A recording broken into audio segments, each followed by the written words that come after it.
Hey guys, we are back with a new trial that we're going to watch. We're going to watch it all the way through. We're going to be catching up with day one. Day one is already done, but we were watching the Brendan Banfield trial earlier today.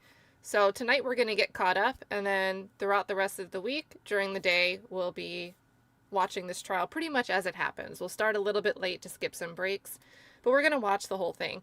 Now, the problem with starting this now is it doesn't seem like the closed captions have rendered for the full feed. So what we're going to do is we're going to try to hear what happens with any arguments before opening statements start. And then I did find a feed where 11 Alive clipped the opening statements and there's closed captions there. So we'll just jump. That way everybody can hear. And Jim, Happily Angry Lawyer, is going to join us. He's welcome to stay for the whole time. He might just pop on as he pleases. He said he'll be a little bit late, though. So if you guys don't already know Jim or Happily Angry Lawyer, he is an attorney. He was so annoyed by what happened in the YSL trial that he was looking for a Georgia attorney to take on the case of Muntunk, Antonio Sledge. So a lot of you guys know him for that reason. If you don't know him, you'll meet him in a bit. Very excited to be looking at a Georgia case with him. Very short rundown on this case, you guys. So we've got, let me see the description I wrote up. The Edrick Faust case is a tragic cold case. It's a cold case, guys. This is going to be in Athens-Clarke County, Georgia. So we're not in Fulton. Not in Fulton County. All the way back in 2001. January 19th, 2001, 23-year-old UGA law student Tara Louise Baker was found dead in her burned apartment. She'd been brutally beaten, stabbed, sexually assaulted, raped, and sodomy. And prosecution investigators believe that a fire was intentionally set to cover up the crimes. The case was unsolved for 23 years, but renewed attention came from podcaster Cameron Jay's Classic City Crime series, which ran from June 2020 to January of 2021. Also, important context here is that in April 2023, Georgia passed the Coleman-Baker Act, named partly after Tara Baker, allocating over $5 million in funds to reopen cold cases via a GBI Cold Case Unit. So we've heard a lot about Georgia Bureau of Investigation and some other cases we've watched here. They will be making their appearance. In May of 2024, the GBI unit partnered with Athens-Clarke County Police, used new DNA tech and biological evidence to arrest Edrick Lamont Faust, who was 50 at the time. He's probably 52, maybe 51 right now. He's facing 12 felony counts. You've got malice murder, you've got multiple felony murder counts, burglary, aggravated sodomy, rape, aggravated assault, first-degree arson, and possession of a knife during a felony. Faust has a prior criminal history. He had pled guilty to a different aggravated assault less than a month after Tara Baker was killed. His defense attorney, who you see him a bit on the screen here, is Ahmad Cruz. The prosecution, I don't see her on the screen. We'll find out the names of the prosecution because I don't even see the one I know the name of on screen right now. And then the jury, from what I saw an article that said 8 men, 4 women. And I feel like I need to fact check that because that would mean there's no alternate. So I feel like I read something that was incomplete. But that's what I saw. That's what I saw. I don't think that that's correct. And then there we go. There is a quick rundown of the basics here.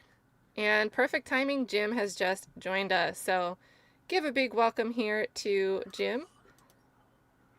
Hey, Jim. Hey, everybody. If you can hear me, it doesn't look like my mic's on. I can hear you, and a train. And a dog. You can hear me? That's weird. But you can hear me, right? So Yeah. it sounds like it might be coming through your laptop. Yeah.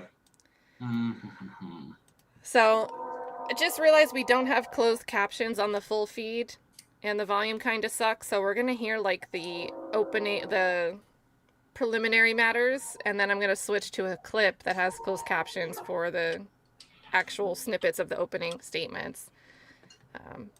Just went through a background. Do you have any thoughts on this as a first impression?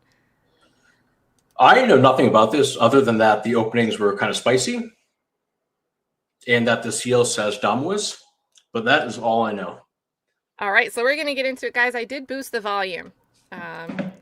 So right. I'm going to try to fix my mic too. All right. Court is like really crappy quality, so we'll have to improve as we go.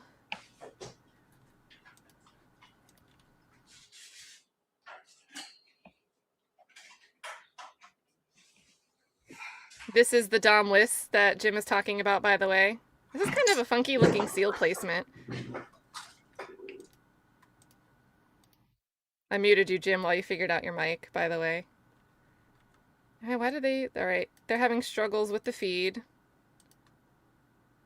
Alright, let's try here. Wait, how do they just have someone on the stand already? Are they voir direing someone before the jury comes in? Well, we'll find out, chat. Here we go.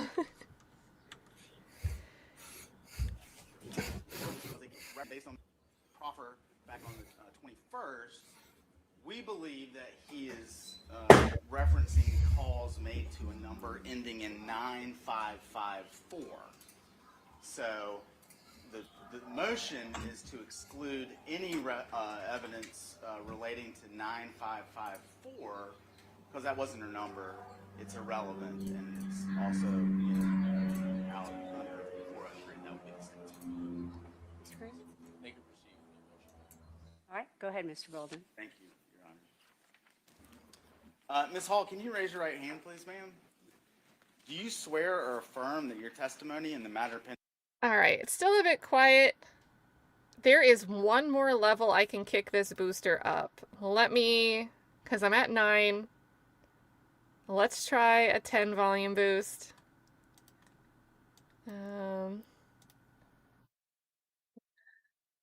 Let me refresh. We'll go right to when she's going under oath. So what is this? I'm sorry, I missed it. What is this context? Oh, so we're just going to be watching. It sounds like they're doing a motion to exclude something relating to a specific phone number. And this is like the first action in the court for day 1. And this looks like the full feed because it's 8 hours. So so this is like, this is pre-trial still. Yeah, before they get the jury in. Okay. All right, guys. So this is going to be the max volume available through this boost that I usually use, which can be very, very, very loud. So don't know what's wrong with their audio here. All right, go ahead, Mr. Bolden. Thank you, Your Honor. Ms. Hall, can you raise your right hand, please, ma'am? Do you swear or affirm that your testimony in the matter pending before the court shall be the truth, the whole truth, and nothing but the truth, so help you God? I do. Okay. And we're going to need you to kind of maybe pull that microphone a little bit closer to you and kind of, you don't have to speak directly into it, but Okay. enough so that everybody can hear you, okay? Is that better? Yes, absolutely. Could you please state your name for the record? Ashley Hall. And Ms. Hall, Ashley Hall, I'm not going to go into it too much in detail now, but how do you know, or how did you know Tara Baker? We met in college. We were sorority sisters, roommates, and then we both came to Athens and were roommates. Okay. I want to talk to you about some of the different places that you lived in Athens. Do you recall living in an apartment at Timothy Woods? I do. Who did you live with at Timothy Woods? It was Kyle Collins and Karen Burford. Okay. And do you know how to spell Karen's name? I believe it is Karen. Okay. And I just go ahead and get this out of the way. Is Miss Burford still alive? No, unfortunately, she had a kayaking accident back in 2022. Damn. So again, at Timothy Woods, it was you, Karen, and Kyle. Is that right? Correct. Okay. And did there come a time when you moved out of Timothy Woods? Yes, it was, I guess, August 99. I ended up moving. I didn't realize Tara ended up getting her job at the law firm around that time, but I'd already signed over a lease. So she ended up moving in my spot at Timothy Woods with Kyle and Karen. And again, that was in August of 99? Yes. Okay. And where did you move when you moved out of Timothy Woods? Polo Club. And who were your roommates at the Polo Club? Valerie Lang and 2 girls that she went to high school with. I'm going to kind of skip ahead about a year. In August of 2000, did you move again? I did. And where did you move that time? We moved to Fawn Drive. When you say we, who moved into Fawn? Tara, Valerie Lang, and myself. Tara, Valerie Lang, and yourself. Yes, sir. Do you recall around the time moving into 160 Fawn Drive, anything with Tara as it related to her getting a new phone number? Yes, Karen was staying at Timothy Woods, and she wanted to keep the current phone number that they had shared because all of her contacts already had it. So when Tara moved, she went ahead and got her own line, which actually was even separate from Valerie and my line, just because with law school, she was on the internet a lot more. Was that in the days of dial-up internet? Yes, it definitely was, yes. Throwback.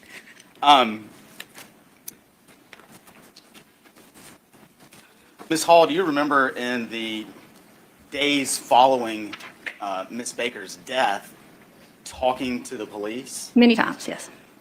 And at one time, do you recall the fact or I guess the existence of Tara's phone number at Fawn Drive coming into question? Yes, I do. Now, as we sit here now, 25 years later, are you able to recall off the top of your head exactly what that number I was? do not. I cannot. But at the time, would that have been a number that you would have known? Yes, because I would have called her at different times to her actual phone number. Was this in the days prior to cell phones? Yes, yes. So if I was checking to see if she was at home or updates, I would have called her number. And so I had the number memorized back at that time. And would you have had any reason to give the police an incorrect number as to what? Not at all. I would have probably even double checked my memory to make sure.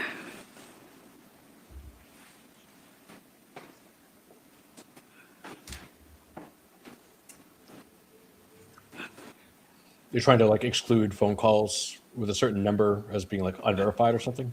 Yep, ending in 9544. 9554. 4444.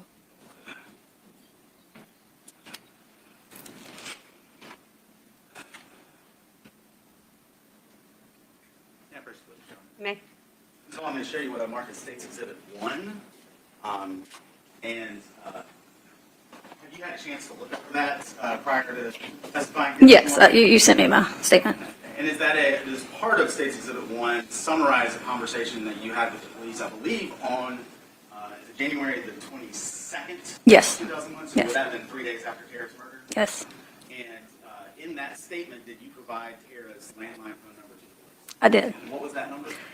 Tara's phone number was 706-316-9760. Under State's 1, Your Honor. Any objection, Mr. Cruz? Ma'am. It is admitted. Ms. Hall, those are actually all the questions I have for you this morning. Thank you. Mr. Cruz? Good morning, Ms. Hall. Thank you Good for morning. being here. I don't have questions. You may step down. Thank you. Call your next witness. Oh, Jeremy Howell.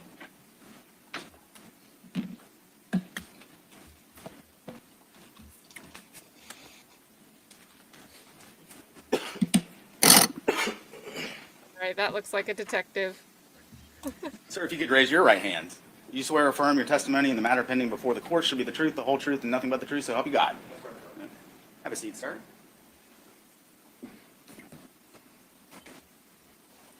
Could you state your name for the record? Yes, my name is Jeremy Howell, Jeremy Howell.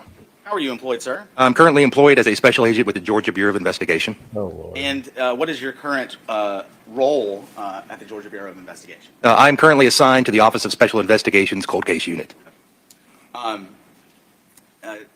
Agent Howell, in connection to the motion that we are arguing right now, did you have a chance to go back and look through some documents belonging to the deceased Tara Baker related to her residence and phone numbers in and around 1999, 2000, and 2001? I did. How did you come to be in possession of those documents? On Monday, April 29th of 2004, about 9:30 in the morning, I met with Meredith Schroeder here in downtown Athens in order to collect a gray file box from that her name, right? that contained numerous documents regarding Tara Baker. I think you said 2004. Do you mean 2024? I'm sorry, 2024, yes.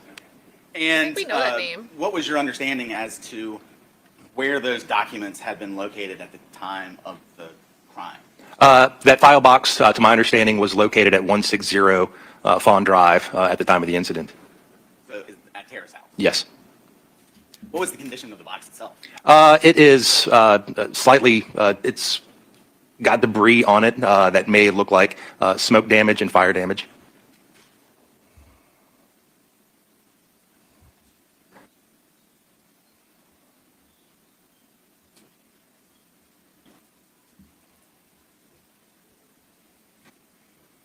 Hey, everybody tuning in, by the way, hit that like button. We're just catching up on day 1, but we'll be back with day 2. If you want to keep joining Jim, I could start late. That way you'll be awake Pacific time. I don't know what you mean by that, but East Coast trial on West Coast hours. yeah, I know. Maybe we can. I'll have to. Your call. I'm kind of behind on stuff, but maybe. Let me think about it. Well, you'll have a link to join whenever you want either way.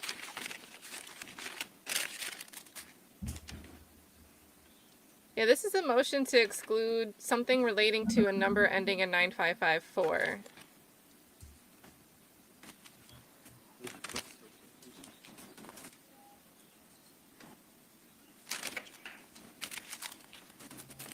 What was the name you said sounded familiar? I didn't catch it. Meredith Schroeder? Is that like someone? Maybe I'm just getting confused. I mean, this is basically really close to the Wolfenbarger timeline. So. All right. Agent Howell, I'm going to show you what I've marked as State's Exhibits 2 and 3. Do you recognize those? I do. And what are they?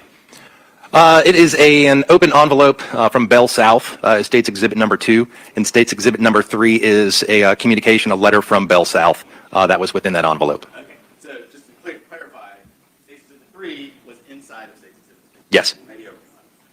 So, Agent Howell, were State's Exhibits 2 and 3 part of the documentation that you recovered from that soot-covered box from Miss Baker's sister? Yes, inside that file box were Okay. file tabs, and under a file tab that said Bell South is So where this never mind. letter was located. Because Meredith, they just confirmed that Meredith is Miss Baker's sister. So Meredith is the sister of Tara Walker, the victim.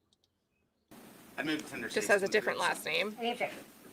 No objections, Your Honor, for the purposes of this hearing, as well as State's Exhibit 1 as well. Thank you. They are admitted, 2 and 3. I'm not going to focus too much on State's 2. That's just the envelope, is that right? Yes. State's Exhibit 3, again, just to make sure everybody's clear, what exactly is that? It is a letter from Bell South. It is addressed to Tara Baker at 160 Fawn Drive in Athens, Georgia. And in the letterhead, it indicates that it's from Bell South Telecommunications, and it is dated August 1st of 2000. And underneath that is a phone number of 706-316-9760. The letter then continues with, "Dear Tara Baker, thank you for ordering Bell South Solutions," and that they appreciate her business. And it continues from there about the account. Seems like it might be a phone number. Yeah, that's the landline, yeah. I don't have any questions for this one, Your Honor. You may step down, sir. You may call your next witness. Call Agent Elizabeth Bigham.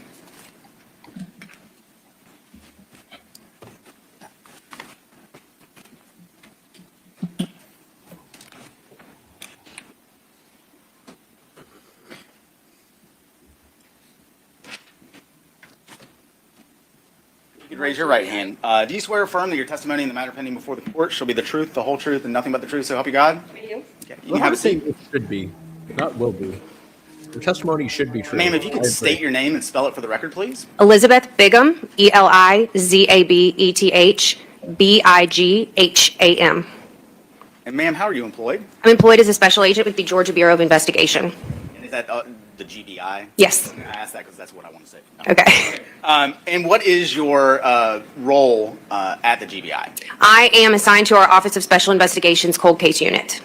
And as part of those, as part of your responsibilities on the cold case unit, have you and Agent Howell been responsible for the reinvestigation of the Tara Baker case? Yes, we have. Okay. And as part of your reinvestigation, did that include kind of a comprehensive review of the investigation from its origin back on January the 19th of 2001? Yes, it did. Does that include a review of files contained in the Athens-Clarke County Police Department's file? Yes.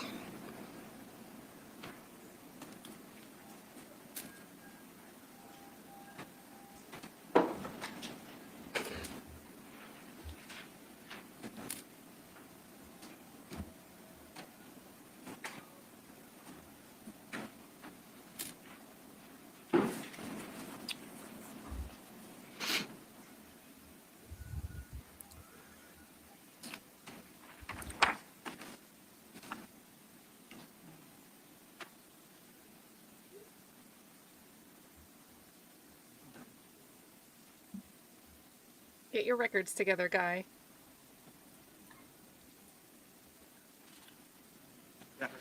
May.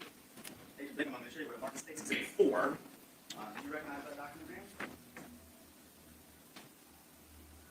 I do. What is States Exhibit 4? It is a letter from Bell South Subpoena Compliance Center. It's dated February 2nd of 2001, and it is addressed to Investigator John Newton of the Athens-Clarke County Sheriff's Office. Is that document part of the Athens-Clarke County Police Department's file that I just kind of described? Yes, it is. I move to tender States Exhibit 4, Your Honor. Any objection? No objections for the purpose of this hearing, Your Honor. All right, it is admitted.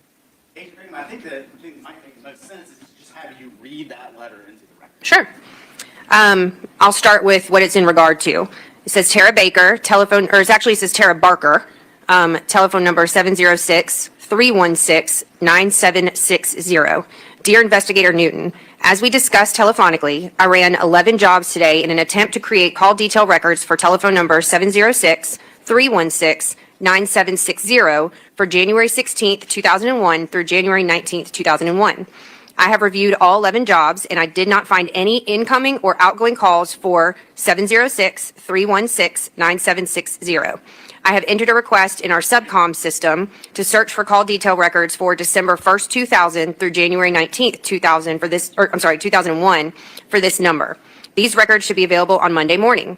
I found another number for Tara Barker, telephone number 706-559-9554. This number is found for Tara Barker, 2035 Timothy Road, Timothy Woods Apartments, Athens, Georgia.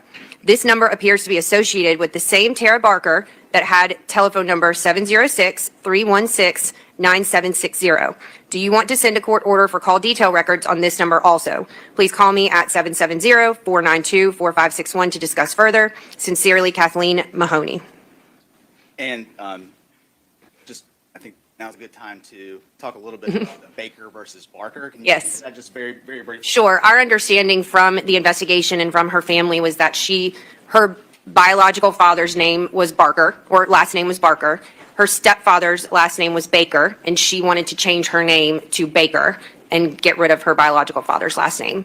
And I believe that was a year or so before her death, but I don't recall the exact date that she did that.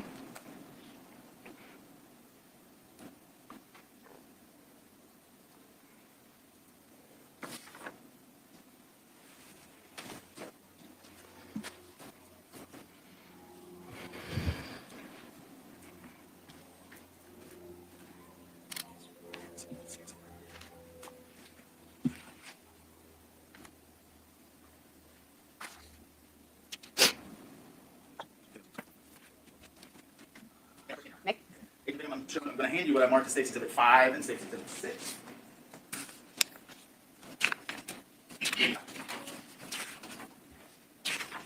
We've made it through 6 exhibits without a motion for a mistrial, which is very unlike the Georgia cases that we watch. Okay. Do you recognize those, ma'am? I do. Let's start with States Exhibit 5. I want to find the case file. What is that? So it is phone records for the 706-316-9760 phone number, which was the landline for Tara Baker.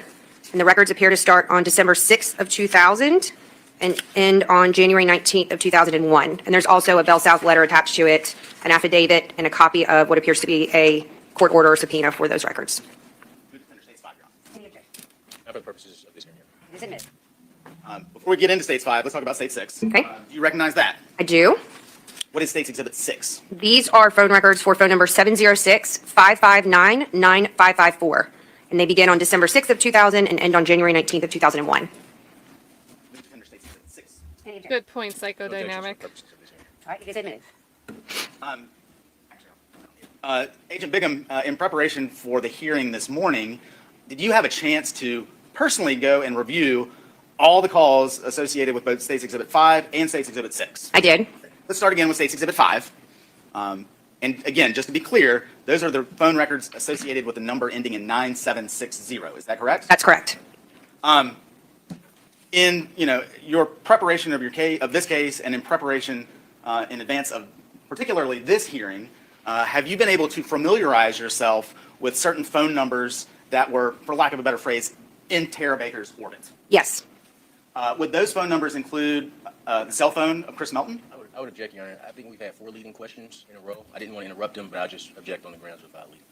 All right, well, I mean, for the purpose of this hearing, there's no jury here, and I certainly know that both parties have the ability to ask questions a little bit differently than in front of a jury, but Mr. Bolden, if you would try to rephrase your questions appropriately with regard to direct examinations. Certainly, Your Honor. Were you able, or did you familiarize yourself with certain phone numbers? I did. Whose phone numbers did you familiarize yourself with? Primarily people that I believe she would have spoken to most often, to include her stepfather, Lindsey Baker. And he had 2 different cell phone numbers listed in the case file. Her mother, Virginia Baker, or their home line. Her boyfriend at the time, Chris Melton, and that would have included his cell phone, his parents' residence, and his apartment in Athens. Because my understanding was that he was between both his parents' residence and apartment in Athens around the time of her death. He speaks kind of quick. And again, talking specifically about State's Exhibit 5, do the numbers that you just referred to appear in those records? Yes, they do. Can you talk about that in a little bit more detail? Sure. So I went through the records and looked for each phone number and found the following information. So Lindsey Baker's cell phone, ending in 8423, appeared twice over the just over a month and a couple weeks of records. Chris Melton's apartment. Yes. Relevance. I understand the purpose of this hearing is just to determine whether or not the 9554 number is Ms. Baker's home phone number or not. But her relatives, they're showing history of calls to people that Tara Baker would have known. So I don't think this objection is going to get sustained, but. Mr. Bolden, any response to the objection? I think that the calls that are coming to and from the 9760 number are absolutely relevant to show that the 9554 number was not her actual phone. I'm going to overrule the objection. You may continue. So Chris Melton's apartment phone number, which would have been his apartment landline in Athens, either received calls or called that number 37 times. Miss Baker's home phone, where her parents resided, was 1 time. Lindsey Baker's other cell phone, ending in 0598, was 2 times. Chris Melton's cell phone received calls or made calls 5 times to that number, and Chris Melton's parents' home phone number appeared 29 times in those records. Let's shift to State's Exhibit 6. And again, just to be clear, what is State's Exhibit 6? It is the phone records for phone number 706-559-9554 that was associated with 2035 Timothy Road in Athens, Georgia. Did you have an opportunity to scan State's Exhibit 6 for the same phone numbers that you just referred to a moment ago? I did. And what, if anything, did you find in the records relating to State's Exhibit 6? That none of those phone numbers appeared in those records from the same time period. Agent Bigham, I believe that's all I have for now. Mr. Cruz may have some questions. Yes, ma'am. Agent Bigham, as the lead investigator in this case, did you review Ms. Baker's entire case file? I did, Your document? as much as humanly possible for the probably 25,000 pages that it was. That's the only question for you. Thank you. Anything else, Mr. Bolden? No, Your Honor, I ask that she be excused. You may step down. You don't want to excuse. You want to step down. Step down. Oh, excuse this here. Yes. You may step down. You may call your next witness. That's all the evidence. All right. Mr. Cruz, any evidence you want to present? No, ma'am, but I would like to emphasize for the record, Ms. Bigham's testimony that she's reviewed every single page of the discovery. And I just want to emphasize that for the record, but otherwise, no. Any concluding remarks, Mr. Bolden? I waive opening All right. reserve last word. Mr. Cruz, any response to the state's motion? So based on the evidence that the state presented, Your Honor, I don't believe I am in a position to dispute the evidence that came before the honorable court. So no concluding argument. Well, that makes it a lot shorter, Your Honor. I'd ask that the court grant the state's motion and exclude any evidence related to phone records associated with the number ending in 9554. I'm going to grant your motion. Thank you, Your Honor. All right, let's talk very briefly then about a few other matters before we handle the email that I sent both counsel, all 3 counsel, over the weekend. Have the parties been able to confer about the motion that Mr. Cruz filed with regard to the statement? We have not, Judge. Well, let me ask this question. Are you familiar with what Mr. Cruz has filed a motion to keep out of that particular statement? I am, Judge. At the initial portion of the interview, Agent Bigham and Agent Howell talked with Mr. Faust about previous criminal contact that he's had and things along those lines. I think I can state for court, Mr. Bolden will be giving the state's opening statement. Mr. Bolden, I believe, would refer to portions of the statement, but just portions that have to do with Mr. Faust's denial of I just want to make sure it wasn't a perspective here. Mr. Faust's denial of ever having had any type of contact with Ms. Baker or gone over into any residences in the Deer Park neighborhood or All right, so this is a defense motion about a statement, and what I've been able to discern so far is that it seems like, and I don't know how long ago it was, but the defendant, Faust, spoke with investigators and denied involvement. Although the defense here seems like it's going to be that the encounter was consensual. things along those lines. We would not be attempting to introduce any evidence related or make reference to any portion of the statement that would touch on Mr. Faust's previous criminal history or conduct. All right, Mr. Cruz, any response to what Mr. Lamont said about that particular issue? Sure. So for those particular facts, I believe they would be admissible in regards to Mr. Faust's statement in response to Ms. Bigham's question about Ms. Baker and himself. But I would ask the Honorable Court to rule. I provide the Honorable Court with a copy of the transcript as well, the timestamps as well. But we would ask that those particular timestamps are excluded. Okay, so let's talk about your motion. So the reason I wanted counsel to get together, and I know you all have been busy, so I'm assuming you may have a conversation in the near future, was because your motion, even though it had the timestamps, was not terribly specific. And so it isn't appropriate to make the court go look in the transcript for the moment that you wanted excluded. You needed to have provided that for the court. And so that was the first reason why, and it's not just the transcript, it is not appropriate for the court to have to read through the transcript and do that. So you don't have an entire transcript, you only have the time site. So if it says minute mark, hypothetically 00 through 005, the transcript would say what that language is in 00 through 005. It isn't anything extra that the court would have to read. You just go to the timestamp and say, okay, this is the statement, and vice versa. Okay, well, I disagree with your assessment of your motion. Your motion was a series of timestamps, and it may have had a transcript attached to it, but it is not appropriate for the court to have to go look at the transcript and your timestamp and make a decision about what one looks like with regard to the other. That's for you to do. And so that was the first reason that I wanted counsel to get together and talk about the timestamps that you felt needed to be excluded. I figured the state was aware of some of those moments. Certainly, I imagined them to be the occasions that Mr. Faust may have talked about his criminal history in response to questions. I assumed that was part of what your motion was. But the court's not going to go through the timestamps. You need to provide that to the court unless you all can agree otherwise. So in the meantime, I'm going to certainly take you at your word, Mr. Yalamanchili, that you are not going to refer to any of those moments in your opening statement. And I will grant Mr. Faust's motion with regard to that. Hang on one second. Keep dropping my pen. I will grant Mr. Cruz's motion with regard to any mention of Mr. Cruz's criminal history with regard to opening statements, okay?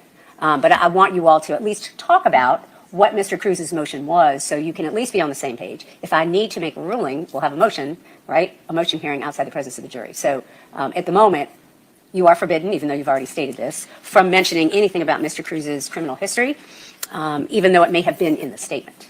So that's the first thing. All right. Your Honor, before we move to the next item. Yes. In regards to, I know the state has been extremely busy. I also think she's mixing up names because the attorney's last name is Cruz, I think. But maybe I'm getting my names confused. Did that seem confusing to you, Jim? She was like talking about the defense attorney's motion and then also talking about not mentioning the same last name's criminal history. So Yeah, I wasn't really following exactly where she was going with that, but we'll have to get clarity on the names here. yep. We've been extremely busy as well. Based on our following of the motion, I understand that we need time for a hearing on those timestamps if SANE becomes necessary. That's right. There are a couple of things that the state and I need to discuss that we just haven't had opportunity to discuss just based on the workload that we both have. So I would ask this, can we put a date or time certain for a motions hearing, which would at least give us a deadline to have that discussion, and if not, we could just present the evidence to the Honorable Court. I don't know that we can do that. We've got a jury waiting outside. We're ready to start opening statements. I don't know how fast the evidence is going to proceed, so you're just going to have to use your lunch break and get together and talk about it. No, Your Honor, I'm asking for a date certain. I mean, we'll have a motion whenever I can fit it in. I'd like for y'all to confer first, if you can. If you can't, and you can't come to an agreement, certainly I'll have a hearing. But, I mean, be prepared at every moment to have a hearing in this case. I'm not going to sort of schedule things ahead of time and things of that nature. We're going to take up things as they come. So y'all need to be prepared for everything. All right. Yes. If I may, Your Honor. Yes. We talked about WebEx. I've had several law enforcement officers reach out to me. I think even this morning I spoke to a law enforcement officer that inquired about appearing virtually. I told her I would bring it up with Honorable Court today. Is there a way that we could get a WebEx link to send out to those officers that are far away? I believe we have Mr. Michael Moon, whose father just passed away. And instead of him traveling back here, once it's our case in chief, I would just like to provide him a link so he can take. Yes, that is actually fairly easy to do. It needs to be done more in concert with when you're going to present that evidence, so we can send out the link, but we'll work with you on that. Yes, ma'am. Yeah. Thank you. All right, thank you.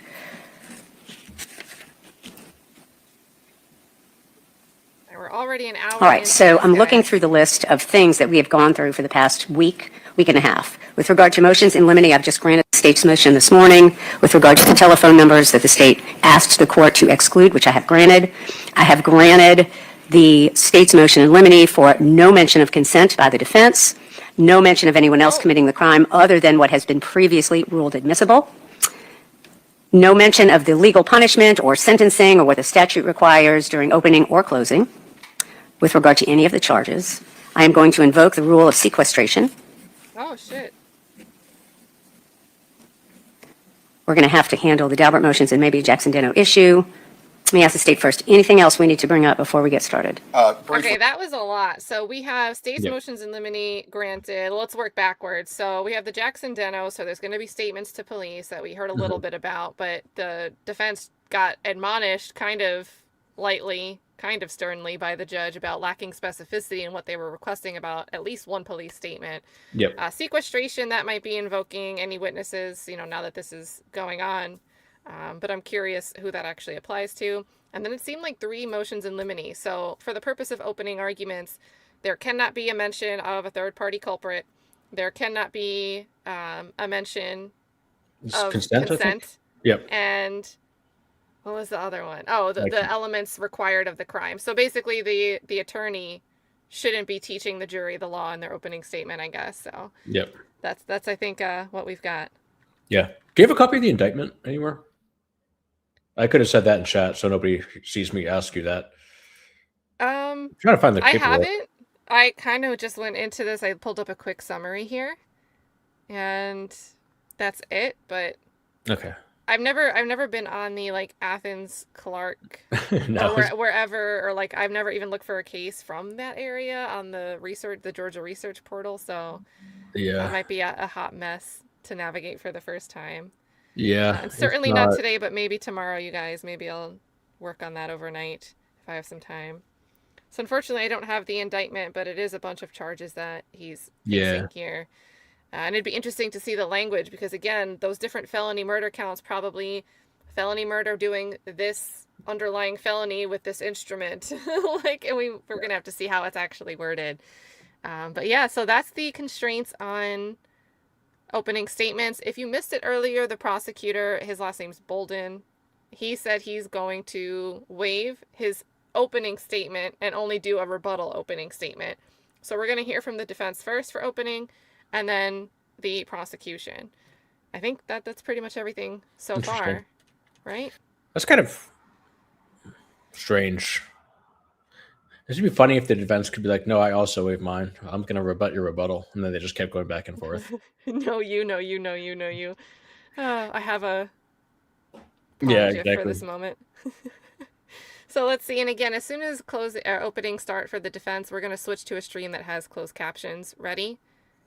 And we'll refresh this when we come back over here for anything to see if they've rendered. Because with these long streams, YouTube just takes some time. Your Honor, we're filing in court this morning a motion to prevent publication of crime scene or autopsy images of the victim. Providing a copy to Mr. Cruz.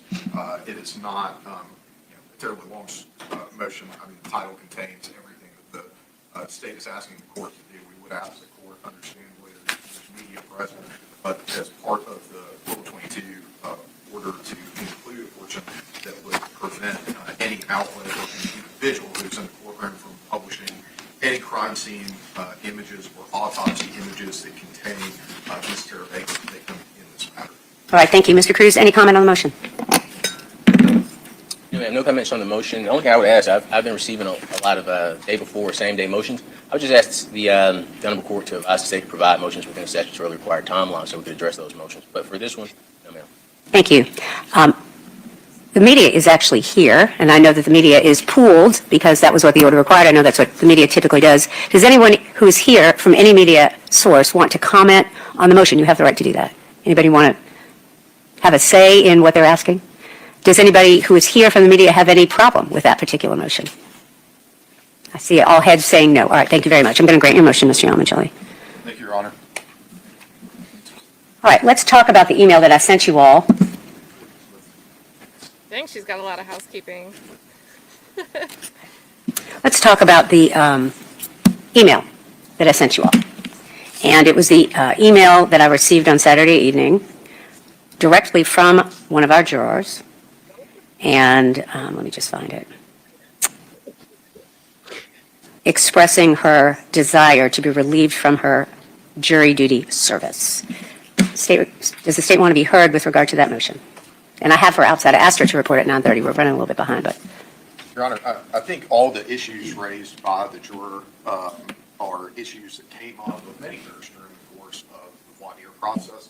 I think counsel for the state and counsel for the defense had an opportunity to question the juror about those things, establish that it would not affect her impartiality, and then either side struck her either for cause or using a peremptory strike. So at this point, I don't know that anything raised in the email that was sent to the court would rise to the level of excusing this juror for service. The state doesn't believe any further inquiry is necessarily needed, but certainly if the court wanted inquiry to be made, our request would be that the court handles the inquiry, not counsel for the state or counsel for the defense, since the voir dire portion has been completed. Thank you. Mr. Cruz. In regards to the email that she sent in the language, Your Honor, of course, it is not a lawful reason to excuse the juror, but I do believe that the juror is expressing that sitting on the jury panel for the time that this case may last would cause her a hardship. My concern, and of course it's up to the honorable court's discretion, my concern is that we're in the middle of the trial, we get going, and what I've seen from multiple trials is, the juror's all of a sudden sick, we can't move forward with the case. If this is causing a hardship for her, I would ask the honorable court to consider that. I am unopposed to her request, just considering how long this trial may last and to prevent disruption of the proceedings. Thank you. All right, let's talk about how long this trial. Oh, are they going to tell us right here? There you go, Jim. Look at Jim. Jim knows what the future holds. Will last. Let's talk about that for a minute. So we have been discussing the case for a long time, and both parties have known that the court set aside 2 weeks for this trial. And it really hasn't been until very recently that there has been discussion about the case lasting 4 to 6 weeks. I do not believe, based on the motions that I've heard and the evidence that both sides have presented, that this is a case that's going to last that long. I do not believe it. And I'm going to do everything in my power to make sure that we move as efficiently as possible. I'm going to tell the jury that. We are not going to waste their time. If we need to get here at 7 and do motions or stay till 10 o'clock at night to finish, we're going to have to do that. But I do not believe this case is going to last as long as has been described for the jury. I think it's pretty clear that the potential jurors were quite scared about the length of time that they may have to sit. It could last as long as 6 weeks. But based on my assessment of what I know of the case, I do not believe we're going to get anywhere close to that. I'm prepared to tell the jury that. Again, I'm prepared to tell them that we are going to move as efficiently as possible. I'm not wasting any time. And I will try to explain that to Miss, I think her name is Cameron. All right, I will bring her in here, and I'm going to ask the media not to film this particular juror. Thank you very much. And I'm going to have her come up to the bench. I'll have counsel join me at the bench. Yes, sir. I would object to that instruction to the jury, and the reason why, Your Honor, is I'm not giving an instruction to the jury, Mr. Cruz. But you mentioned that you were going to say well, to Ms. Cameron. And the reason why is because the state presents their case first. That won't be a limitation on their case. The limitation would simply be on ours. Mr. Cruz, you're misinterpreting what I'm saying. Well, please. You're absolutely misinterpreting it. I'm not giving a limitation on any party.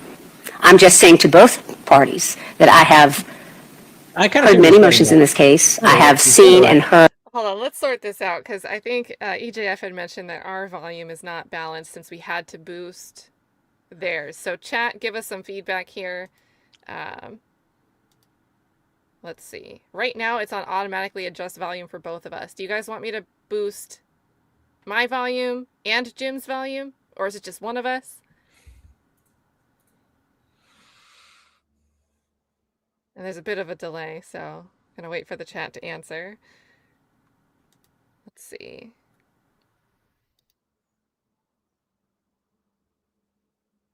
All right, so it just boosted mine a little bit. Let me know if I sound better. I'm going to boost Jim's the same amount. At least I think so, because when you deselect automatically adjust volume, it doesn't really tell you what the volume was actually at. So, Okay. say something, Jim. Okay. Jury not present. Motions argument. Elizabeth Bigham, GBI Cold Case Unit, Edrick Faust trial. Day 1. Okay, so let's boost us more. All right, edit mic settings. All right, going up, going up. Okay. All right, how do I sound now? I have to do Jim's now. And Jim is also boosted again, the same amount I just boosted my own. So.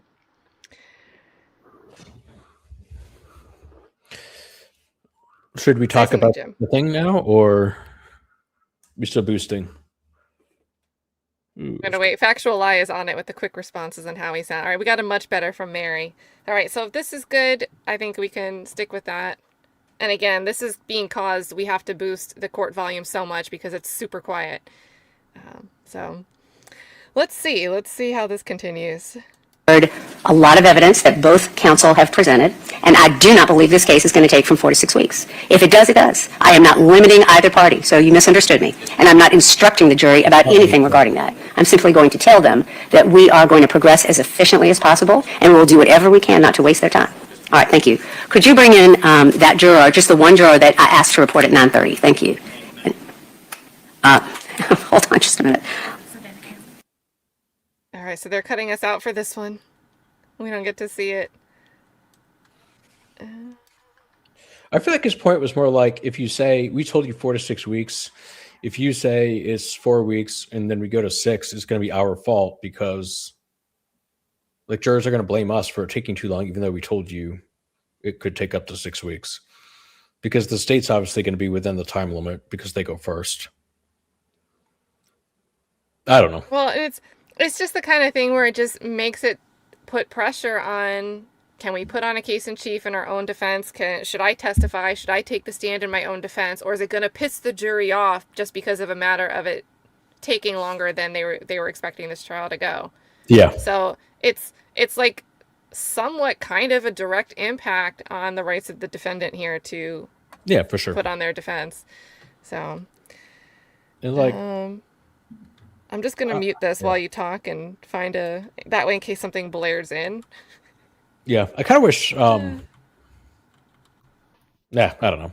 It's kind of hard for like two parties to estimate together. It was kind of like in YSL when the prosecution was only estimating trial length based on its own case. Like rather 3 than, months? Yeah. Like the defense doesn't really know. You don't know what's going to happen during the trial.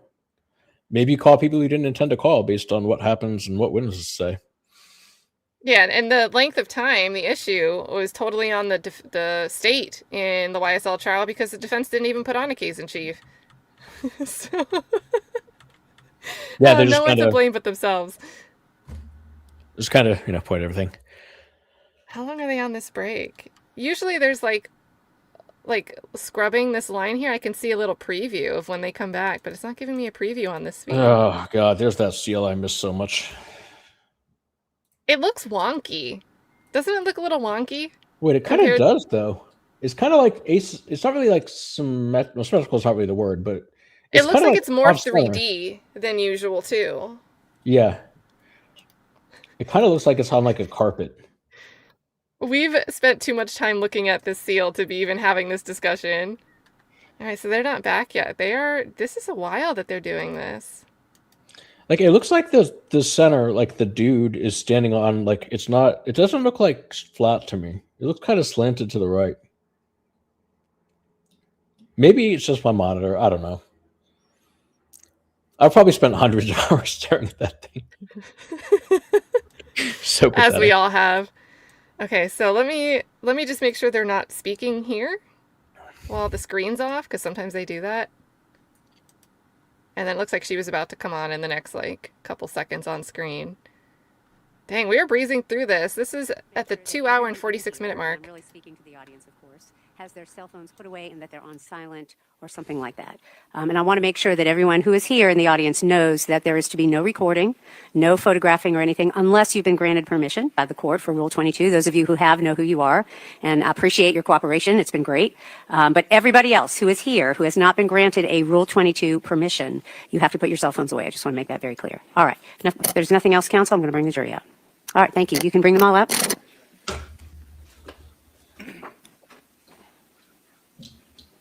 All right, so jury's coming out, and I think this is where we can switch to watch. Let's just make sure nothing crazy happens between the start of opening statements, and then we'll get some closed captions finally.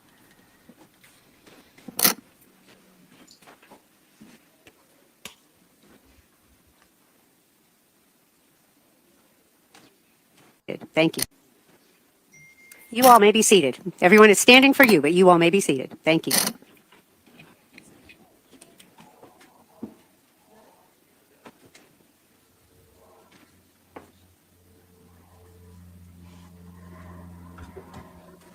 All right, counsel and everyone else, you may be seated. Thank you. Welcome back, ladies and gentlemen. We are about ready to begin the trial of the State of Georgia versus Edrick Faust, SU 24 CR 0547. I'm going to administer that oath that I told you about on Friday. So I am actually going to ask you all to rise, please, and raise your right hands. And when I'm finished with the oath, if you would please respond by saying I do. If you'll all please rise. Thank you. You shall well and truly try each case submitted to you during the present term, and a true verdict give, according to the law is given you in charge, and the opinion you entertain of the evidence produced to you, to the best of your skill and knowledge, without favor or affection to either party, provided you are not discharged from the consideration of the case submitted.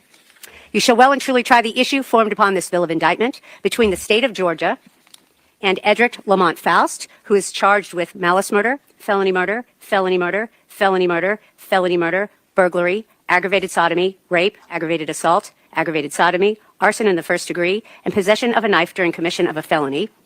And a true verdict give, according to the evidence, so help you God, or upon your affirmation, please respond by saying I do. I do. Thank you. You all may be seated. It's a lot of felony murders. Yeah. And ladies and gentlemen, everybody tends to sit in the same seat when they come back out from the jury room, but you all can sit wherever you choose so that you don't have assigned seats. If anybody is having difficulty hearing, please raise your hand, let us know. If anyone needs a break for any The whole reason, chat please raise raises your their hand and hand. let us know. Is the state ready with regard to State of Georgia versus Edrick Lamont Faust, SU 24 CR 0547? State's ready, Judge. Is the defense ready? Yes, ma'am. All right, thank you. Ladies and gentlemen, you are now going to hear opening statements. And opening statements are exactly what they sound like. They are the opening remarks of the attorneys, where it is their opportunity to tell you what they believe the evidence is going to show you. I'm going to caution you now, and I'm going to caution you at the end of the trial, that anything said by the attorneys, whether it's the opening statements or the closing statements or arguments by the attorneys, are not to be considered as evidence. Mr. Yellenchilly, you have the floor. Or Mr. Bolden. Thank you, Your Honor.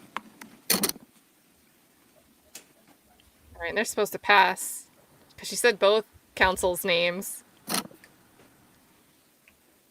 Oh, Yes. When we tested this earlier, my screen should be showing.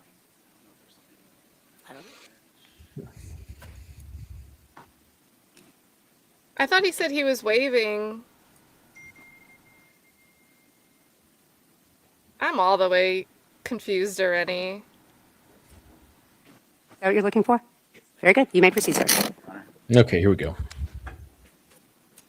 He's got the phone ready.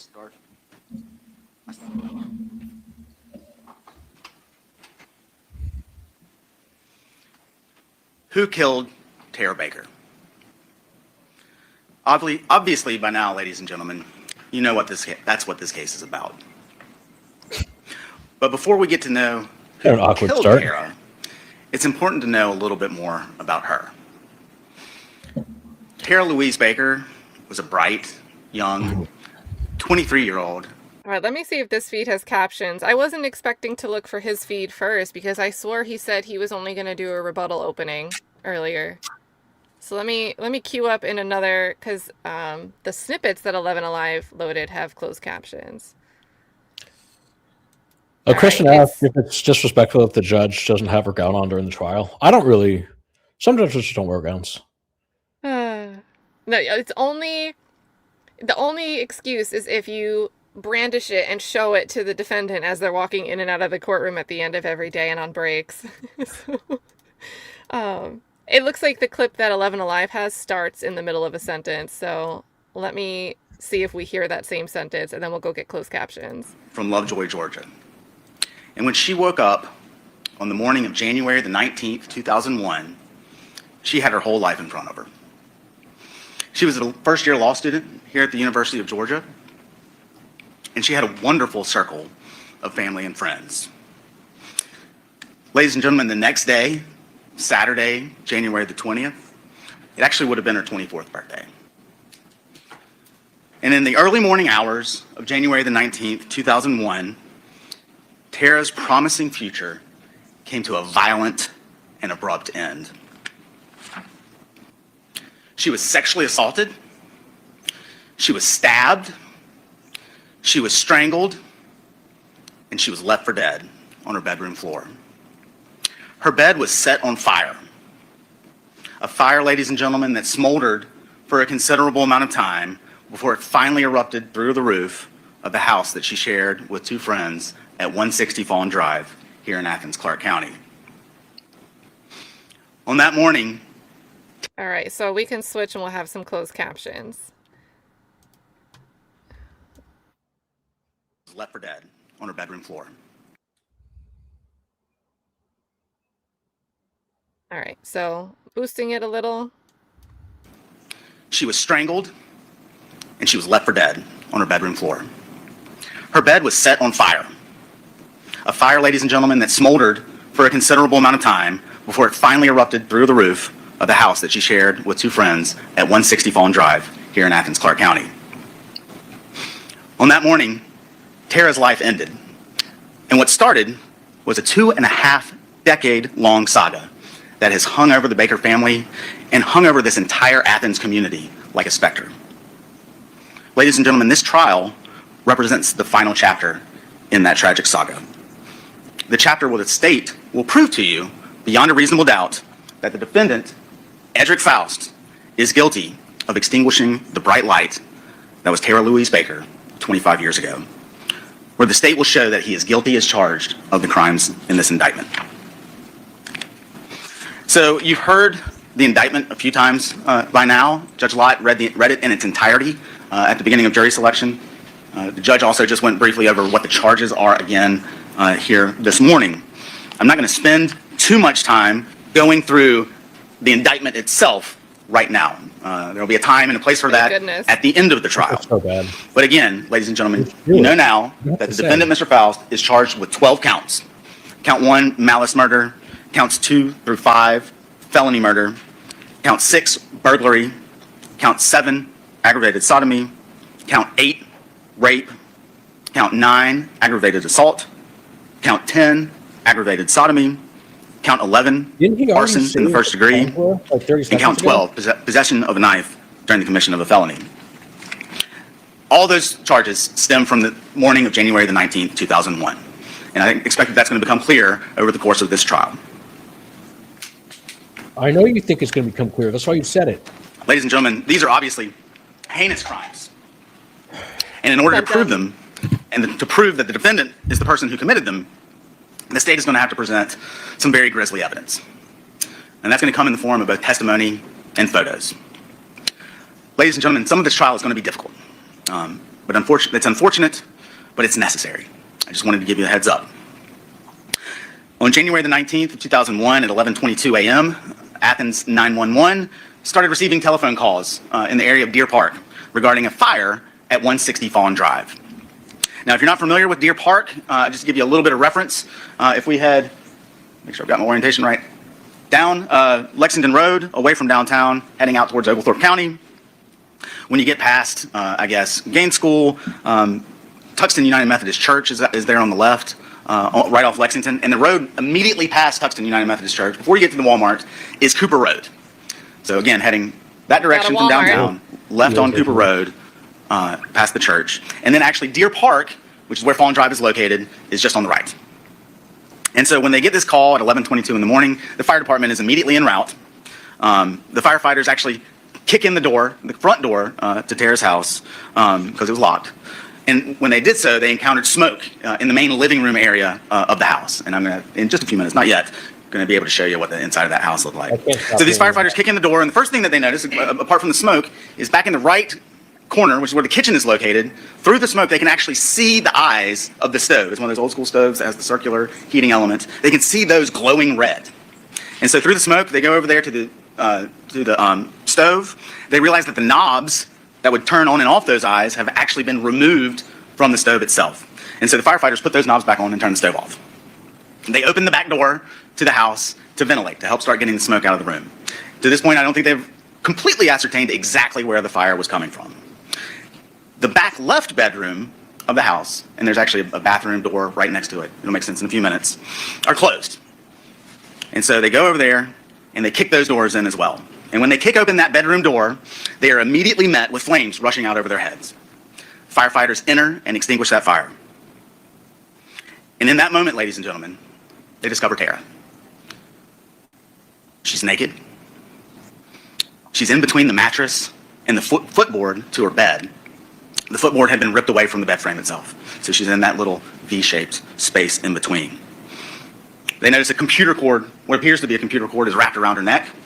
And so realizing what they've seen, the firefighters back out and turn the scene over to the police. And law enforcement does arrive. And so what we have here, ladies and gentlemen, is a sketch made by Athens-Clarke County Police as to the interior of 160 Fawn Drive. I won't spend but a couple minutes going over it. The front door here is at the bottom with the arrow pointing up. Again, you see the kitchen in the back right with the stove, which is what the firefighters reported seeing glowing red when they came in the door. And what I want to focus on is what's in the top left of that diagram, what is referred to as bedroom 3. That was Tara's room. And you can see bedroom 3 has a bathroom connected to it, and then there's a door leading both from the bathroom, a door leading to the living room, and one leading into Tara's room. So that's the basic layout of 160 Fawn Drive. You can see there's a back door, which again has the arrow pointing down, and right next to that is a window that is situated right above their dining room table. You're going to see photos that will also help kind of explain the layout of 160 Fawn Drive.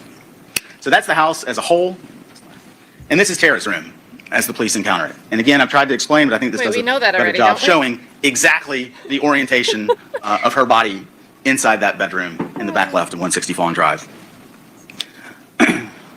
So again, you can see the footboard having been ripped away from the frame and her body lying in between. So upon arrival, Athens-Clarke County Police starts processing the scene. I expect you're going to hear from a number of witnesses that Tara's body, despite having obviously been in a room that was consumed by fire, her hair was actually still intact. I expect you're going to hear that several witnesses actually recall the smell of shampoo still coming from her hair.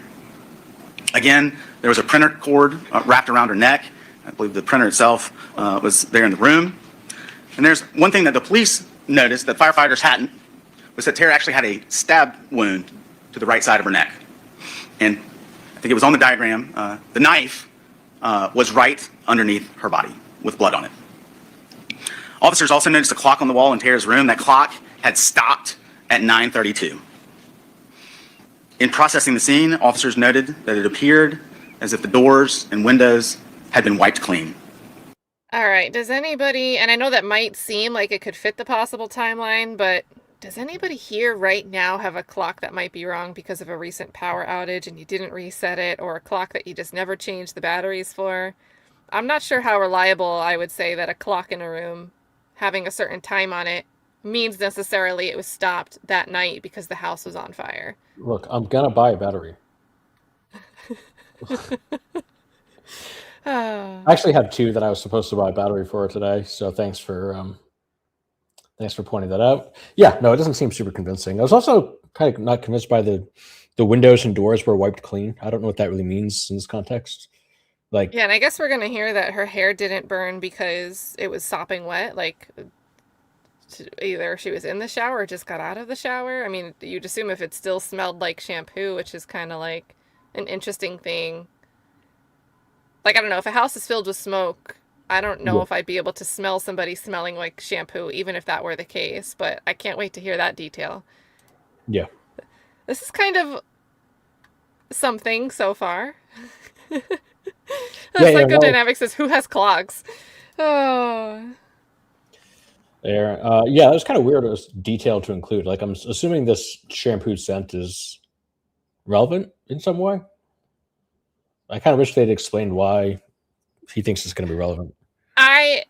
This is my gut, you guys. You want to hear my speculation? I think they're going to say it's relevant because she wasn't expecting company, and therefore it couldn't have been consensual sex. That makes me. I'm not saying that makes sense, right. but I'm just saying I think that's where they're going to go with it. I could be. So we'll see. We'll have to keep our ears peeled.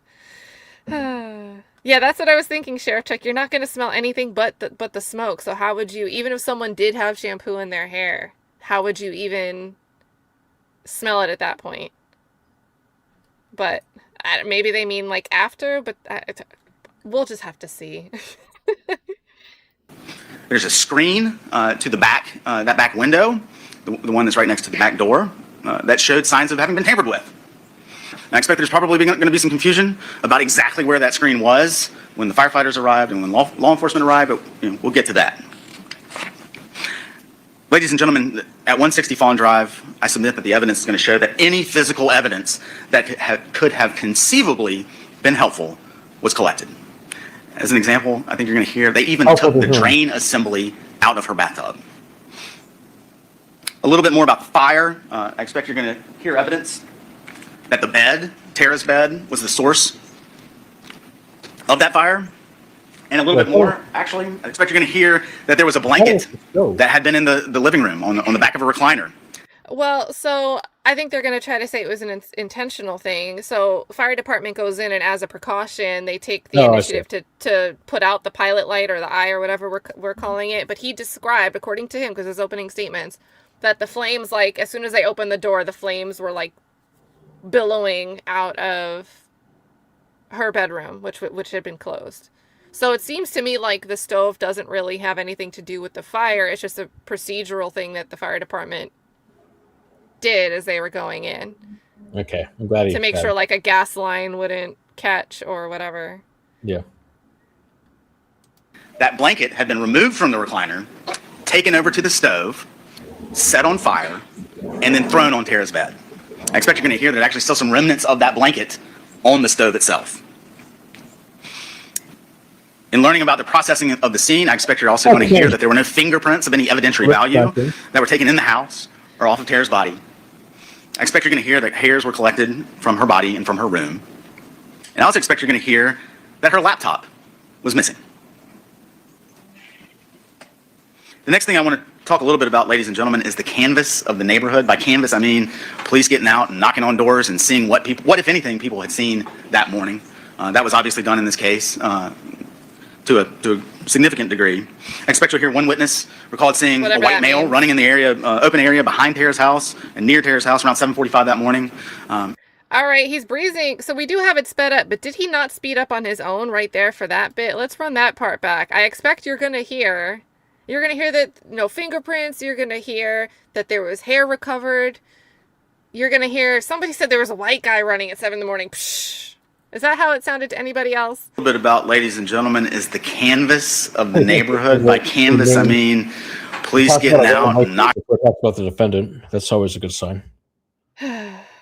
Yeah. I mean, getting ahead of it. And by the way, this is normal speed now, guys. We had it on 1.5. This is how he's speaking normally. Knocking on doors and seeing what if anything, people had seen that morning. That was obviously done in this case to a significant degree. I expect you'll hear one witness recalled seeing a white male running in the area, open area behind Tara's house and near Tara's house around 7:45 that morning. I expect you're going to hear multiple witnesses talk about describing a black male with an orange shirt or sweatshirt at various places in Deer Park around 8 o'clock to 8:15 that morning. I expect you're going to hear one witness who described smelling a faint odor of smoke as he was leaving for work around 8:40, 8:45 that morning. With the smoke at the time, ladies and gentlemen, there's just not much to go on as it related to that fire canvas. had been burning for an hour before the clock stopped. The next thing I'd like to talk about is... Yeah, I don't understand how that fits with the... Okay, so he's just like walking around outside at 8 in the morning for an hour and Okay. And he says that these witnesses are saying they saw somebody running at 7 and then at 8. So were they running to the house before the fire was set? Also? Yeah, I guess so. Smelling a faint odor of smoke as he was leaving for work around 8:40, 8:45 that morning. At the time, ladies and gentlemen, there's just not much to go on as it related to that canvas. The next thing I'd like to talk about is the autopsy. Tara's body was taken over to Atlanta to the Georgia Bureau of Investigation's Department of Forensic Sciences the next day, Saturday the 20th, her birthday. And an autopsy was conducted by a medical examiner named Dr. Edrick Faust. And here's where the evidence I submit made it get kind of difficult. There were photos that were taken at that autopsy. And you're going to see some of those photos when Dr. Faust testifies. It's going to be hard.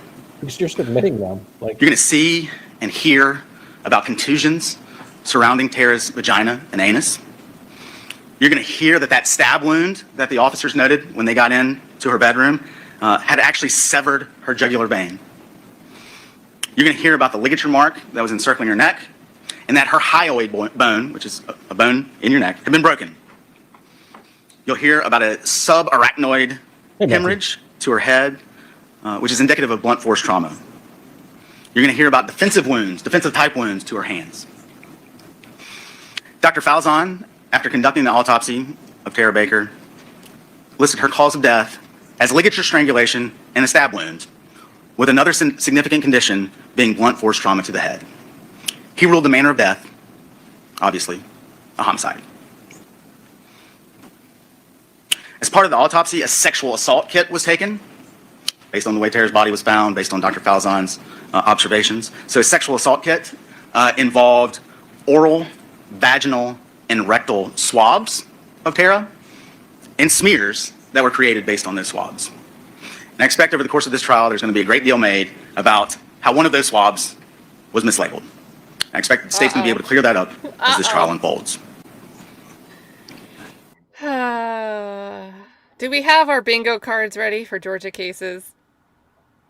We have a mislabeled swab. He's getting ahead of it. Chat. He says he's going to clear it up.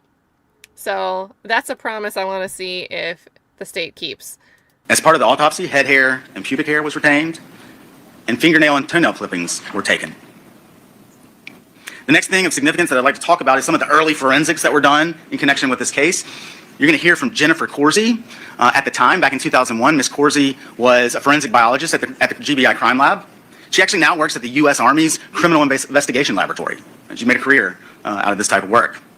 Ms. Corsi is the one who actually did chemical testing on that sexual assault kit, the one that we just talked about. You'll hear that her testing failed to reveal the presence of any seminal fluid, and that she took microscopic examinations of the vaginal smears and observed no spermatozoa or partially intact spermatozoa. And so, ladies and gentlemen, based on the existing technology and the existing protocols in existence back in 2001, there was nothing further that could be done with that sexual assault kit. I expect you'll hear that Ms. Corsi, Ben Fincher, so if I use both names, please forgive me, did confirm that the blood on Tara's fingernails, the only DNA on those fingernails belonged to Tara, that there was blood on the knife, and the DNA from that blood also only belonged to Tara. And there was no blood on the toenails that were taken. Not necessarily Ms. Corsi, but other forensics going on in the early days of the investigation. There were attempts to obtain fingerprints of any sort of evidentiary value, nothing to go on. I mentioned the hairs. Submit to you there was nothing that would help in the investigation at that time. I thought he was walking away because he was done. I'm going to shift gears a little bit and talk a little bit more about Tara. We've been talking about Tara. In January of 2001, again, she's living at 160 Fawn Drive. She had two roommates, Ashley Peavy, now Ashley Hall, Valerie Lowe, now Valerie Lang. And I say that because, again, Ashley Hall is who we heard testify, the first person we saw on the stand before the trial actually kicked off. Yeah. I might refer to them as both. Just wanted to get out in front and explain why that might be the case. So the three of them, Tara, Ashley, and Valerie, had moved into 160 Fawn Drive in August of 2000. All three of them were in grad school at UGA, but pursuing different programs. Tara, obviously, was studying law. I expect you're going to hear evidence about Tara's morning routine. If she had a 9:30 class, which I expect you're going to hear she did that Friday, property law class on the 19th, then she was a pretty early riser. Up around 6:30 in the morning. First thing she'd do is take a shower. Expect her here. She'd come out and eat her breakfast. Every morning, same thing, cheese grits. And she'd come out and eat those cheese grits. Her hair's still wet. And then she'd go back into her room and sit on the floor in front of her bed to blow dry her hair. And that took a while, ladies and gentlemen, because I expect you're going to hear Tara had a lot of hair. I expect you're also going to hear about how Tara was trying to buckle down in January of 2001. As that new semester at the law school had gotten underway, she was spending less time at home and more time at the law library. But Saturday was her birthday. And on Friday night, she was going to go out and have some fun with some friends. They were going to go to the Winery, which is a bar downtown on Broad Street. I don't know if it's still there, but it was in 2001. Talk about Tara's last hours. Go through what we know about Tara on Thursday, January the 18th. We know that both Ashley and Valerie were leaving for the weekend. They were both leaving that Thursday. Ashley left late that afternoon. She and Tara had been at home together before Ashley left. We know that from approximately 7:30 to approximately 9:30, Tara was at the law library here on North Campus, not too far from the Arch. She's there with a friend named Katie Lonstein. Around 9:30 that night, Katie leaves, goes home. I think there was a discussion about, hey, call me when you get there, make sure you get home safe. And Katie indicated that she would do that, but she forgot. Why is that significant? Because Tara called her. Tara called her at 9:46 that night to make sure Katie had gotten home. And ladies and gentlemen, that is the last time that anyone is known to have spoken to Tara. Friday, again, January the 19th. I think it was kind of a cold, overcast, rainy day, kind of day that it seems like we've been having a lot of those lately. Again, expect you're going to hear evidence that the neighbor across the street smelled smoke, around 8:40, as he was going to work. Point out once again, Tara misses property class that started at 9:30 that morning. The clock on the wall stopped at 9:32. And then again, ladies and gentlemen, 11:22 is when the fire is reported at 160 Fawn Drive. Wait, you say it was reported at 11:30? So it was burning. Let's run that whole thing back. What's kind of weird here is he started by talking about like the morning schedule because now he's going to lay the groundwork that she didn't show up for that 9:30 class. So you can assume that it could be explained why she didn't show up for class that Friday morning if her death already occurred before the class. But then we have this habit. She got up every day at 6:30 to take a shower and wash her hair, and it took her forever to wash her hair. She would have to blow dry it because she had a lot of hair. You're going to hear she had a lot of hair. And we know that we're supposed to hear from somebody that they could smell the shampoo after everything was burning. Okay. So to me, they want to narrow the window down between 6:30 and then sometime before 9:32 is the time frame they want to narrow it to in the morning on the 19th. But nobody reports this fire until 11:30. 11. Yeah. Yeah, I mean, I'm just waiting for the part where we get to the defendant, in this case, the one that this is supposed to be about. Good I just point. thought maybe he would get to that at some point.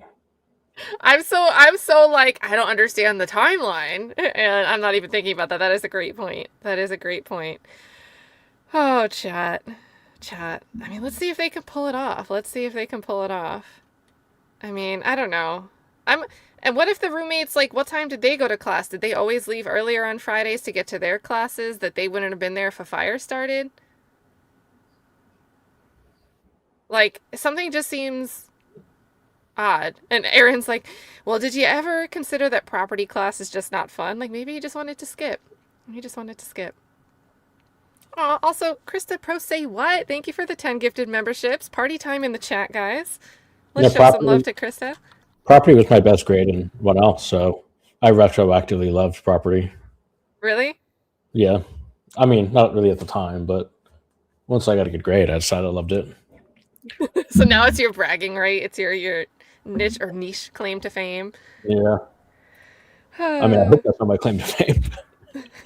Well, I don't think that's not the reason any of us know you. You know that, but yeah, that's true.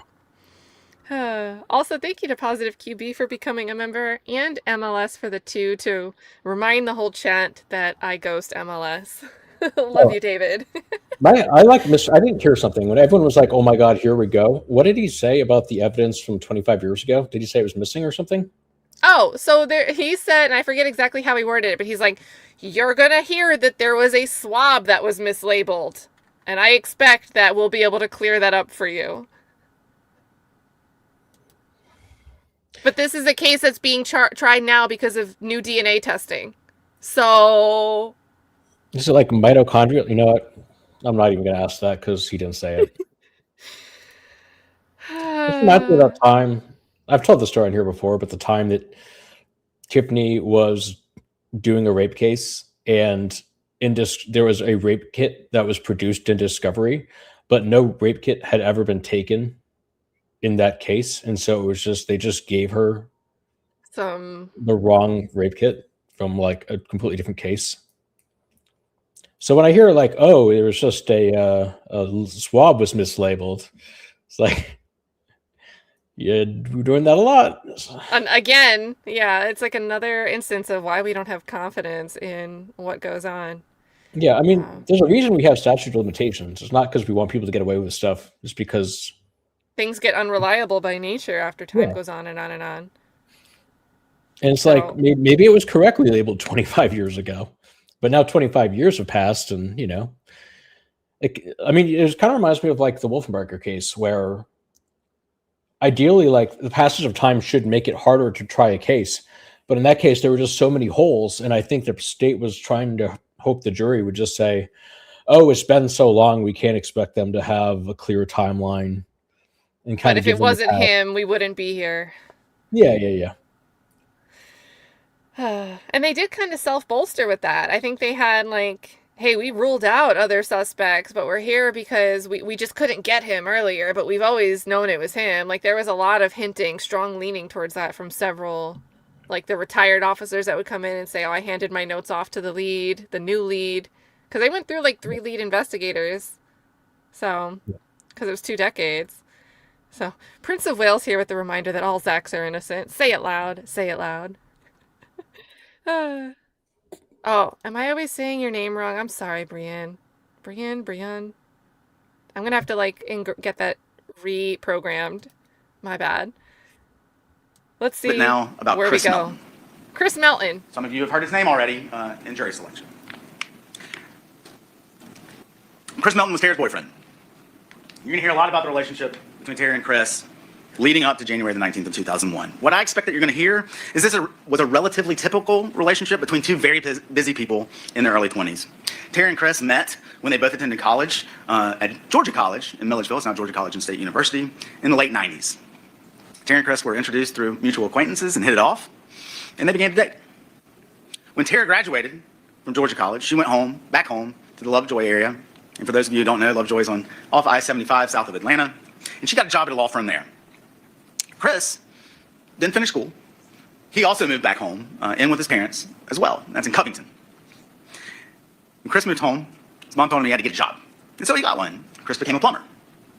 And so at this time, Tara and Chris are in a long-distance relationship because Covington, Lovejoy, about an hour and a half apart, maybe a little bit less. Tara moved to Athens, I believe in 1999, when she got a job at a law firm here in town. So at that time, Tara's in Athens. Chris is still in Covington, and so they're still kind of doing the long distance thing, right? Maybe not quite as long, but certainly not in the same town. And they found it hard to find time to get together. And so Chris moved to Athens. He got an apartment with a roommate at a place off Millage Avenue. And he was commuting back and forth to work. Most of his work was in the Loganville, Gwinnett County area. But I expect what you're going to hear is that Chris and Tara were trying to figure out how to have an adult relationship when they both had a work life and other things going on that they had to manage. As I mentioned before, Tara started law school in August of 2000. I expect you're going to hear that during that fall semester, that first semester, Ashley and Valerie are going to mention to you that Tara was spending a lot of time at Chris's apartment. Now, that doesn't mean Chris wouldn't come over to her house too. He did, maybe just not as often. But when they did, they'd spend the night at each other's house, both at Millage Avenue and at Bond Drive. This is normal relationship stuff. Moving into the spring semester, January 2001. Now remember, Tara was trying to buckle down, more time in the library. Well, at that time, Chris also had good things going on. I mentioned that he had taken up plumbing. He was working for a company, but around this time, he started maybe thinking about going out and doing work on his own. You know, his business was mainly in the Loganville, Gwinnett area. And so at this time, you know, he's using his truck, not a company one. It's his gas, his time spent commuting. And if he's traveling back and forth, I'm glad you know who's gas. He's not making whose gas it was that was being consumed on this guy's commute. That's very important information. It's just super important. Gwen has It's to me, we heard from the judge that she granted the state's motion in limine to not get into third-party culprit. But now we have the state.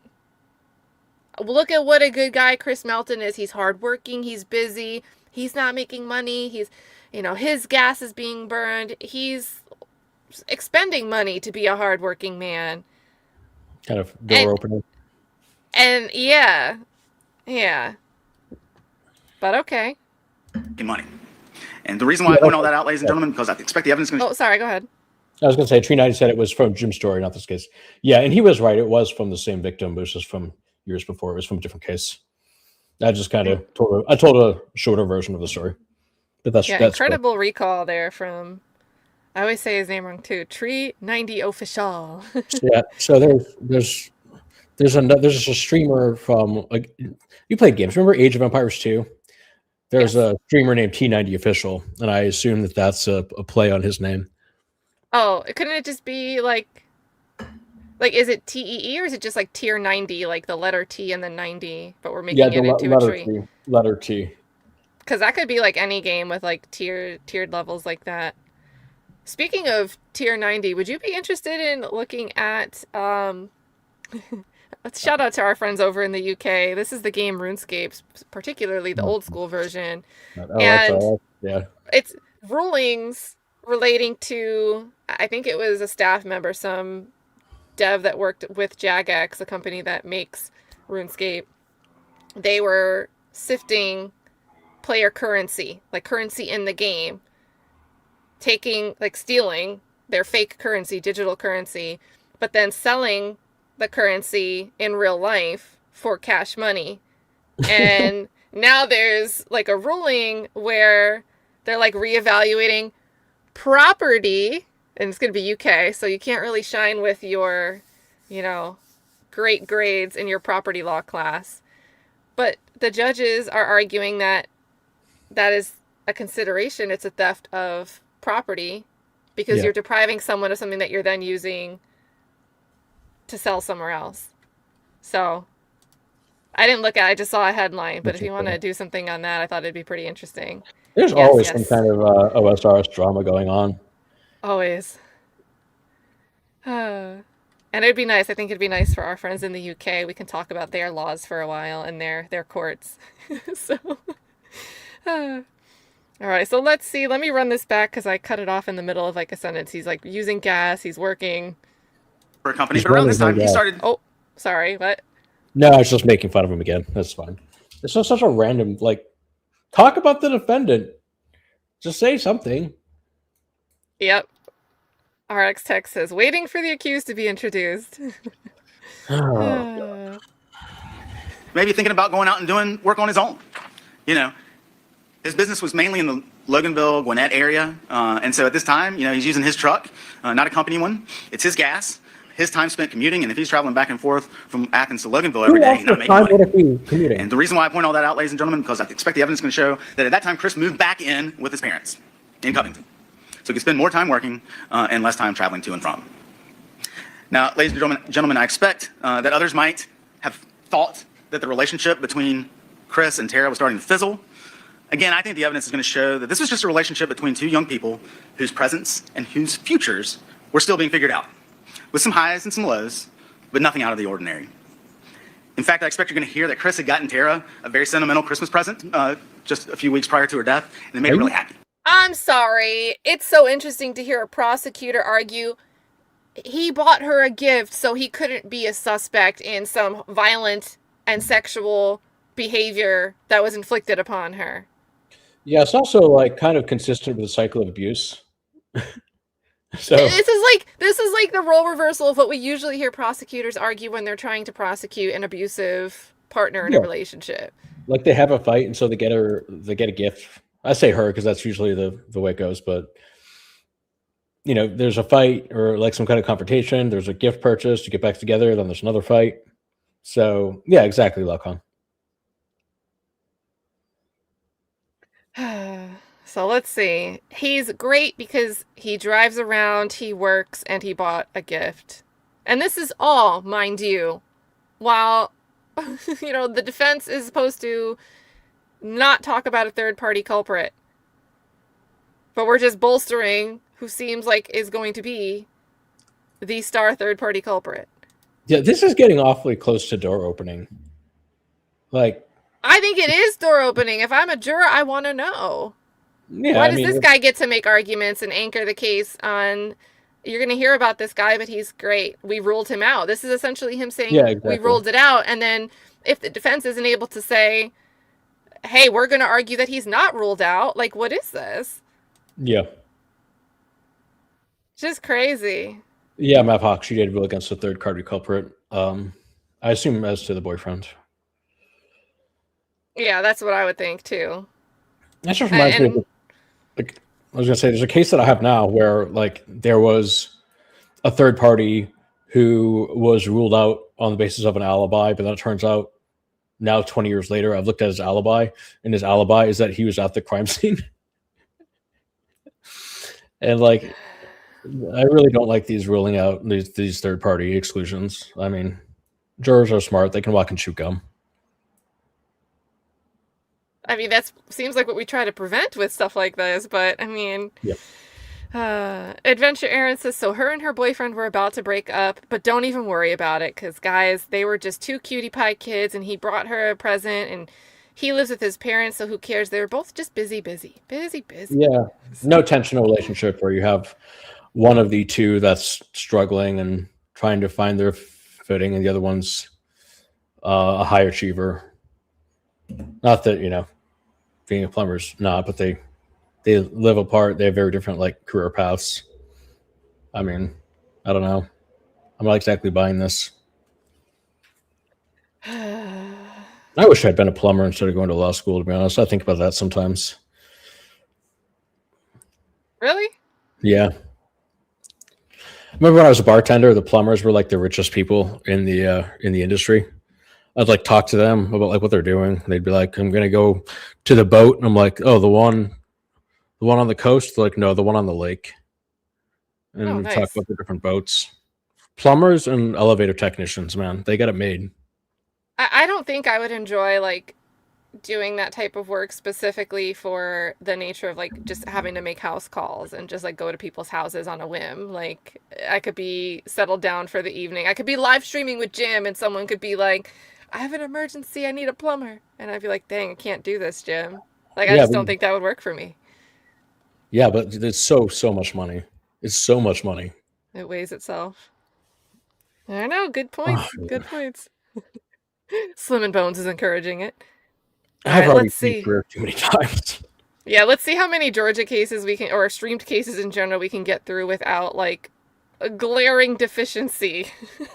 Maybe he'll tie it together. He's still got some time to mention the defendant in the case he's trying. His face right now. Can we save a screenshot? I like his face right now. He looks like he's trying. All right, Holden, or is it Bolden? I forget already. Let's see. He was going to come to Athens Saturday to celebrate Tara's birthday with her. Oh. Chris saw the potential for a future between them. So wait, her birthday is this weekend? Yeah, she. What was it? January when January 19th is January 19th. Although there's like kind of like a broad date range of when it could have happened. I mean, not date range, time frame. Yeah.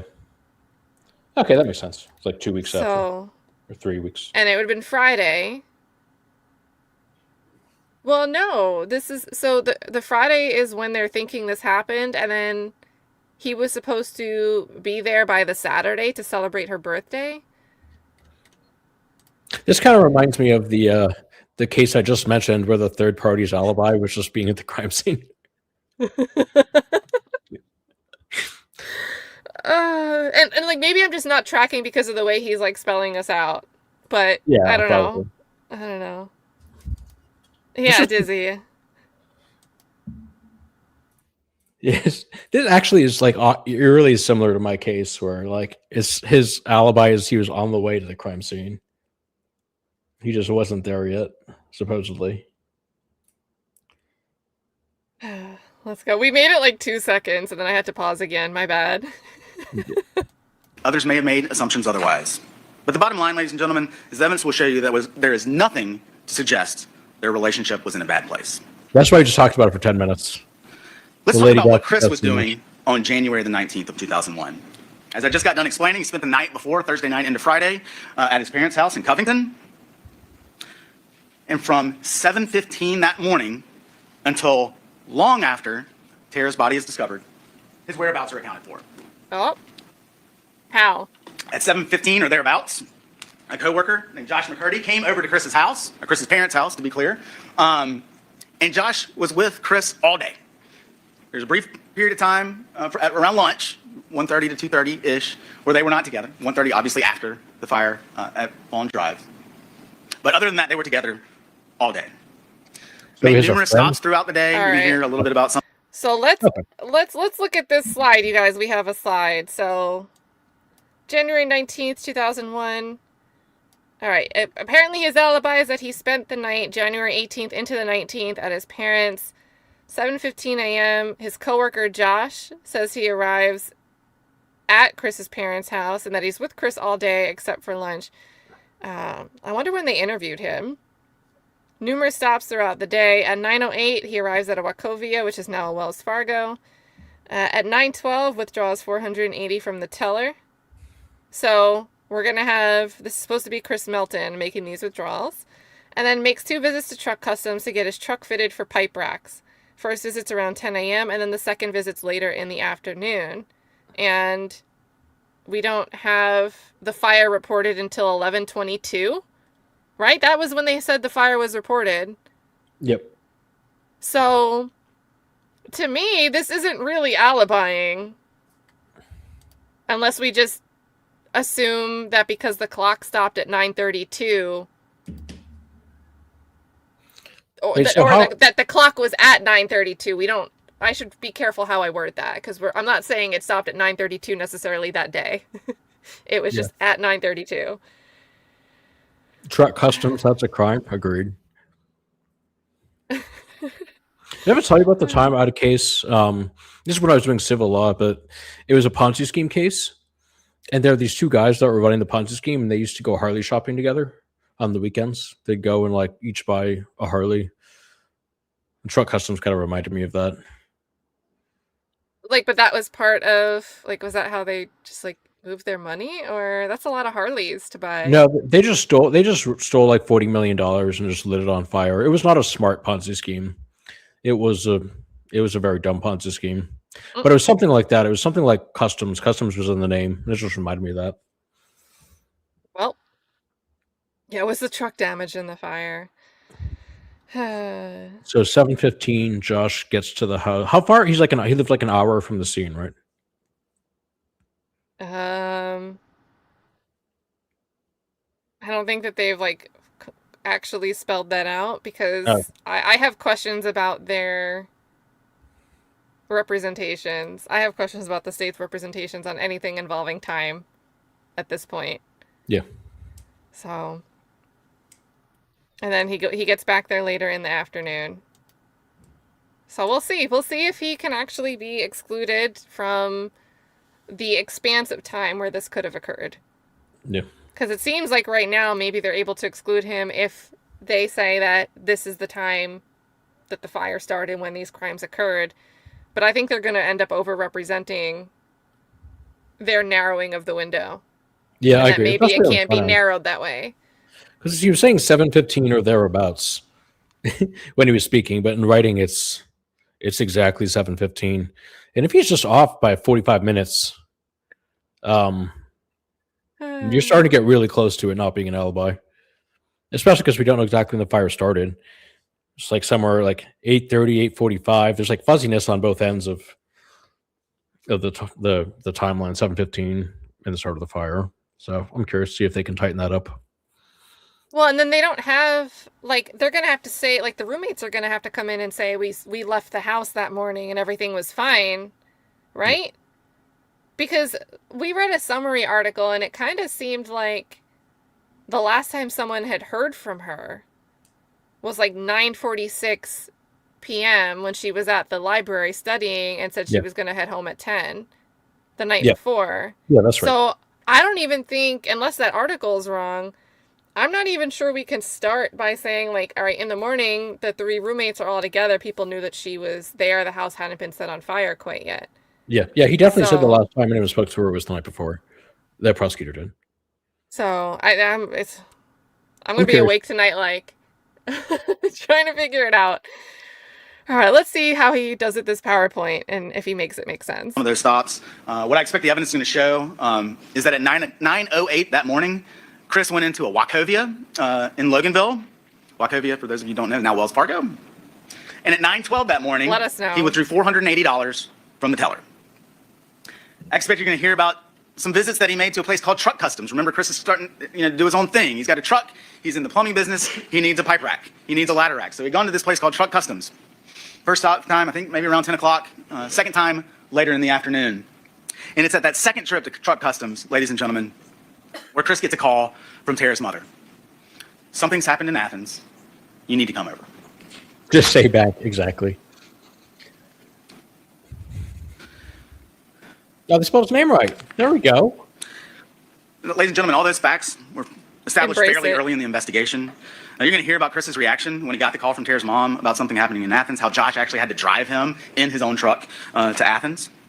And even with all of this, ladies and gentlemen, with those facts being established early in the investigation, Chris was always under the microscope as it related to Tara's murder. He was asked to give blood. He was asked to give a sample of his head hair. He was asked to give a sample of his pubic hair. Chris was subjected to repeated interviews by law enforcement. Every time anything's ever been asked of him, his answer's always been the same: whatever you need. The evidence will show that Chris has been fully cooperative for over 25 years. I'm going to try and move a little bit quicker now because I think I'm taking longer than I intended. Yeah, you should have But there's a started lot with of the other investigation going on in this case, ladies and gentlemen. This is a 20-plus-year-old case. The state is not going to present to you everything that was done over the course of this 23-year investigation. You look like you whoa, are. Whoa, whoa, whoa, whoa, whoa, whoa, whoa. Chat says the roommates were gone that night. Sorry if I missed that detail. But that makes me wonder who would be aware of that. Like, This is not going well.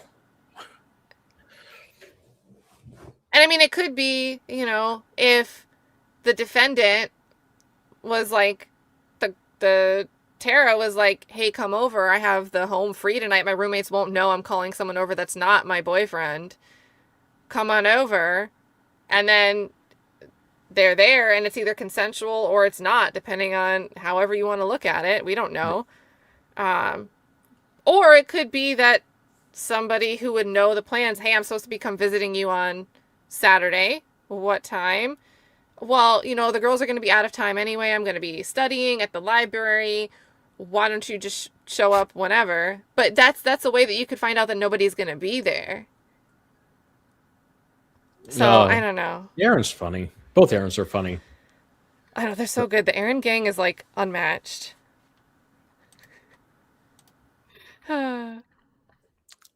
He knows it too. Look, he's smiling. TB, true. Oh, yes. I hear dog.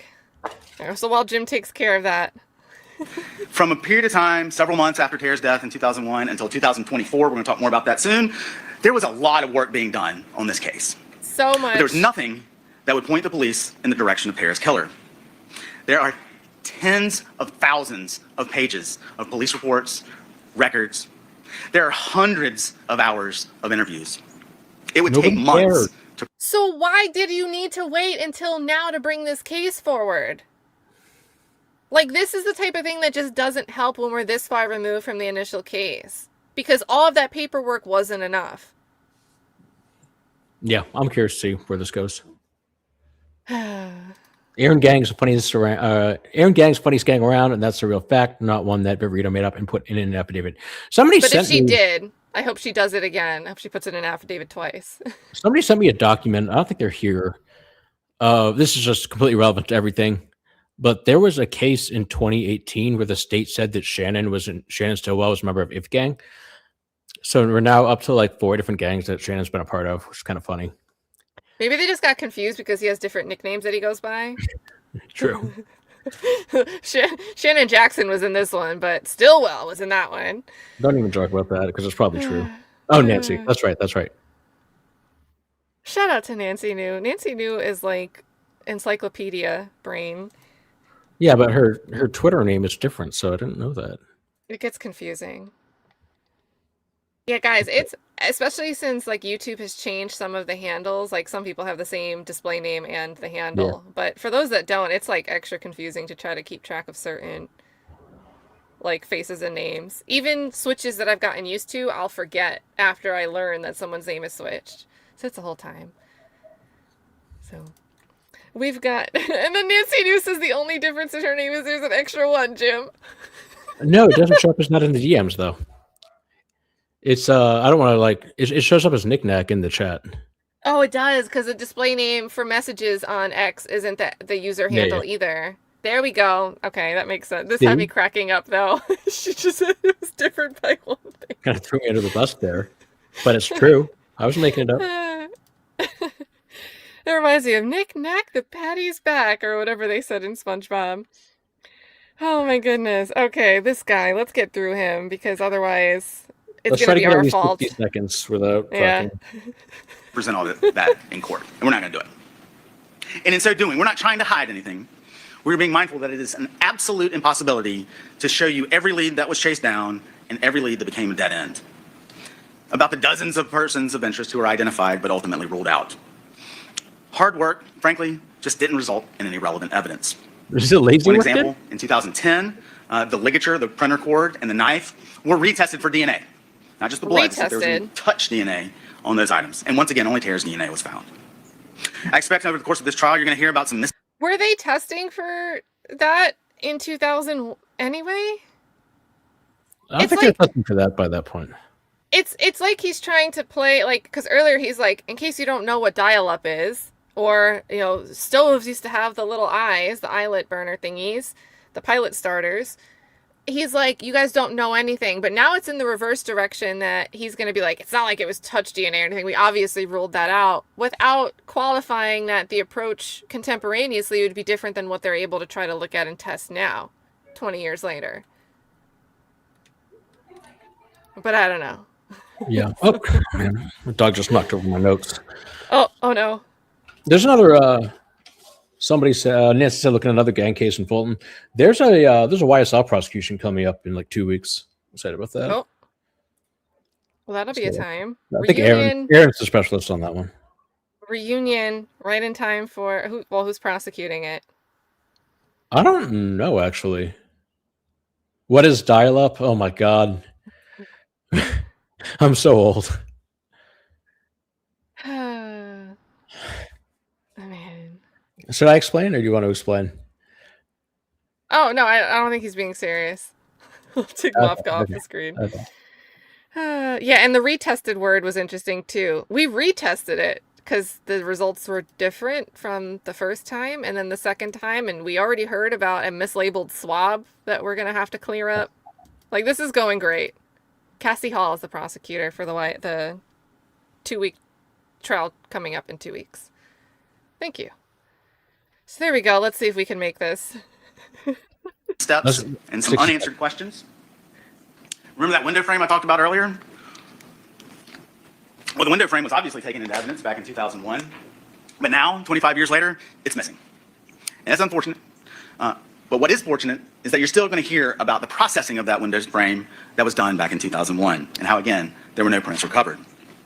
You'll hear that Tara's laptop, the one that I mentioned had been taken from her room, has never been found. And lastly, as far as unanswered questions go, I'd submit to you the evidence can show that no one investigating this case has been able to quite figure out exactly how the defendant got in and out of 160 Fawn Drive. Was it the kitchen window with the frame that showed signs of tampering? Was it the back door? To this day, ladies and gentlemen, there's no definitive answer. And the state's not going to be able to show you the answer to that in this trial either. That fact is not necessary to prove the defendant's guilt. It might be if another suspect is someone that she knew. With all this investigation going on and no leads being developed, the case goes cold. Something happened that changed all of that in 2023. Something called the Coleman-Baker Act was signed into law by Governor Brian Kemp. In case you hadn't figured out, the Baker part of that act is named after Tara. This is a law designed to address cases exactly like this one, where all leads have been exhausted and no likely perpetrator has been identified. What the law does is it directs new eyes to be placed on the file. See if all appropriate forensic testing and analysis was done in the first instance, or if additional testing might produce evidence or information relevant to the investigation. And so at this point, enter into our story Agents Liz Bigham and Jeremy Howell with the Georgia Bureau of Investigation. Agent Bigham and Agent Howell are longtime agents with the GBI, and they joined that cold case unit after the law was enacted. In December of 23, they started looking at this case. And one of the first things they did was a dogged re-examination of all the physical evidence in Tara's case, including the sexual assault kit that had been taken at her autopsy. That kit was resubmitted for testing in February of 2024. And so, ladies and gentlemen, a lot's changed about DNA and the way DNA is tested from back in 2001. I expect you're going to hear that the sensitivity of that testing has improved greatly. And so, in February of 24, the crime lab was able to find first male DNA and then obtain a DNA profile from item 2I. It's going to get confusing. We can clear all this up later about the names of those items. 2I is labeled oral swab B. It's pretty confusing. Really? So, oral swab B is pretty confusing? Upon further testing of 2I, what they do... Does he mean 2I, like I as an igloo, or is he... Why would it be confusing unless it was like anatomical eye? How is that confusing if 2I is labeled as an oral swab? I don't know. Because I would think the letter I, right? To igloo. I mean, like I said, this is exactly why we have statute of limitations. Because this stuff happens. Stuff gets mixed up. This is the whole point. Obviously, I know there's no statute of limitations for murder. I'm just talking in general. But this is why we have statutes of limitations. Well, but even when there is no statute of limitations, there's like the dismissals for, too much time has passed. And the judge can make that decision, or the prosecutor can say, hey, we're choosing not to retry because blah, blah, blah, blah, blah. So maybe that part with the judge is state specific. I feel like I've heard a few recent like New York cases where the judge has been like, this was overturned after 35 years when all the witnesses are unavailable now. You're not going to do this. This is done. So I think every freeze frame of this guy has been great. He does have a very expressive face. I don't even mean that in like a pejorative way. He does. It's very, very entertaining and lots of arm movement. All right, so they're saying what they do is separate. He's going to tell us about this testing. Is they separate the DNA into what's called fractions. I'm not going to get too much into the details of it now, but the idea is you're trying to separate the female DNA from the male DNA. 2I, the oral swab. B, the first fraction is a match to Tara Baker. In the second fraction, there's a partial major profile of male DNA. And that DNA is not Tara Baker and is not Chris Melton. In case I haven't been clear, when I refer to a profile, what I'm, for lack of a better term, talking about is a DNA fingerprint. So when I talk about profiles, that's what I mean. But that profile, So is it the defendant? It doesn't seem like it. He still has not mentioned the defendant, to be clear, ever. And it is 2I, the letter I. What is he talking about that's confusing? Item 2I. Yeah, I don't know that number that way. But, okay, oral swab B. So it's not, yeah. DB At least 2 individuals. Oh, that's interesting. So unless that means at least 2 individuals, including Tara? Why would you word it that way on the slide, though? I thought you were running out of time. True. Yeah, this probably should have... No, like, get to the defendant. Is he going to say that there was a match to the defendant? I've been assuming that's what he's building up to. And if he does, he should have started with that. But is he not going to say that? I think it's going to end up getting to, like, one part of the thing that they tested, maybe a hair. Okay. But that this specific item, they can't conclusively match to the defendant. But it seems like they have 2 other individuals that it wouldn't be, at least. I don't know. Yeah. Let's see. Partial major profile from item 2I was eligible to be submitted into something called CODIS, C-O-D-I-S. That stands for the Combined DNA Index System. CODIS is a national database of known DNA profiles. I think that as of November last year, there are about 26 million known profiles in CODIS. And once that profile from item 2I was uploaded into CODIS, the way it works is it is routinely compared against the 26 million known profiles to see if any leads could be developed. Say the defendant. On April 30th, There you go. 2024, there was a hit. Better for the defendant. And it was It that is, right DNA, here. again, matched from item 2I, and that hit was to the defendant. First time his name appears in 23 years and in this opening statement. Edrick Faust. Okay. Ladies and gentlemen, that is the first time in Is this the mislabeled swab? Is this going to be the mislabeled swab? It seems like it was, right? It was 2I was the mislabeled swab, and that was submitted to CODIS. Oh, I think. man.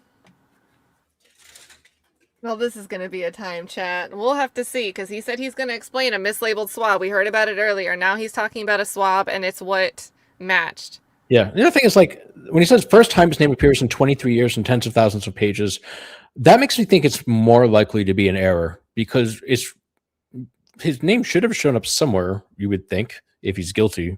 That kind of lends credence to the fact that it was a mismatch. Not that it was, Dang.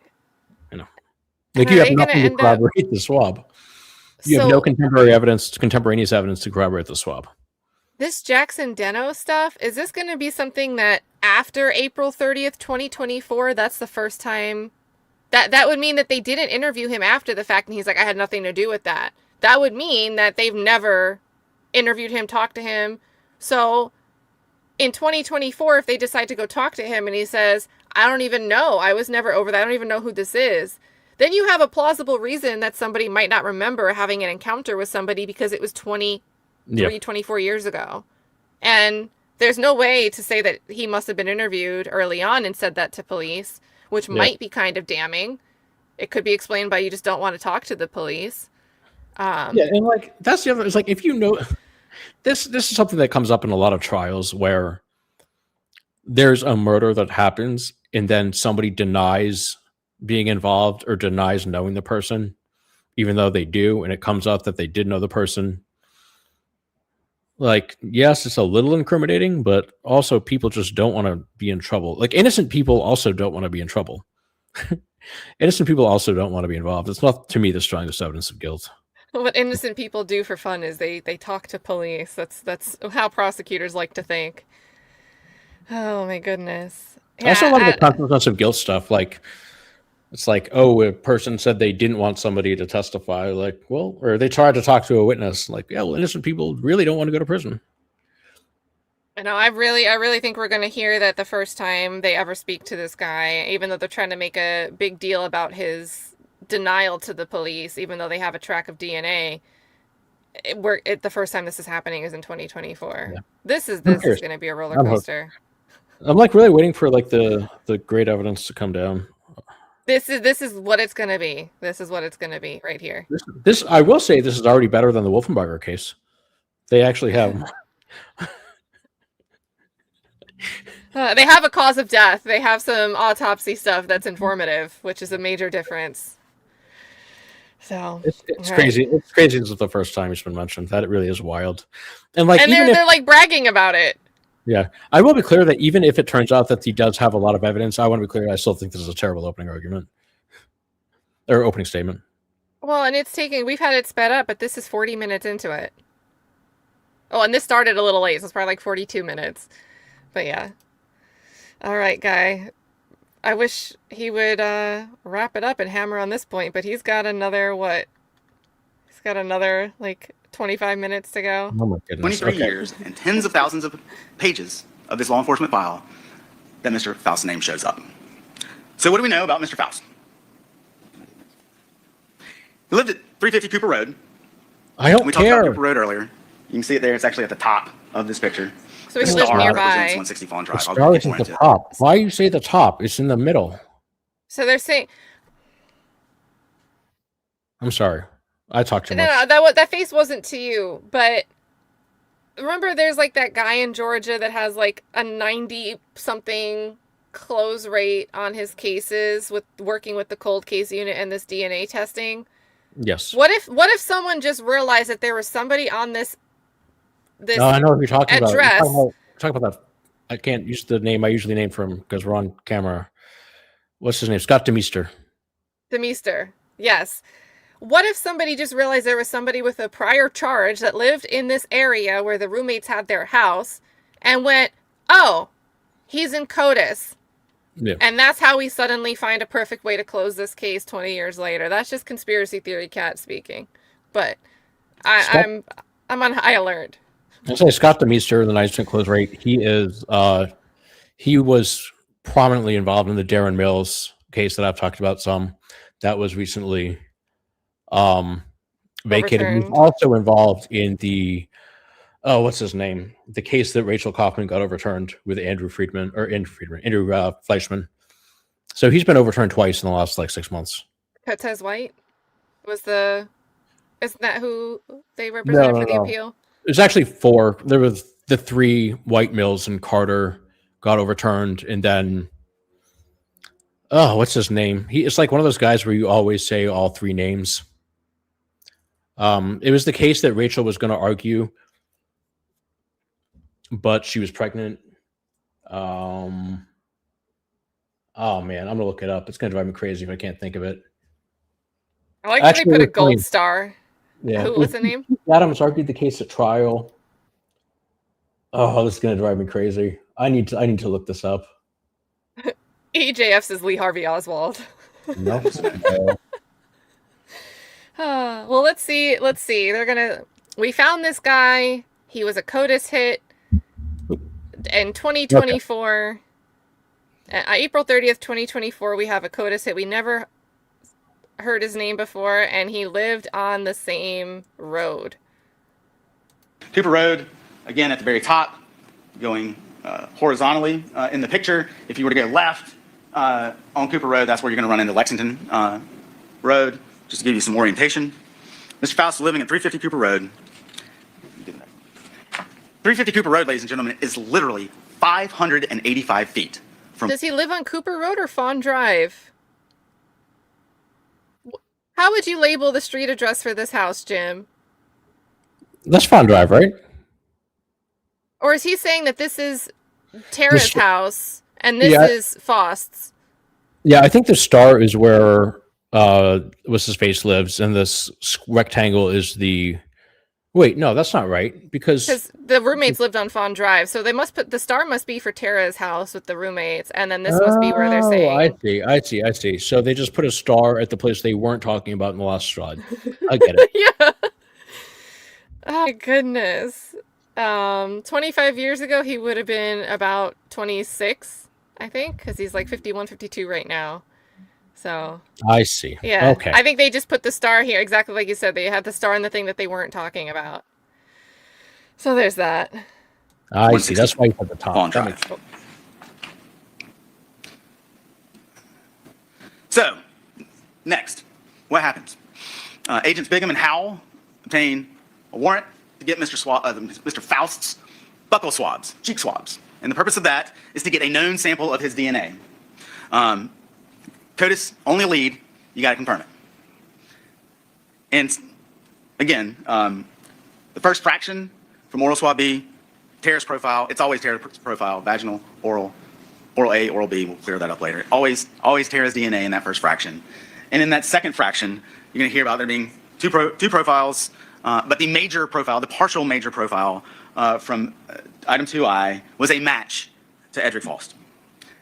And that match, I might mess up the wording of it, was 1 in 800 quadrillion. I have objection on it. Quadrillion. And I have a motion. Oh! Quadrillion isn't that, All right, ladies and gentlemen, I'm going to have you go back into the jury room. Don't discuss the case. Thank you. All right, we have a motion. I have a motion for mistrial, Your Honor.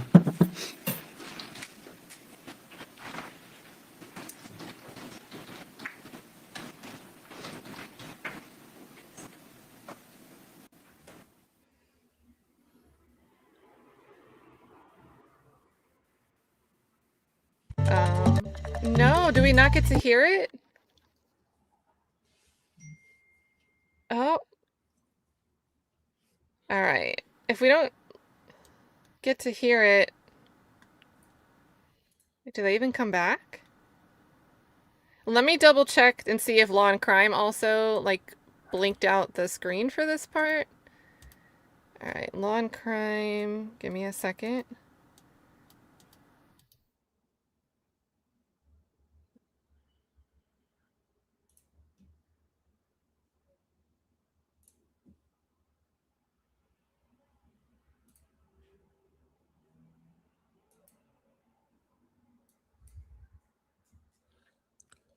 Okay, they're going to the seal on law and crime. I think they just... There's a little bit, but it's kind of awkward. Here's what we've got. I wonder if they like clipped something out. Yeah, it didn't say like it was us close the courtroom. I'm not sure why it would be. Past this, there are going to be more slides that use the same type of language. Obviously, when it occurs, I'm going to get up and move for a mistrial again to preserve the record. But I would ask the Honorable Court to instruct the state to use accurate evidence that will come into, accurate descriptions of evidence that would come into evidence. This slide is not accurate. And the next two slides that involve true allele won't be accurate as far as the match language on. Oh boy, where's DD Anything from the in state the before I chat? make a comment? Look at the judge's face. The just- microphone sucks. It's like the second slide that's mentioned third slide that's mentioned his name, and you're at a mistrial motion. That's not great. Not surprising. Ah, so there's a standing motion in limine about the likelihood ratios. Ah, So is it, if there's a motion in limine that's objecting to specifically what they put in the slides that they're going to use for opening, and then they left it in the slide anyway, that would be even worse. And I would not be That's surprised if never that's happened. exactly what happened here. Yeah, that's never happened. Not in Georgia. I think the likelihood ratio of the quadrillion, and maybe that's why he was fumbling and was like, I'm not sure if I can pronounce that. And then it was just quadrillion and not like, you know, there's some weird, wacky, big number names out there. Oh, chat. So let's see if state has a response. I don't disagree. I disagree with every assertion Mr. Cruz just made. All right, thank you. Mr. Cruz, your comment Okay, his argument is I disagree.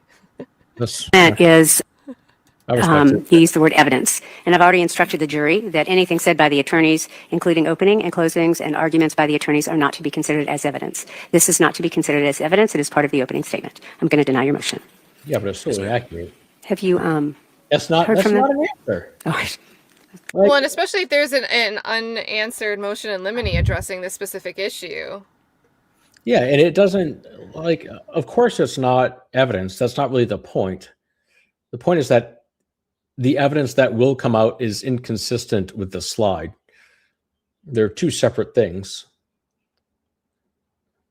The judge should have reviewed them first. Most judges require them to be submitted before openings if they're being used. Yes, that is true. I vehemently oppose. That's my whole. I'm going to reject that motion at this particular point in time. Oh man, this is gonna be something. Let's see if anything else is said, and then we'll continue with the closed captions back over on 11 Alive. This microphone noise. You guys were not kidding about the sound sucking. You know, it's better than most. Fair.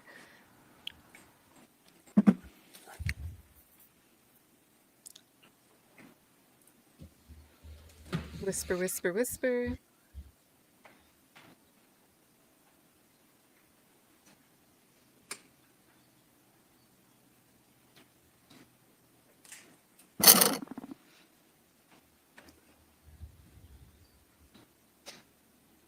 Now, what do we speed it up?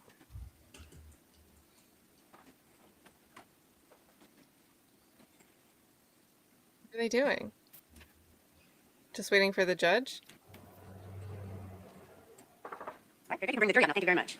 Okay, so we'll go back over to 11 Alive. Get the captions. Defense There's attorneys only a are little bit longer. left. There's only a little bit left of his opening. Frankly, you know, during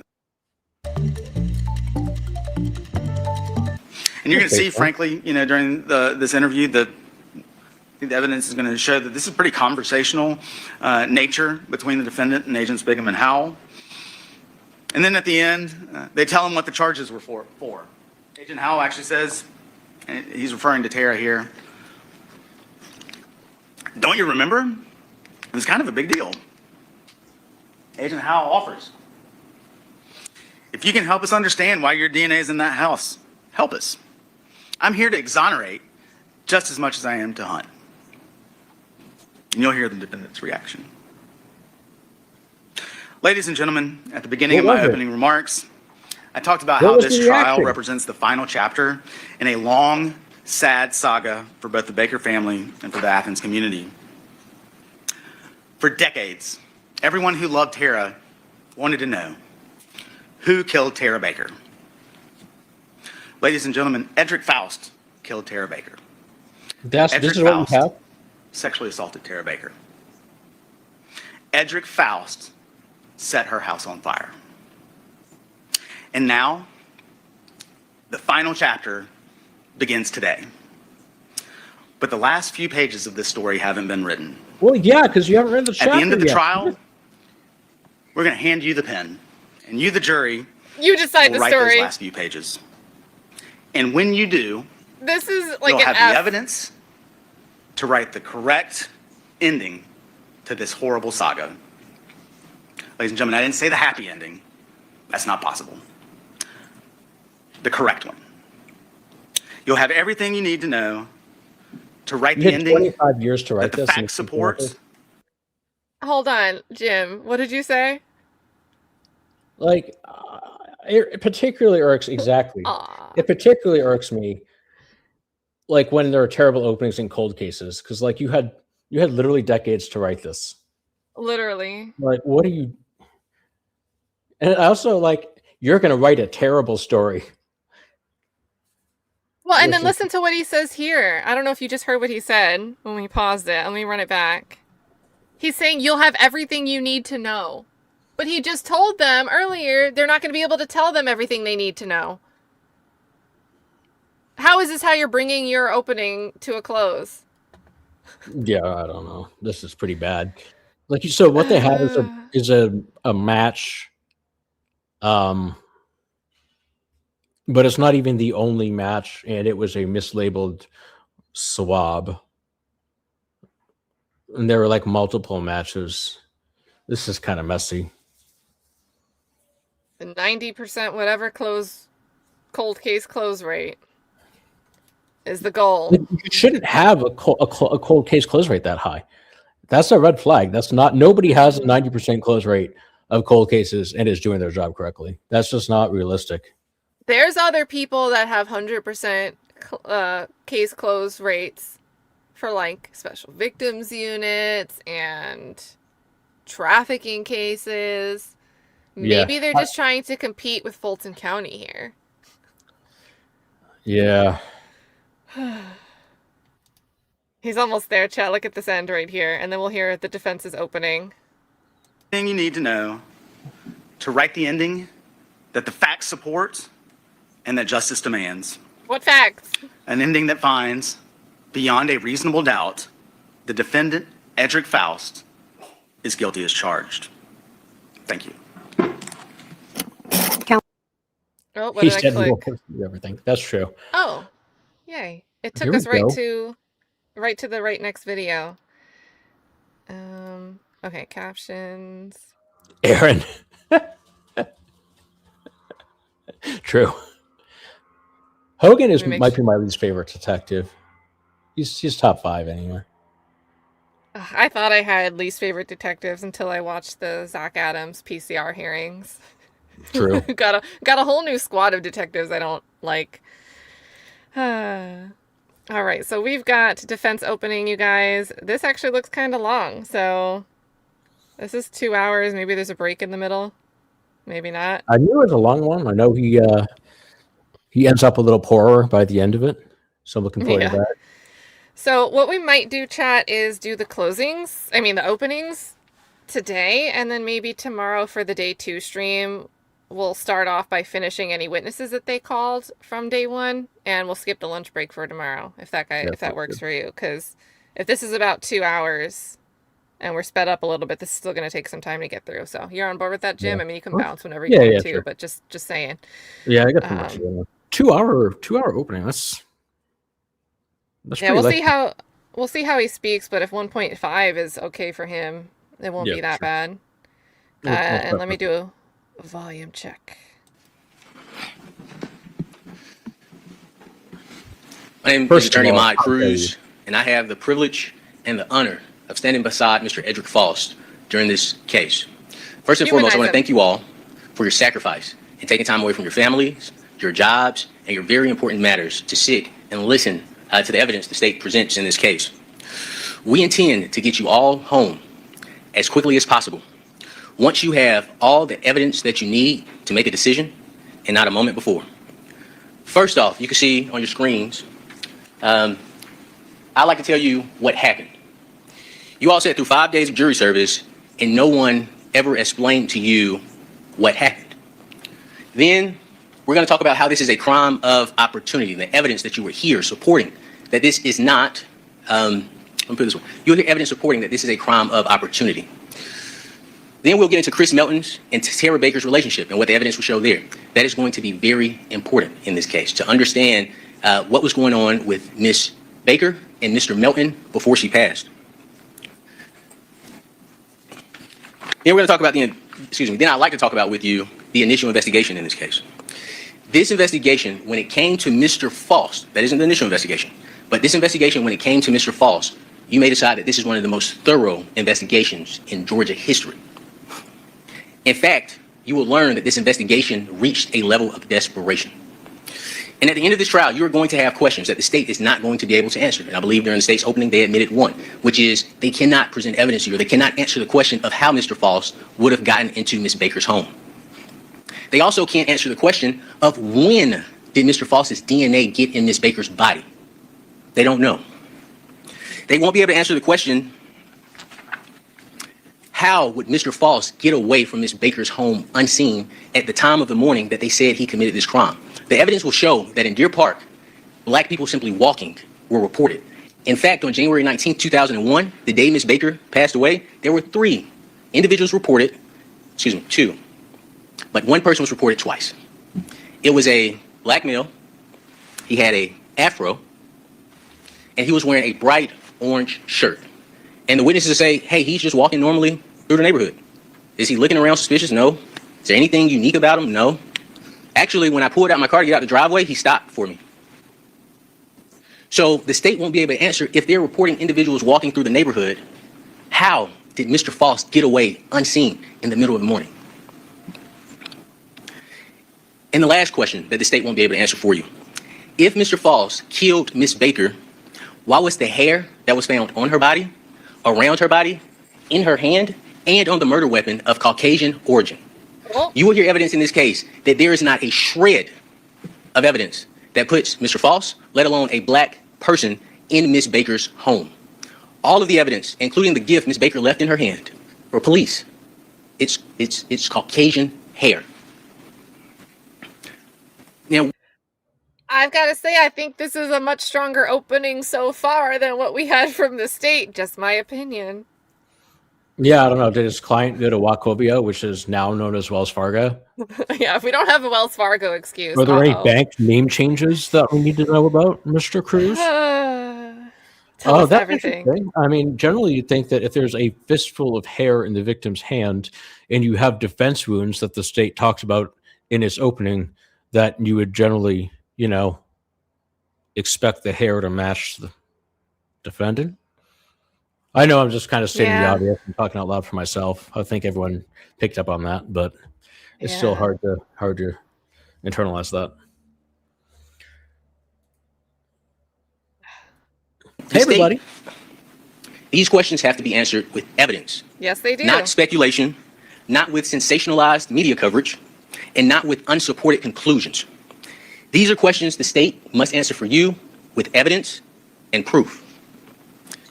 The state may spend a lot of time talking about Mr. Faust's DNA. That is not an issue in this case. DNA is not an issue in this case. But they may spend a lot of time talking about Mr. Faust's DNA being present among, as they presented to you, the multiple DNA profiles that were found and identified. But you may find yourself asking this question at the end of the state's presentation of evidence. How does Mr. Faust's DNA simply being in Ms. Baker's body, along with someone else's DNA profile, establish that he is the person that killed Ms. Baker? And this is why you all are here today. This is why we are here today. We're not here to talk about, and the state is going to present this type of evidence. We are not here to talk about how bad of a person Mr. Faust may have been, how horrible of a boyfriend he may have been.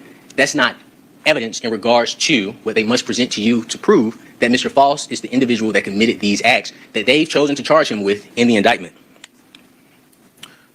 We're here to talk about and find out. All right, let's do an intro here for everyone coming over from Hella or Excited Utterance, whichever name you prefer. Good to see everybody coming over. We are rewatching day one. This happened earlier today. This is the Edrick Faust trial in Georgia, Athens-Clarke County. We just started defense's opening statement, and right out the gate, he tells us, although his client, the defendant, is a black man, the victim, this is a 20-year-old cold case. This happened back in 2000. There is hair found in her hand. She has defensive wounds. That's of Caucasian origin. There's hair elsewhere on her body. That's of Caucasian origin. And doesn't seem to match the defendant sitting in the at the defense table. So we've got to see what happens here. The prosecution came across Edrick Faust after an April 30th, 2024 CODIS hit that came back with a hit matching Edrick Faust. And there might be issues. We heard mentioned during the state's opening statement that there was a mislabeled swab and that it's no big deal. Timelines aren't really making sense to me based on the state's opening, but I think this one's going to be a hot mess of a trial. So if you're just tuning in and trying to figure out what happened, it wasn't clear to me from the state's opening what exactly happened on January 19th, 23 years ago. Yep. My math is bad. Yeah. When Tara Baker was killed. So we know it's going to be a good case. Yeah. So good to see everybody. We are hanging out in Georgia for this trial. I'm Kat Nott Williams. Hosting with me is Jim, also known as the Happily Angry Lawyer. So I'll drop a link for him in a second. If you don't already know him, make sure you follow him as well. And good to see everybody. Yes, 2001, 2001. That was the name. The three-name person. Say it again. Andrew Valentino Wilson. He's the one that got his conviction reversed about a year ago. In Fulton. That's the one for those of you who just got here, I was talking about a random case like half an hour ago. Well, cool. Thank you for delivering on your promise to find out what the name was. Guys, this is Happily Angry Lawyers channel. Anyone that's been hanging out with us all evening and doesn't know who Excited Utterance is, you should. What's wrong with you? Let me get her channel link here. And then we'll resume. Here we go. Whether the state's evidence proves beyond a reasonable doubt that Mr. Faust committed the crimes that he is charged with. That's it. That is why we are here. And in this trial, the question is not who killed Ms. Baker. That is not the question that anyone is asking you to determine. But again, the question is simply, does the state's evidence that they present to you prove that Mr. Faust, proves beyond a reasonable doubt that Mr. Faust is the person responsible for burglarizing Ms. Baker's home? He's charged with burglary in the indictment, sexually assaulting Ms. Baker, and killing Ms. Baker.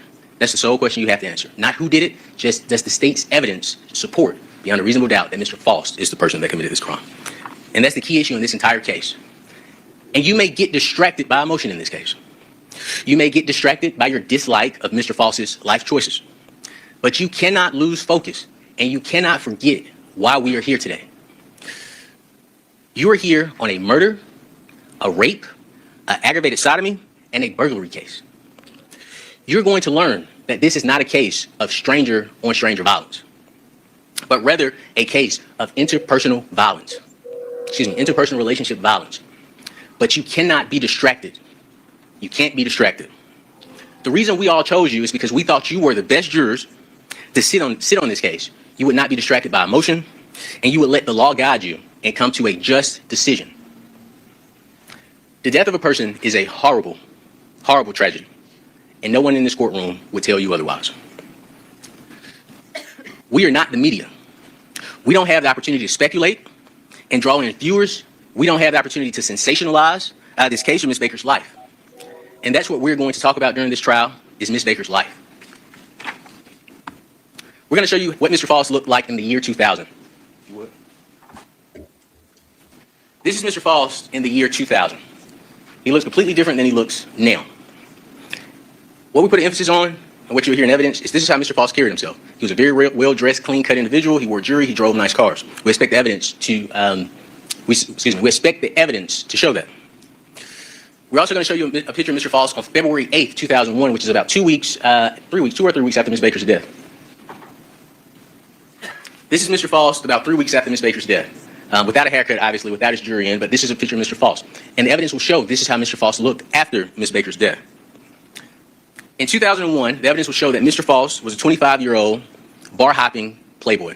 You will hear for some of Mr. Faust's ex-girlfriends, particularly the state will call Ms. Brenda Sweeney. And you will learn in this case that the state, Ms. Elizabeth Bigham, she will testify that she's reviewed every single document in this case file.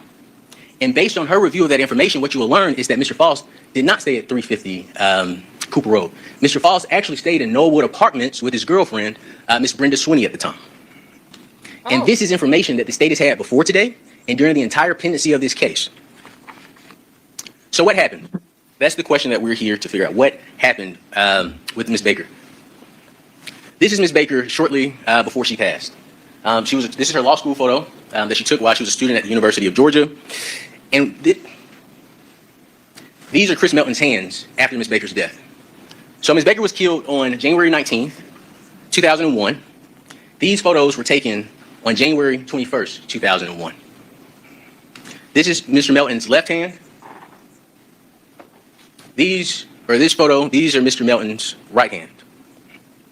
During this trial, you will learn the nature. For those of you who just joined and missed the state's opening, this would be the victim's boyfriend. These hands are photos of the hands of the victim's boyfriend, who is not the defendant. Yeah. And the defense is not supposed to mention third-party culprits in their opening, even though the state kind of went down a long-winded storyline of, he worked so hard, he's so busy, he bought her a Christmas gift, things were fine, they were a busy couple, but they were great. He was supposed to come over on Saturday to celebrate her 24th birthday. Yeah. Like, this is something. This is something. I mean, he was a plumber, so I guess he worked with his hands, but I don't think that's what this is. I don't know if I'd want to hire a plumber whose hands look. It looks like they're just like punching things to make it work again. Yeah, that's not how we fix things. I don't think he's missing some hair on his hands too. Yeah, I would say so. Like smooth skin but then the hair starts here where you wouldn't really be doing anything. Those aren't messy hands. Oh man. Well, does it get any worse? Does this case get any more interesting? Ms. Baker's death, it was an overkill. And what we mean by that, it was terrible. That's the best word I could use. It was terrible. It was a horrible death. Ms. Baker was not only unalived, but the person who did this to Ms. Baker, they beat her, they punched her over and over and over again. And you will hear from the medical examiner the injury she had to her face. Her eyes were swollen and blackened. And then this individual, and we don't know the order, but this individual, this sick individual, then took Ms. Baker's printer cord and wrapped it around Ms. Baker's neck. And he laid on top of Ms. Baker as he pulled the opposite ends of that printer cord, strangling her. That individual, at some point, again, we don't know the order that this took place, but these are the things that took place. This individual at some point walked to Ms. Baker's kitchen, pulled out a knife out of her knife block, and then stabbed Ms. Baker in her neck. And you'll hear that Ms. Baker was stabbed on the right side of her neck. Better state's opening than the state. This wasn't enough for this individual. This individual then went into the living room of the home, took Miss Ashley Hall's chenille blanket off of the couch, went and turned on the eye of the stove. They put the blanket on the stove, and when this blanket caught a blaze, what occurred was this person walked back into Miss Baker's room. The hands. Hold on. Let's go back to the hand picture. So the hands He were says, fine. "Are you serious?" That would explain why his hands look singed. Does this look like somebody that could have been carrying a blanket they just caught fire on the pilot light from the stove and had to carry it over to a bedroom? This is giving me Like, full Wolfenbarger vibes. this is crazy. This is what the state should be showing us to prosecute somebody, I feel like. But they say he has an alibi. So let's I wound us back. Let's jump ahead again. Went and turned on the eye of the stove. Well, They the cuts put- look like cuts, but there's no, it looks like there's hair missing, and then the hair restarts on parts where you might not be exposed to something. I don't know. On the stove. And when this blanket caught ablaze, what occurred And I was just- this person walked back into Miss Baker's room while Miss Baker laid on the floor still grasping for air. And you will hear that. Oh, man. He places this blanket on the bed. And then this person takes your laptop. You will hear back in 2001, laptops, cell phones now are like laptops. Back in 2001, laptops were like cell phones. They would have all your personal information. But this person takes her laptop, he then closes her door, locks it, goes to her bathroom door. You saw a picture of it in the States opening.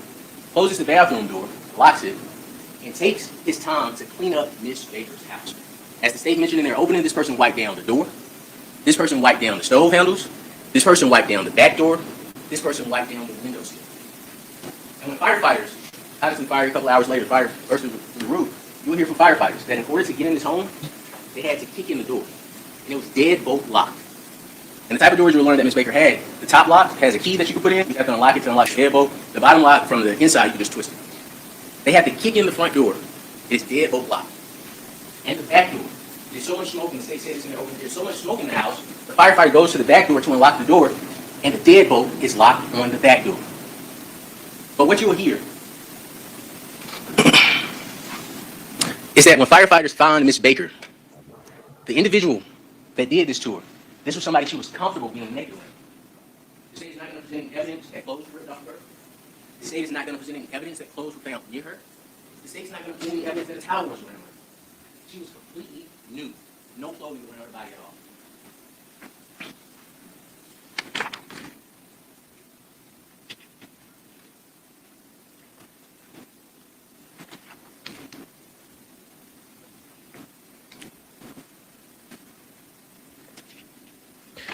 Let's see why they mentioned the. Now, while this individual was Go ahead. I was gonna say I realize now why the state tried to preemptively get ahead of the.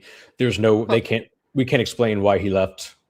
Thing. I didn't really think there was gonna be much there, but the deadbolts kind of changes that too. That's kind of Yeah. more powerful than I expected. Yeah, let me clarify. I don't know if like lighting a candle and like accidentally having your finger too close, you can singe the hair off with some exposure to a flame, but it won't leave like a mark on your skin that's gonna look like you had major burns to your skin cells. It might feel kind of raw and it might look kind of shiny, but it might not present itself as much more than just all of a sudden you have no hair in that spot. So don't ask me how I know. strangling Miss Baker, you don't leave the light to finish or bring light to tape. That is when things present is that Miss Baker was scratching at this individual's hands while he was trying to strangle him. While he was choking him, Miss Baker was trying to get him off. While he was choking him, Miss Baker was grabbing his hair, trying to get him off. And the forensics evidence, and we'll get into forensics, I won't go there now, but the forensics evidence will support that Miss Baker was fighting for her life.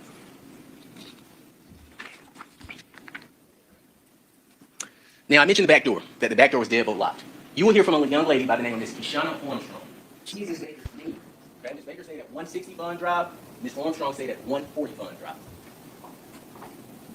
So if you're looking at this map, Miss Baker's home is here, where the blue tarp is. Miss Armstrong's home is right there. 2 houses up.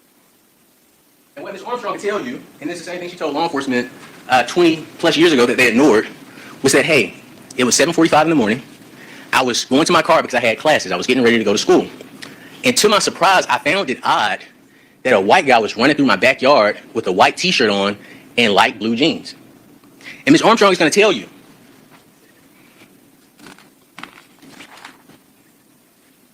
You'll see a photo of it. But Ms. Armstrong is going to tell you, she's going to testify. And what she'll tell you is this person, you can't remember the face because it's been 24 years ago. And you'll You'll learn police never followed up with it. They never showed her a photograph of Chris Melton. And as the state said, Chris Melton was the center of the investigation, right? But they never showed her a photograph of Chris Melton. They never gave her a photo lineup. They said, hey, do you recognize anybody in this photo lineup? So what she'll come in and testify to is, hey, I don't remember the person's face. I can't really remember the person's hair, but I do remember the person had the exact same color hair as Chris Melton. That's what Mr. Armstrong is wanting to tell you.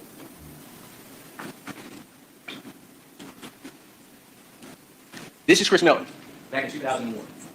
Mr. Armstrong is going to tell you that she can't remember her hairstyle. She's like, I can't really remember her hairstyle, but I do vividly remember this person's hair color. And what you'll learn is police never even ask her the hair color. They don't even ask her. When they interviewed 20 years ago, they don't ask her about the hair color. Only they ask her how tall is the person, what age group does he look like he was in. And she'll say he looked like he was in his 20s. He had kind of like a medium athletic type of build. And they're aware that Miss Baker is dating Chris Melton. They never show her a photo of Chris Melton.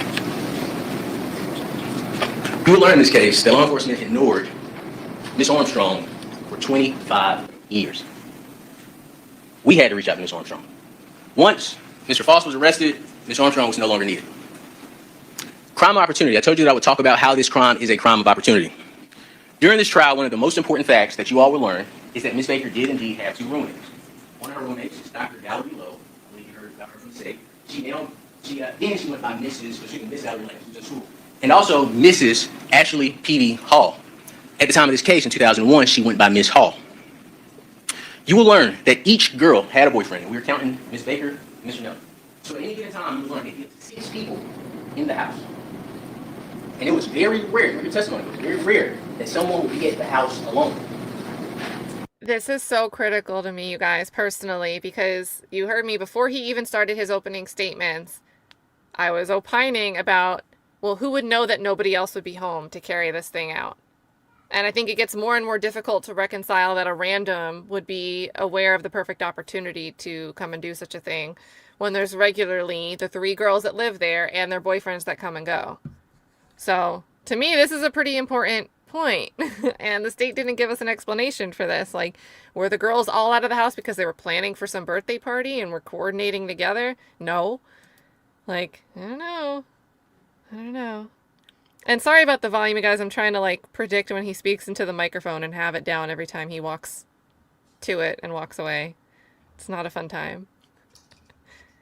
However, on January 18, 2001, being great roommates, Dr. Lowe tells Miss Baker, hey, I'm not going to be home. We can tell that she was going and told her boyfriend, so she was going to be out of town. Oh. Miss Ashley P.D. Hall tells Miss Baker the exact same thing. And you will hear testimony about Miss Baker's response. What you will know is that Miss Baker was home alone. What you will also hear is that Miss Baker and Chris Melton spoke the day before her death 5 times. There was a 22-minute call. There was a 5-minute call. There was a 19-minute call. And there was 2 other short calls the day before her death between Miss Baker and Chris Melton. And when law enforcement asked Chris Melton the day of the crime, or the day close to the crime, hey, did you know that Miss Baker was going to be by herself? He said, of course not.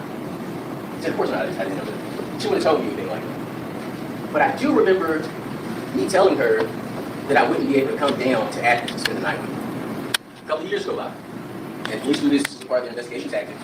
Police ask me again, hey, do you remember if Miss Baker told you that she was going to be home alone by herself the day before she died?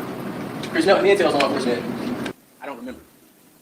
So a question that you will have to ask, maybe a question that you would have, is if your future fiancée told you she was going to be by herself and died the next day, is that a fact that you were forgetting? You will also learn about the nature of their relationship. Dr. Lowe will tell you that Ms. Baker and Mr. Melton, first semester of law school, were like this. They're really tight, really close. Mr. Melton will probably testify that if there are 7 days in a week, 5 of those days, him and Ms. Baker would be together. And this is first semester. But you'll hear from Dr. Lowe that on New Year's Day of 2001, she came home, and to her surprise, Ms. Baker was home alone. And she talked to Ms. Baker about it. She asked her about it. Ms. Baker didn't respond. Don't answer that. But Dr. Lowe will say there was a change in the relationship from that day up until the time Tara had died. They were not spending as much time together as they used to. But you'll also hear from Ms. Baker's best friend. And I say best friend because Chris Melton stated, and that may be his testimony, that Mrs. P.D. Hall was Tara Baker's best friend. She described the relationship to law enforcement as it's pretty much like watching the normal ending of a relationship. But when law enforcement asked Mr. Melton about the relationship, Mr. Melton said, oh, everything was fine. I was about to choose my borderline fiance, we were about to get married. It wasn't until 5 months later, in June, when law enforcement approached Mr. Melton and said, Chris, we heard about a fight that you and Tara had a week before her death. Do you know about that? And for the very first time, he admits that there was trouble in paradise. He says, oh, yeah, I know about that. It wasn't a big deal. It was something minor. Now, in the evidence that was provided to us, it wasn't provided to us. You'll learn that we don't have any information on what that fight was about except what Chris Melton said it was about. But it also matches up with Chris Melton's timeline. Chris Melton, in the interview with police in 2024, he told law enforcement that he had not seen Tara Baker in 10 days. Okay? That is very important. He said that I had not seen Tara Baker in 10 days. That 10 days lines up with their last fight when Chris Melton said, oh, 5 months later, I remember this fight. That is an important date to remember. Because in 2001, when Chris Melton was asked, or matter of fact, he wasn't asked, Chris Melton was told that there was DNA evidence in this case in 2001. When they told him it was DNA evidence, Chris Melton volunteered. Oh, I was with her 6 days ago. She was at my parents' house, and we had sex 6 days ago. And then he asked, did y'all find semen or anything on it like that? He's asking. But this is the issue. Law enforcement failed to follow up. They met with Chris Melton's parents, and you would think it's a significant piece of information that you saw a young lady that died at your home the week before. So they interview him in 2001, but he doesn't at that time already know he has an alibi from like a week ago. Yeah. This is, let's just keep going. Before she died, the parents never mentioned or confirmed seeing Tara Baker at her home. She was at their home the weekend before. What's verified based on Chris Melton's own words, twice, 2024 and 2001. He started 10 days before she died, and they had a fight the week before, which will line up with 10 days.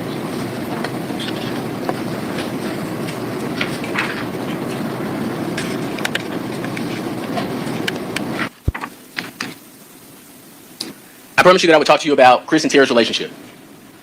So this was a relationship where these individuals met at Georgia Military College. Chris was in school as a pre-med major. So pre-med is pretty much the individuals going to school to become doctors. Tara was in, Miss Baker was in school to become a lawyer. So these One individuals stab right in the jugular. Miss Baker graduated school, and of course, as you know, she entered law school. Mr. Melton dropped out of school. And what happened when Mr. Melton dropped out of school? Miss Baker, she moved to Athens to attend law school. And I'm sure Chris Melton knew he had an amazing woman. He followed. And he didn't follow and move in with Miss Baker. What he did, he followed and moved into a room with someone else that Miss Baker introduced him to. And you will learn that Mr. Melton, to stay close to Tara, was traveling back and forth every day for work from Athens to Covington, Loganville, Gwinnett County, Georgia, every single day while Miss Baker was attending law school.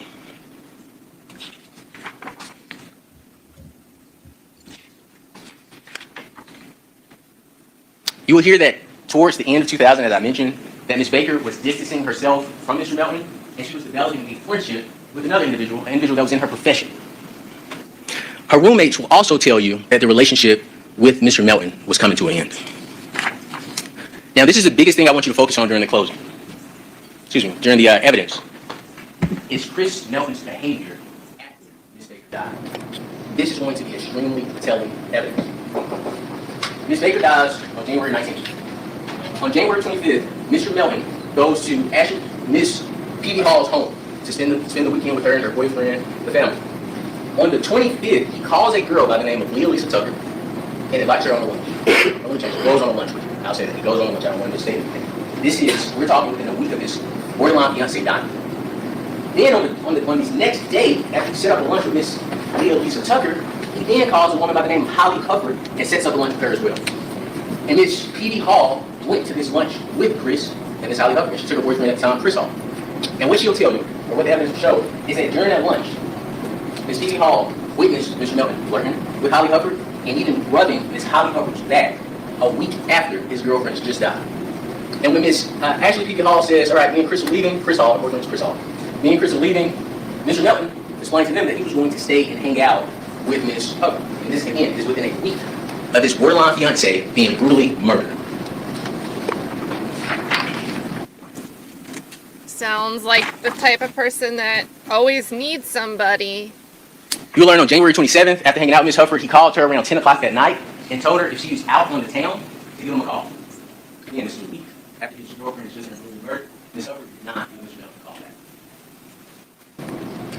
back. You will also learn that there was a candlelight vigil for the woman that Mr. Melton claimed that he loved, and that he experienced death, death is like this, losing an instant. There was a candlelight visual held for Miss Baker.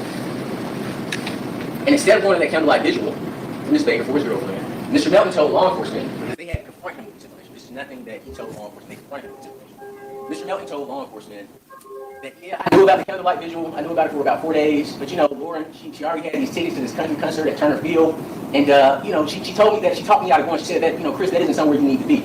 So instead of going to his girlfriend's, if they were still together, his girlfriend's candlelight visual, he went to a country concert at Turner Field with 2 other couples.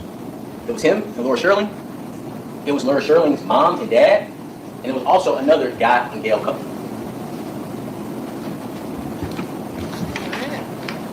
You, the jurors, will have to decide if Chris Melton's actions after Ms. Baker's death were consistent with someone who had suddenly lost their future wife.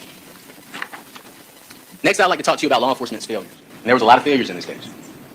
During the trial, you will learn this case is not simply about my client, Mr. Faust. This case is not simply about Mr. Melton, nor is this case simply about Tara Baker. You will learn that this is a case of law enforcement neglect and failure. The evidence will show, while this entire community was in dread and fear, law enforcement had enough evidence supporting that the person that killed Ms. Baker was right in front of them. But because of the cameras, because of the media attention, and because of the sensationalism, they have Mr. Faust sitting in that chair. The evidence will show that law enforcement knew, this is information they're aware of, law enforcement knew and ignored, as I mentioned, that all the human hair found on her body that did not belong to Ms. Baker was of Caucasian origin. You will not hear a shred of evidence that there's an African-American man's hair on Ms. African-American's hair on Ms. Baker's body. And the reason we showed you a photo of Mr. Faust with the afro is because he had a lot of hair. The evidence will show that law enforcement conducted a DNA test. A DNA test was done. This isn't the first DNA test. A DNA test was conducted on a pubic hair found on Ms. Baker's butt. Now, in this case, and the state has already told you this, so I'll follow up with it. In this case, it is undisputed that Ms. Baker was sexually assaulted anally. A piece of evidence that law enforcement had was a pubic hair was found on her buttocks. They conducted a mitochondrial DNA test on this hair. And the results of the test was that Mr. Melton could not be excluded as the contributor of the hair. This is information law enforcement had. Law enforcement knew, and this science is now not good science. I do want to be very clear with you. So we're not talking about it because of its scientific purposes. We're talking to you about it because they knew this information. There was a hair found on the murder weapon, Ms. Baker's murder weapon. So on the cord that was used to strangle her, the cord block was next to Ms. Baker's head. I'm sure you'll see photographs of how Ms. Baker was found. On this block, they found hairs, human hairs. And one of the hairs, they did a test. It's not good science anymore. Let me make that clear. But at the time of 2001, law enforcement knew that that the scientists had determined that this hair was similar to Chris Melton's hair. Law enforcement ignored it. Law enforcement knew and ignored, and the state has already told you this, there was no evidence of forced entry in Ms. Baker's home. They talked about a window. This is what you will see in the evidence.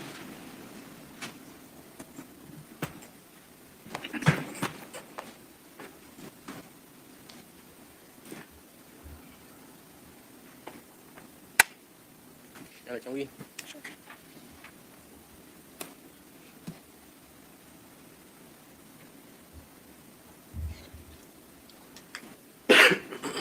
This is the window that the state talked to you about. Okay, it's not the best picture, but what you'll see is there's a screen in this window. Was it triple pane? Because they could not figure out how the person got into the home, they started going around the house and they saw a bent screen. You will hear they saw a bent screen. And because the screen is bent and in the window, they assumed, hey, maybe this person broke in the house by taking the screen down, lifting up the window, lifting up the blinds, climbing into the window, committing this crime. Then, because the doors are locked, they climbed back out the window, let the blinds down, closed the window, then put the screen back in place. And I'll show you a closer picture. Oh, he said that without stumbling. Let's hear that in real time.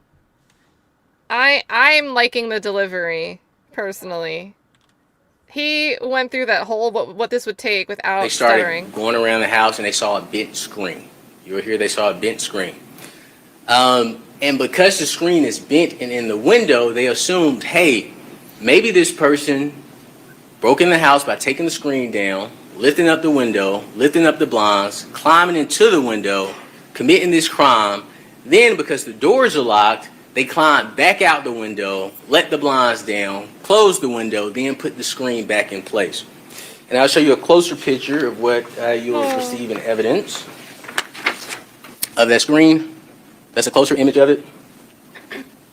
And this is one more image of that screen as well. And it's just showing the shape it was in when law enforcement saw this screen window. That's the outside. Now we're going to show you the inside, and this is what you'll see in evidence as well.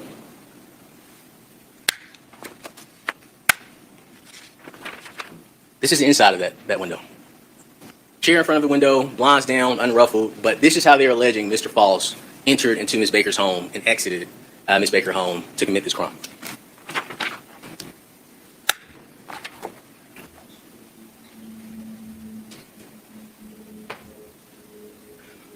The law enforcement ignored that there was no signs of forced entry into her home. They ignored that both.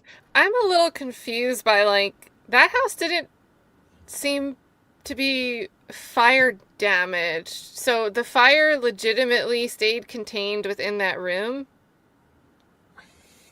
Which, I mean... Yeah, you think the blinds would melt pretty quickly, I assume. Well, but I mean, as far as time, if the fire was reported at 11:22, but it seems like the fire didn't spread to the whole house. Yeah. The fire, to me, I wouldn't imagine the fire started hours and hours before that 11:22 report. I don't know. I'm not a arson specialist, but I'm very curious. The front doors were deadbolt locked and the back doors were deadbolt locked. Law enforcement knew and ignored, and this is very important too, because Mr. Faust was charged with a burglary. Dr.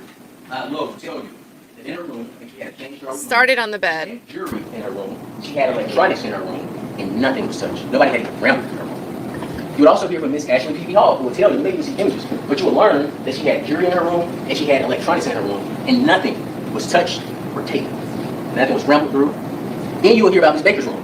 Miss Baker had heirloom jewelry in her room. Heirloom jewelry. She had diamond earrings in her ears. And the only thing that was taken is a personal item, which is her laptop. Police ignored that fact. Law enforcement also ignored, and well, let me say this. So we don't have to prove anything, right? We don't have to present evidence. The state has to answer the questions when it comes to this case.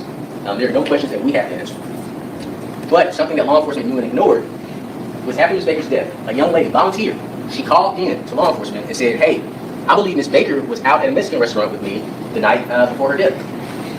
This young lady's name is Jessica Gann. And we're going to get it through Ms. Gann or we're going to get it through the law enforcement officer she told it to. But she said, hey, Miss Baker was out with me the night before she died.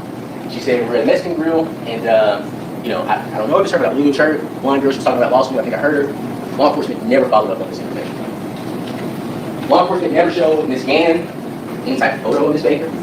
Law enforcement never followed up on her to figure out, okay, what more information do you have? They never even confirmed whether or not it was Ms. Baker she saw. They just ignored it. So the state cannot present evidence to you supporting that Ms. Baker, after she left the law library the night before she died, that she did not go out. They don't know. They don't know if Ms. Baker went out. They don't know if Ms. Baker went home. They just don't know. And they don't have any evidence to show one way or the other. Now, they mentioned Chris Melton's alibi. Here we go. On January 21st, Chris Melton's parents told him, law enforcement, they are after you. They are coming for you, Chris. That is a quote from Mr. Melton. That his parents told him, Chris, they are coming for you. This was January 19th to 21st. It was in January 2001. Police wait 4 months to go speak to Mr. Melton's parents after they've already told him 4 months prior that they are coming for you. And mind you, Mr. Melton is staying with his parents now, so he's in the house every single day. They asked the parents, hey, can you tell us what your son was doing 4 months ago on January 19th, 2001 at 7 o'clock in the morning? Can you give me a rundown? Surprisingly, Chris Melton, you learn, is their only son, unless they've had children since then, but he was their only son at the time. They say, oh, he was at home. He was here. I remember seeing him. He was walking around. We were mulling around that morning. And then he left our house, and we know exactly where he went. How would they know that information? How would they know where Mr. Melton was going 4 months prior? But this is law enforcement confirming Mr. Melton's alibi, speaking to his parents. 4 months. 4 months after Ms. Baker's death. Law enforcement failed to verify Chris Melton's alibi thoroughly. They just started taking words. Well, he was here. Okay, perfect. He was with you. Okay, perfect. And this is the important thing in this case. The most important time in this case is 7 a.m. to 9 a.m. Whatever happens after 9 a.m., it doesn't matter because the murder has taken place. So 7 a.m. to 9 a.m. Remember, Ms. Shauna Armstrong at 7:45 said she saw this guy running.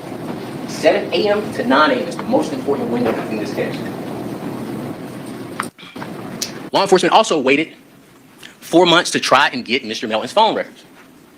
They waited 4 months after Ms. Baker's death to try to get the phone records for his apartment phone, and that may or may not be important to you all, but to get the records for his apartment phone and his parents' phone call records, resulting in those records being lost forever. So what the state will not be able to present to you in defense of Mr. Melton is that, hey, we have these phone records showing where he was. Those records law officer because law enforcement did not act to get those.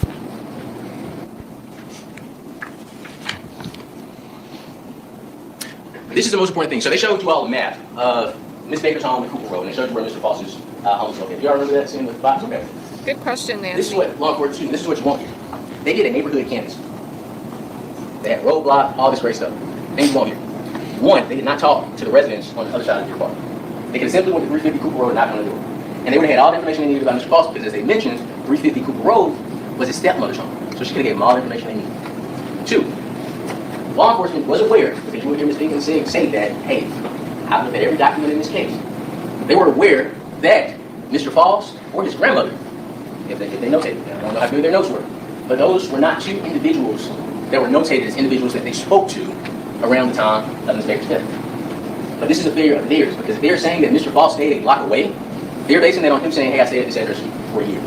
But again, they didn't go and interview those people. They interviewed people in Deer Park, in the neighborhood that Ms. Baker stayed in.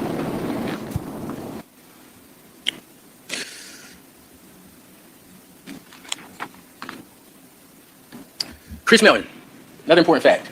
After Ms. Baker's death, Chris Melton comes to the police department with his hands covered in plunge.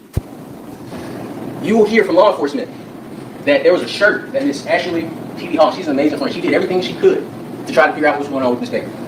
When Chris Melton came to her house, there was a shirt that she washed, and it was a substance. She called police and said, hey, we believe there's an issue with the shirt. And what law enforcement determined was the substance on the shirt was the exact same substance Chris Melton showed up to the police department with his hands covered in the day of her death. Now, you may hear the audio is ringing. I'm going to try to play it for you all. But you may hear law enforcement. I'm going to play it. I have to play it a couple times. But you'll hear law enforcement ask him, and this is a quote, do you want to watch them things? And Chris Melton says, no, this is neat right here. They never searched Chris Melton's apartment. They never searched Chris Melton's car for blood. There's a gentleman you'll hear about by the name of Lindsay Baker. He begged. You will hear he begged law enforcement. Search his car. Did you search his car? Did you search his car? But what you will learn is, and the state already told you this, when Chris Melton came to Athens, he didn't bring his truck back. He rode in Josh's truck. And law enforcement never searched his car for blood. They didn't care. You won't hear evidence presented by the state that they searched Mr. Melton's car. You won't hear evidence by the state that they searched Mr. Melton's apartment. You won't hear evidence from the state that they searched Mr. Baker's parents' home.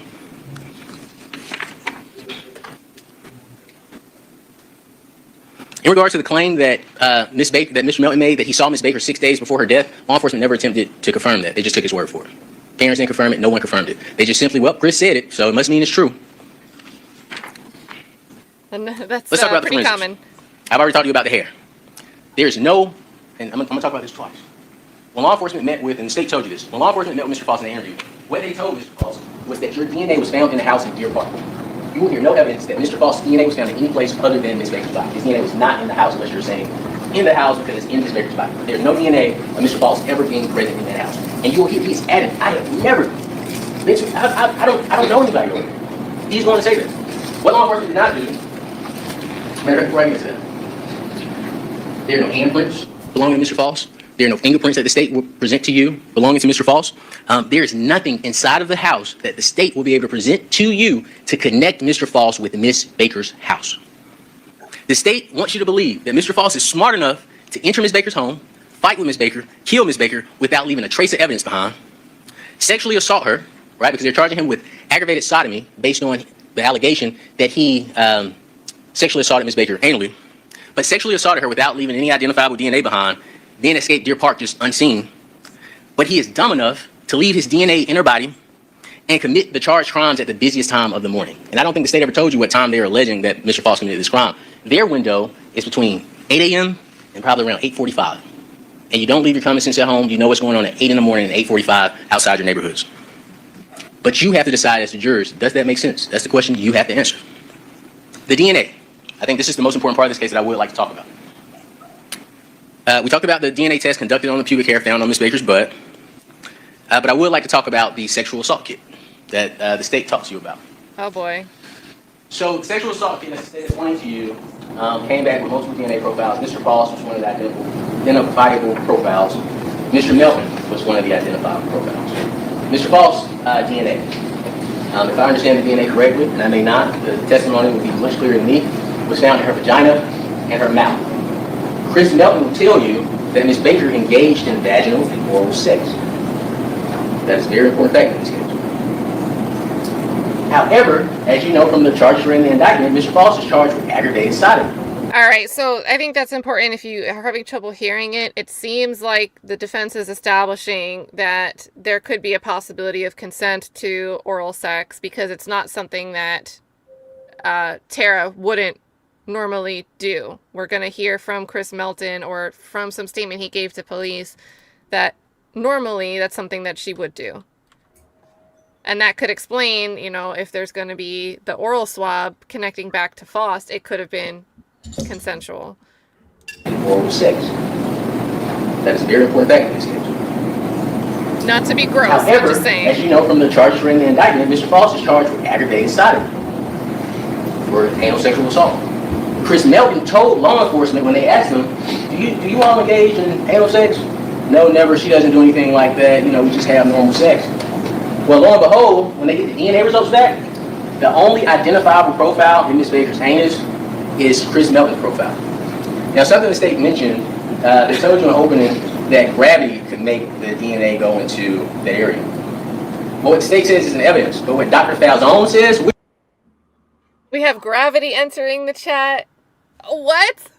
I mean, like, okay, I'm not going to talk about that, but I'm skeptical of just based on geometry and the forces of physics. I think just need a moment here, chat. Just need a moment. I just need a moment. Why are we here? How about them apples? Yeah, how about them apples is a good one. Let's just leave it at how about them apples. Defying gravity.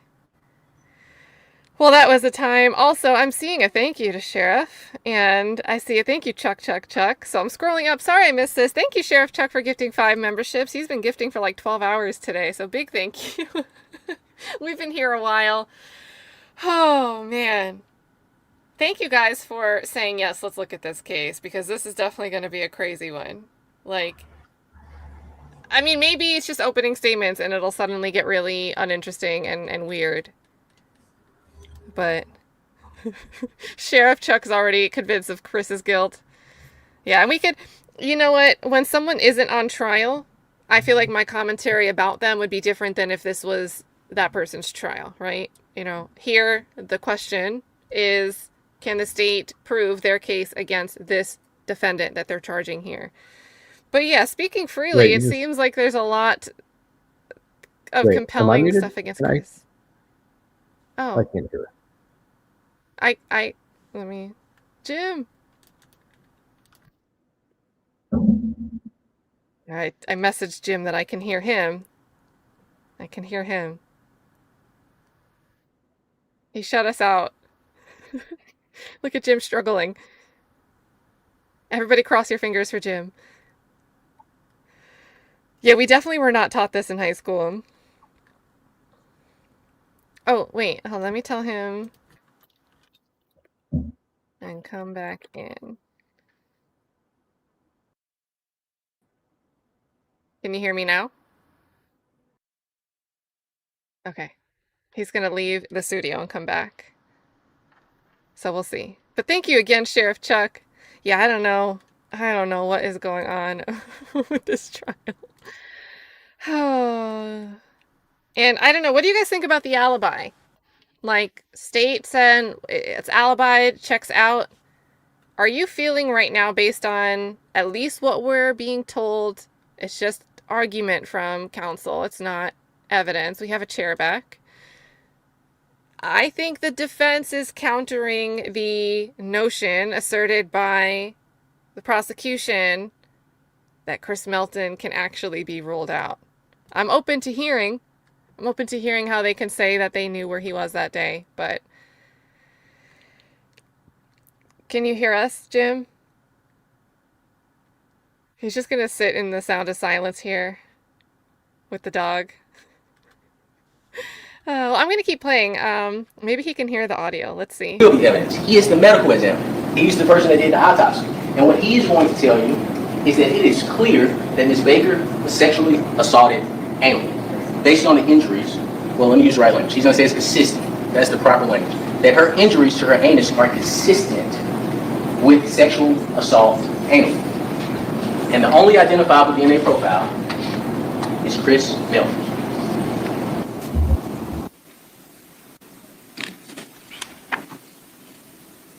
Okay, got it. Okay, sweet. Welcome back. The state will not present any evidence to you supporting that Mr. Faust ever engaged in anal sex with Ms. Baker.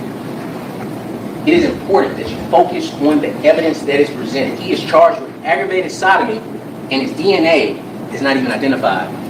All right?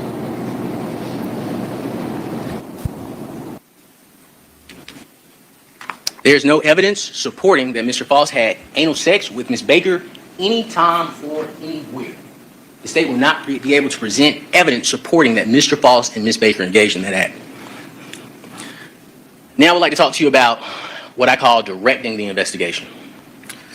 You will learn that once law enforcement became aware of Mr. Melton's DNA in Ms. Baker's body, they learned that information that Chris Melton had previously told them was false. Okay? You heard the state tell you that DNA typically in certain places only lasts about 5 days. I left out a place. Mr. Melton's DNA was also found in her vagina as well. So his DNA was found in her vagina, anus. Mr. Faust's DNA was found in vagina and mouth. Okay? But you will learn that this DNA of Chris Melton, as the state said, only lasted about 5 days. When law enforcement interviewed Chris Melton, they asked him when was the last time you saw her. He said 10 days, which I said was in line with their fight that he was approached about in June of 2001, the week before her death.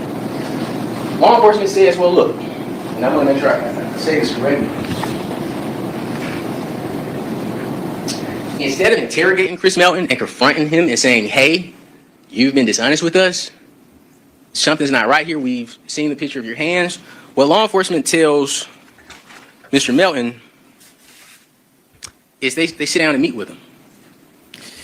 And you're going to hear from the lead detective in this case, Elizabeth Bigham, that she asked Chris, and this is a quote, so was there ever a time in those 10 days, whatever leading up into her death, that y'all just had a quick booty call or met up real fast or anything like that? Chris Melton responded, no. She knew what the DNA evidence was telling her. Ms. Bigham then tells Chris, I need you to be 150% honest with me. And I know that what I'm about to ask you, and I emphasize this language, is not what has been said for 23 years. And that may hinder you from wanting to be honest with me. But you've got to be honest with me.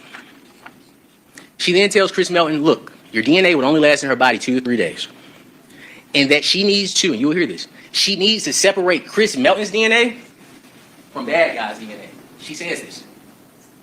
I need to be able to explain it. I need to be able to explain it. Jeremy Howell tells Chris Melton, and you'll hear Jeremy Howell testify, that the timeline needs to be correct. Everything needs to make sense.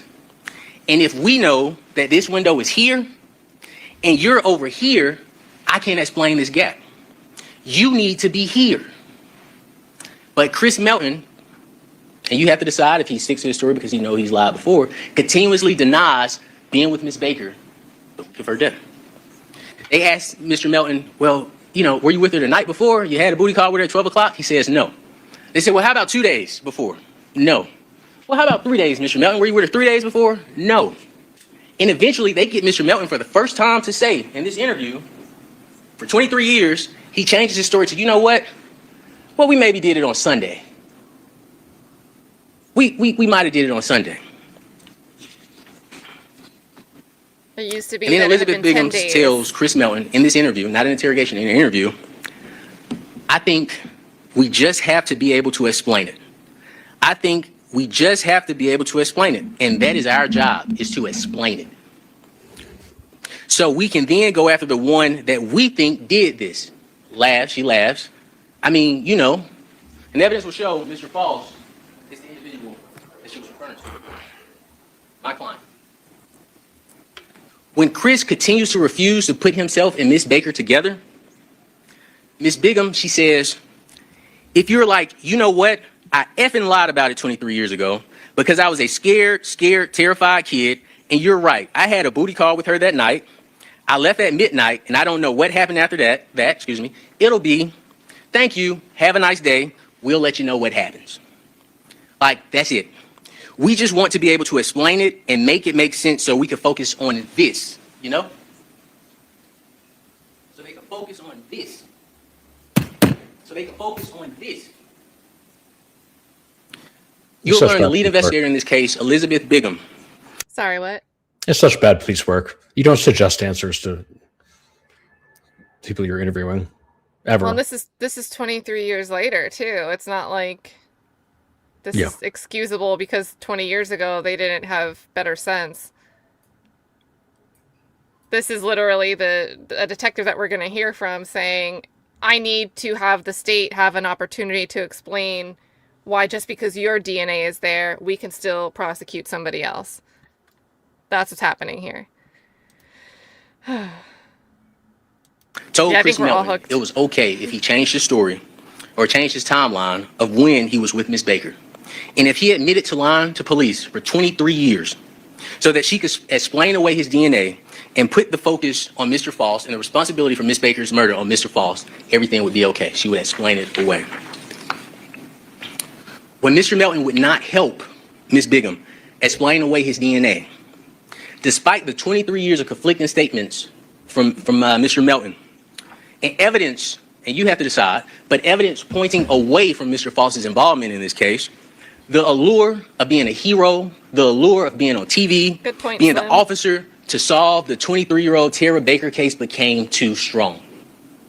And we ended up in the courtroom before 12 jurors to decide Mr. Faust's fate. The allure of being on TV became more powerful than following the evidence.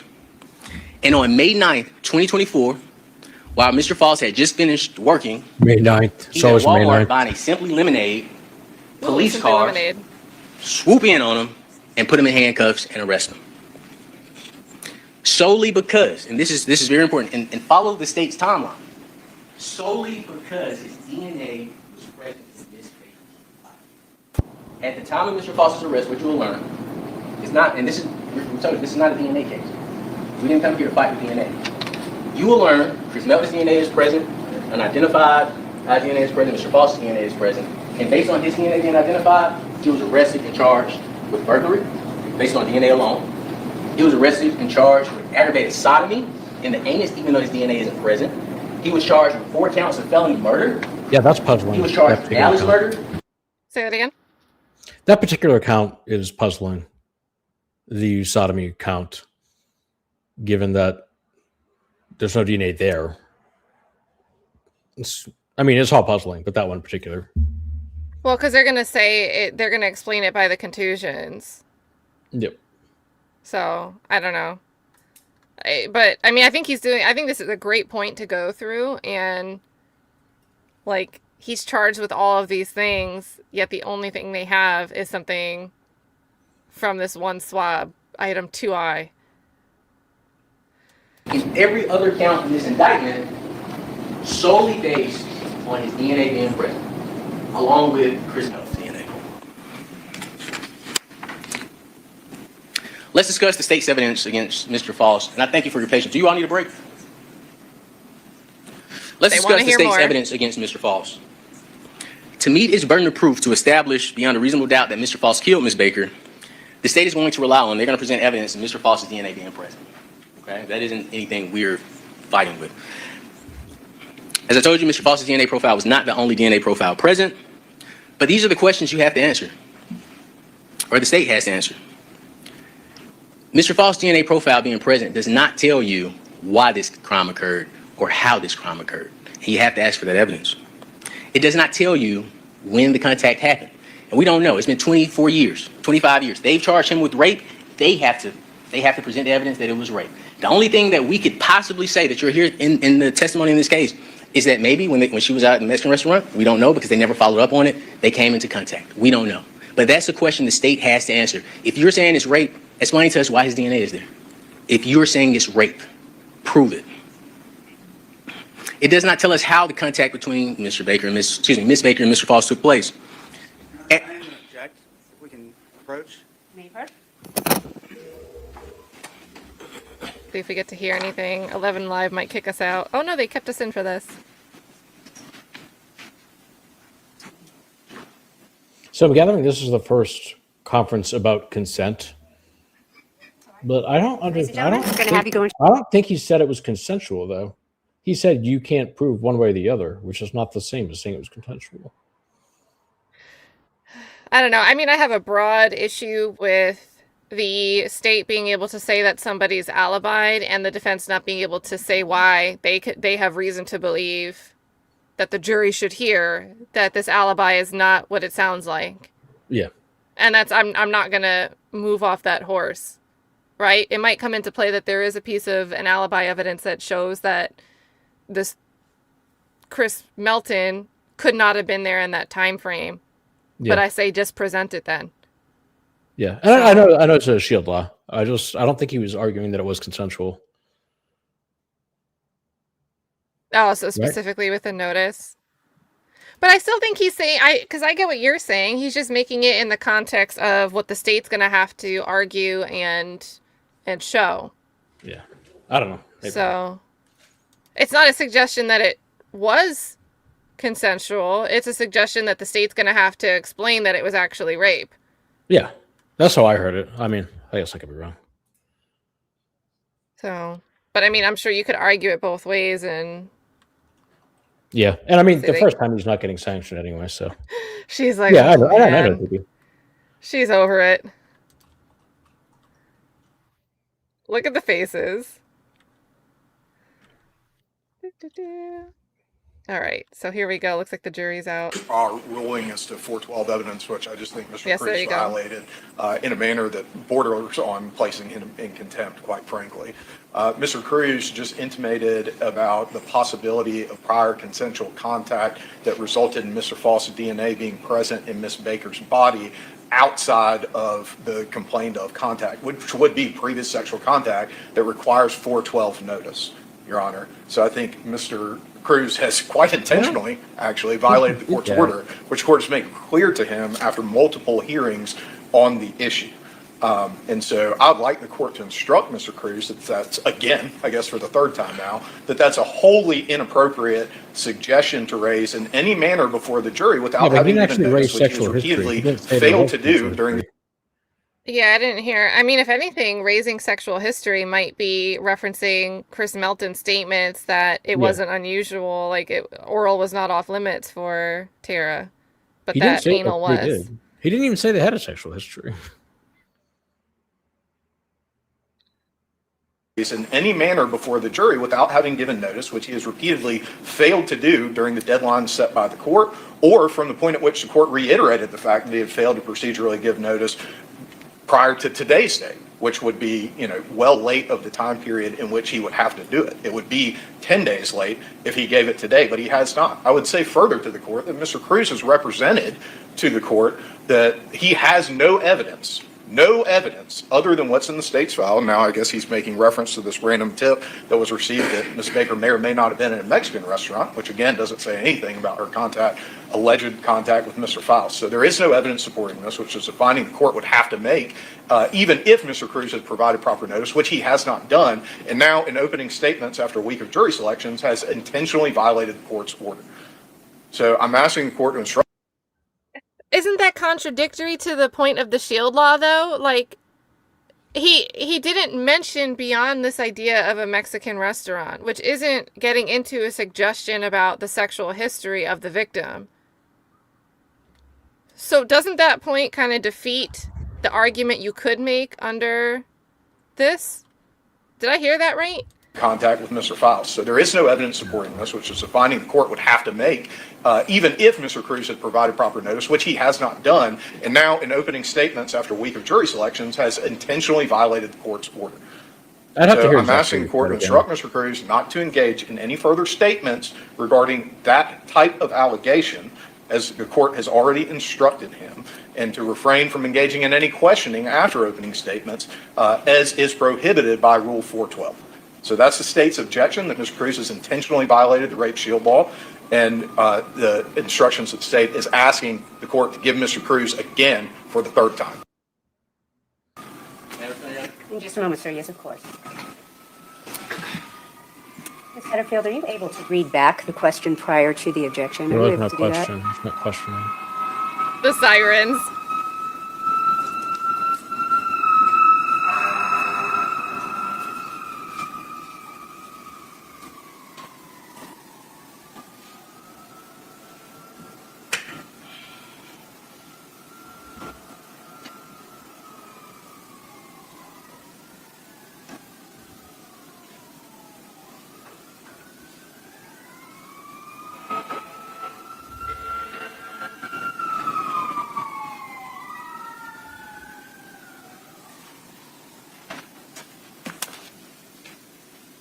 I don't want to miss the read back.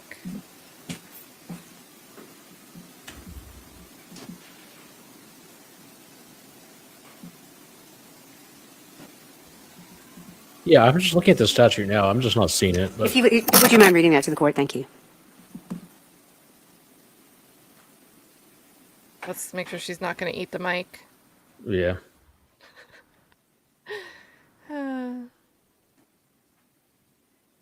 It sounded to me like he was saying we don't know what happened.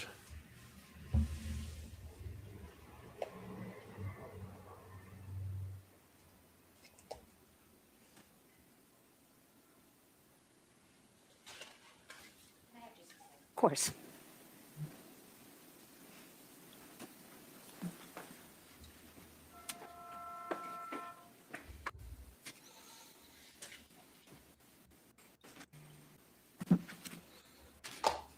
It's fine. I'm able to find it. If you can't, that's fine. I'll go ahead and ask the state for something. I'll let Mr. Cruz respond. If you can't find it, that's fine. I am going to go back on the record when you're ready. You good? Thank you for trying.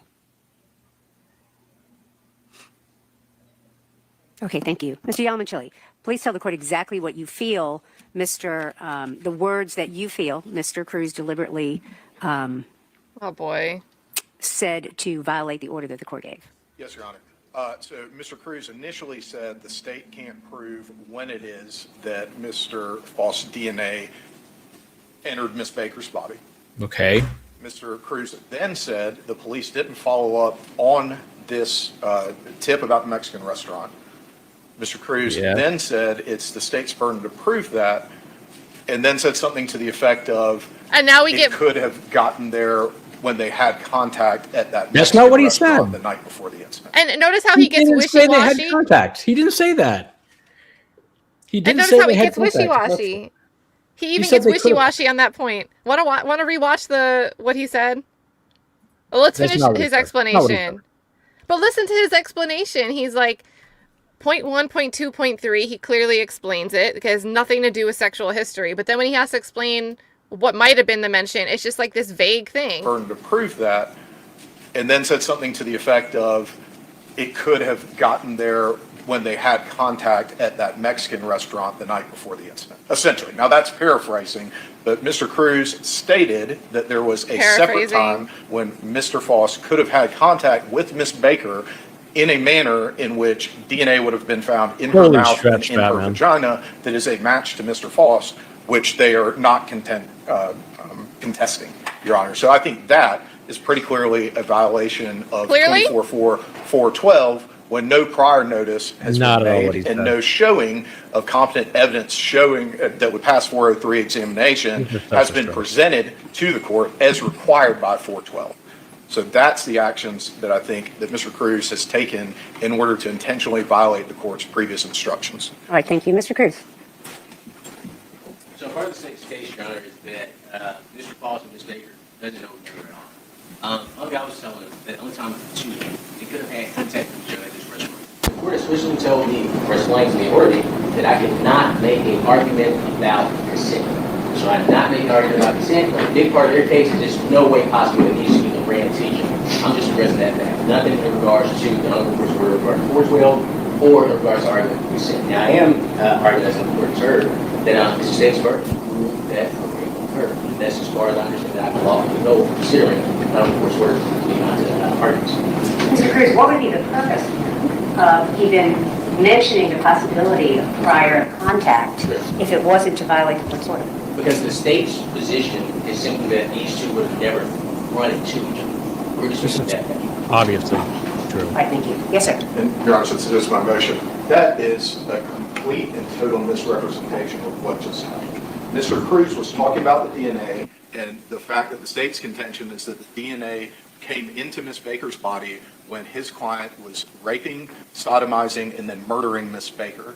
And then said, alternatively, that could have happened if they had run into each other at this Mexican restaurant the night before in the context of where Look the at the DNA attorney. came from. So the idea that this is just an attack on the idea that Ms. Baker and Mr. Faust could have randomly run into each other in some other social setting, and that it has nothing to do with intimating that there was some kind of prior consensual sexual contact, something that Mr. Cruz seems to want to create the impression of with, as he says it himself, no evidence existing to support, is a violation of 412. And I don't see how it could be possibly interpreted as anything other than an intentional act on Mr. Cruz's part after repeated instructions from the court that he hasn't followed the proper procedural rules in order to introduce such evidence, and his own statements that would support a finding by the court, even if he had given notice, that there isn't any evidence, much less sufficient evidence under 403 to allow that allegation into the trial of this case. Thank you. Yes, sir. And Mr. Yamamoto does get the last word. It's his motion, but go ahead. I think the prosecutor's taking my statement, and the answer is reached. There's evidence in the case. If one of their positions is that, hey, these people have never came into contact with each other, we're allowed to rebut that evidence by saying, hey, they never had contact with each other. I am not speaking of sexual contact. I am speaking of private vicinity. The state's position is just simply judge objective on like I put this for the state to get up and say, hey, this attorney should be held in contempt for his made statements about the DNA, saying that, hey, they could have had contact with each other. And I didn't say they had sex at the Mexican restaurant. All I'm doing is saying, hey, there's a chance that these two were around each other. I understand the other court's rules, but to get up, object, and say, hey, this attorney should be held in contempt because he intentionally violated the court's order, that is not this. I have not said one time in this opening, consistent with the court's order, consistent with my understanding of 412, that Mr. Faust and Ms. Baker have had sex. What I've said is the state may be charging them with this offense, so they have to present evidence to support their allegations. And I've stated in multiple different ways, but that is exactly what the position is now. Yes, sir. Anything else? Your Honor, Mr. Cruz just said that it was about the DNA in his response. There is no other way to interpret DNA that is taken out of an oral sample and a vaginal sample that is male DNA other than claiming some sexual act. Are they really doing this after trying to ignore the swab from the anus that they say got there because of gravity? I mean, I don't know, man. Like, first of all, I'm looking at 412. I don't think it applies to opening statements. It applies to the entry of evidence. But yeah, I don't know. I didn't hear his exact words again. I'm pretty sure. I don't think he said. He never said it was consensual. He never said anything about consent. He just said they could have encountered. You don't know if they did or did not encounter each other. Yeah, and the other thing is, like, the state said that they can't even prove the time at which it happened precisely. So it's also kind of just, I mean, it's largely in agreement with what the state said, given that the state said they couldn't prove timing, and the defense attorney is saying, hey, it could have been this other time the night before. So, I mean, it's not even necessarily disagreeing with the state's position. Also, one thing that's on my mind just generally, Dizzy's making me think about it. Nobody heard from her after the library. But what I think is interesting, when you consider something like if something were to happen this weekend, you know, you'd look through my phone, like if I disappeared, you'd be able to look through my phone, you'd see where maybe I was located, see who I was speaking to, probably be a lot more cameras. Maybe I took an Uber ride somewhere and was dropped off somewhere. There's a lot more research that could be done to figure out someone's whereabouts. But back in 2001, you might not necessarily have sent like an email to somebody. So if you had a phone call with someone later in the day and you had plans to go somewhere, there might not be any, I RSVP'd to a Facebook event at this Mexican restaurant that was doing a Latin night on Fridays. Like, you wouldn't have that type of paper trail to go back and see. So to not hear from somebody in 2001 is very different than not hearing from somebody in 2026. Yeah, sure. And it's something that I keep having to re-anchor myself that we're dealing with so long ago. So yeah, and also just rubbed me the wrong way that he didn't give a specific statement as to what was the offensive language from the defense attorney. Like, give me an exact quote. If you don't have an exact quote, I don't want to hear it. Well, and the court reporter didn't seem to either. Yeah. The locked and loaded Trakeisha with the Joe Tacopino. And I'm very excited to get back to Joe Taco, meaning attorney Joe Tacopina. Yeah. And not Taco Supreme. Oh, man. Yeah. Let's see. Adventure Aaron says outside of DNA, it doesn't seem like either side has much evidence about consent at all. And then it's multiple people, so it's not just like the only DNA is the defendant and then it's a consent issue. I don't know. Oh, man. Yeah, are we going to hear... Is Melton going to take the stand? Chat, whatever day, if we hear anything, mark your calendars, because I can already tell that that would be a day if Melton takes a stand. All right, we've got the jury still out. It looks like they're about to get back in front of the jury, and then we'll have like 35 more minutes of this opening statement. So we're almost there, chat. So I think not only is Mr. Cruz intentionally violating the court's previous orders, he's also being disingenuous in his representation of what just occurred in the courtroom, which the court saw for itself. All right, thank you. That's all.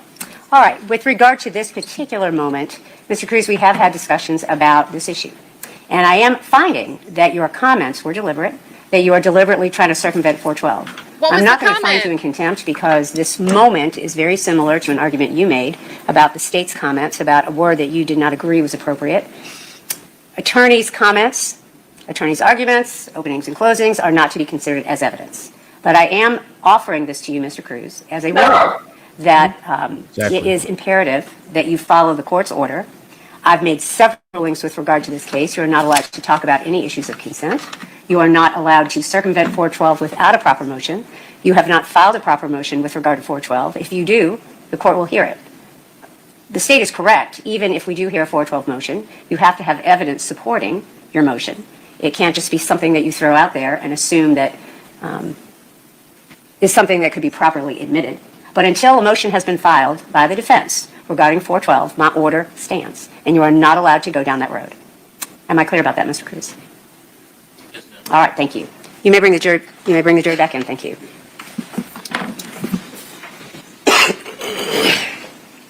All right, we'll jump past the jury coming back in. Yeah, but I found that what you said was deliberate, but I don't know what you actually said.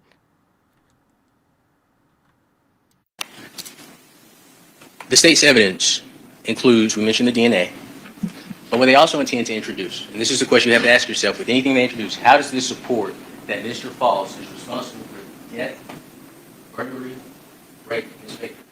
They intend to bring in a long-term girlfriend of Mr. Faust by the name of Miss Brenda Sweeney. Okay? Now, the thing is, Miss Sweeney and Mr. Faust were in a long-term relationship. They are not strangers. Okay? The state won't present any evidence of strangers coming in saying Mr. Faust broke in their house and did these terrible things to him. But what Miss Sweeney will testify to, you may get three different things, because I believe we've gotten two. Okay? Police go to Miss Sweeney's house when Mr. Faust is first arrested. The news is broken. Right? She's getting phone calls. You'll see this. She's getting phone calls from people saying, hey, did you, and I don't know what I'm assuming, pretty much she ends up saying that, I just got a phone call that Edrick has been arrested. So what happens is law enforcement goes to her house, and the way they find her, based on what the officer says, is police reports. Mr. Faust and Miss Sweeney have a tumultuous relationship. They fall a lot. Okay? There are police reports of Miss Sweeney calling the police on Mr. Faust and saying he beat her up, and she gets arrested because there's witnesses saying no, it's the other way around. She was jumping on him. You're going to hear testimony from Miss Sweeney where she says, hey, Edrick hit me, and I beat him so bad I threw him into a DJ booth one time. Edrick took my car without permission. I went to his grandmother's house, and I beat him so bad he was trying to get me off of him, so he was scratching me, and other people had to come and take me off of him. And she's going to give you multiple stories like that. But during this interview, it gets to a point where you'll see that this interview stops. And she says, hey, the worst thing I can say that Mr. Faust has done to me, he's hit me, and when the relationship is over and I'm with somebody else, he'll stop. Won't leave me alone. Police don't take that as true. When they didn't get this scandalous story from Ms. Sweeney about how terrible of a person Mr. Faust is, and it's terrible by which your significant other, what they say is, a young lady has been killed, and we want to get justice for this young lady. Wait, I have to go. Terrible guy, he's done terrible things to you. And just like we want to get justice for this young lady, we also want to get justice for you too. And she says, wait guys, I don't know anything about a cold case. I don't know anything about the girl Donna. All right, are you saying Edrick did it? Yes, we believe he did it. And Brenda, you're involved. You were with him at the time. And you'll see her, she misinterprets it. She says, what? How am I involved? And he says, well, Brenda, you know, you were with them, so forth and so on. We've seen police reports with you too. And then she pauses for a second. And she says, Edrick used to force himself on me. And the officer says, oh, tell me more about that. Tell me more about it. And he says, did he punch you? She says, yeah, he punched me. Was he violent? Yeah, he was violent. When he would do this to you, was it vaginally, orally, anally? She said, or you'll hear her, she says, I don't know, for me, that. Right? And they continue talking to Ms. Sweeney. And it gets to a point, and they may present, they may not present, but I want you to know this is evidence that may come in this case. It gets to a point that Ms. Sweeney is under so much pressure. And forgive me, I forgot the piece. Ms. Sweeney tells law enforcement that she's had multiple strokes, by the way. So she's physically suffering, and she also says it affects her memory. But it gets to a point where they get Ms. Sweeney so worked up, she says, y'all, God just gave me something. She said, I'm very biblical. She said, this one time, Edrick went to this house, and there was this girl, and I don't know what he did, but he set the house on fire. And they say, well, did he hurt the girl? She says, I don't know. Says, was anything taken? She says, yeah, he probably took the TV. He probably took it to his stepmother's house. TV. Officer asks, well, how do you know this? Did he tell you? She says, he must have told me. I knew too much. And police at that moment, they don't take it like, oh my goodness, she may not be in the best space to talk, right? They continue talking to her. She tells them all types of fantastical stories. But what ends up occurring is, once I found out about Ms. Sweeney's interview, and you'll hear this too, that's why I say it's two sides. I speak to Ms. Sweeney. She comes to the court in front of the investigators that interviewed her, in front of the prosecutors, in front of Mr. Faust, in front of myself. And she says, you know, I felt like it led me into those issues. She says the only thing that I can remember from my relationship with Mr. Faust is that there was one time that we had unconsensual sex, and it was not violent. The state will introduce Ms. Sweeney not as evidence supporting that Mr. Faust committed these crimes against Ms. Baker, but to get you emotionally riled up. And that's why we chose you as jurors, because we believe that you will focus on the evidence. They are also going to bring in an individual by the name of Mr. Cedric Jeffries. Mr. Jeffries is serving a 105-month federal sentence. We have a jail learned about this snitch. case, multiple people. Since 2001, I know at least one officer has testified that there's been people from prison call with tips, like, hey, you know, I have this information, can I get a deal with it? Now, what you'll learn in this case, Mr. Jeffries is going to testify that I don't have a deal. I don't have a deal. But what he will have to admit is that after he testifies in this case, he doesn't have a deal now, because it would be terrible for him to have a deal now, because of course we'll talk about his deal. What happens after this case, after he testifies and says Mr. Faust told him in 2003 that he committed this crime, I'm going to get into the details for you. Federal prosecutors are going to meet with him. They're going to review the transcript. And if they determine that Mr. Jeffries assisted the state in this case, he is going to receive a benefit. No cross. You have to consider that information in determining his credibility. But this is what he says. He speaks with, he sees the news. The news breaks and Mr. Faust is arrested. He's in jail. He says this, so you'll hear this. If you have a minute or we'll play a recording of it. He's sitting there watching TV. He sees Mr. Faust get arrested. Okay? He doesn't call police. He doesn't say, hey, correctional officer, come here. I know something about a crime. He calls his lawyer. You'll hear that he reaches out to his lawyer. And of course, we don't know what the conversation is with his lawyer, but he ends up meeting the lead investigator in this case, Miss Elizabeth Bigham. When he meets with Miss Bigham, she says, hey, tell me what you know about this case. He says, well, when I was 14 years old, Mr. Faust came to my house, and he was saying, oh my goodness, I'm about to get into it with police because they know that I killed this girl in your farm. Okay? That is what he's going to testify to. So police ask him, why did you wait 20-something years to say that? And Mr. Jeffries says the most important thing, and the reason why he's testifying in his trial. Mr. Jeffries tells him, jail helps me remember things. But you will hear from Mr. Jeffries. That is the state's evidence. An honest snitch right there. But Kat, I have to go. Oh. I have to jump off. I had something come up. All right. Take care. Thank you for hanging out. Thank you for looking up 412 and educating us. Always good to see you. I'll send you a link. You can hop on anytime tomorrow. Yeah, for sure. I'll join tomorrow. So, I'll watch the rest of the stream later, so I'm all caught up on everything. sweet. We're almost there, so it won't take you long. Okay, cool. Everyone Well, show Jim some love. I'll talk to you guys. Have a good one. See ya. Enjoy or hate, whatever is applicable. All right, bye everybody. And since we're talking about jail helping you remember things. Here's one of my favorite clips from a trial that Dolly and Hella were watching. And you said it's been so long since you saw the video. No, I just seen a video the other day. I just seen Who showed you the video? Prosecuting attorney. That's how I know what to say today, because I just saying what I got on camera. And that's the only thing I did. I got you. So there we go. Never fails. We'll get some Jim love on the screen here. Get this, I'm all in on this trial, guys. We're going to watch the whole thing. I'm all in. Not a single shred of evidence will place Mr. Faust in Miss Baker's home. And the state has told you themselves, they've admitted it. We don't know how he got into the house. The evidence will show that Chris Melton admitted that Miss Baker had a key to his house. You have to decide if it's reasonable that Miss Baker... I'm going to sustain that. Yes, ma'am. But the state will rely on Cedric Jeffries, who, when he walks in this courtroom, he is serving a federal sentence right now, 104 months. And this isn't the first case Mr. Jeffries has testified on. Now, he may admit it, he may not admit it. But Mr. Jeffries at this time has testified on 2 other cases. He is a witness that gets in on cases and comes and testifies for the state. Repeat witness. Something that's important, you're going to hear the interview of Mr. Jeffries, or he may admit it, so we may not get into the interview. But you're going to hear that Mr. Jeffries, one of the things he says is that I've never heard of this case before. Okay, and the state brought it to your attention that Mr. Faust stated that, in his interview, he made statements about Ms. Baker. We're going to get into those statements. But before I get into those statements, I want to talk to you about sketches you'll see. The state is going to present sketches to you, okay? And what these sketches are of African-American men walking through Deer Park neighborhood, right? Police does a canvass after they found out about Ms. Baker's death. And during this canvass, they're talking to neighbors saying, hey, what did you see? The person that stays directly across the street, hey, Your Honor, may we switch back to the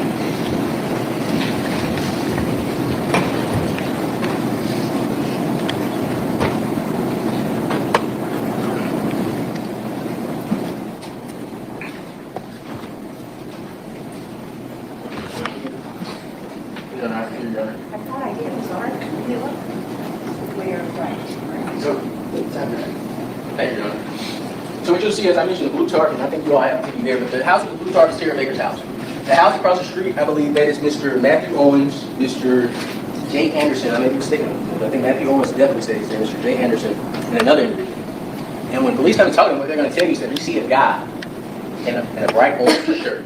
And as you know, in UGA country, you don't wear orange if you're trying to be famous. But we see a guy in a bright orange shirt. He's wearing khakis or jeans, and he's walking in front of, down the street in front of Miss Baker's house. And the officer asks, can you describe him? He says, yeah, he has like small afro hair, black male, orange shirt, jeans. They said, well, how's he walking? He says, he's just walking regular, just walking. But he says, I leave to go away. I walk away from the window for a second. He says maybe 5 or 10 seconds he walks away from the window. And he says, when I come back, that person is gone. I don't see him anymore. He said, there's no way they could have made it to the end of the street because he says, I can see both sides of the street. He said the person had to cut through the houses.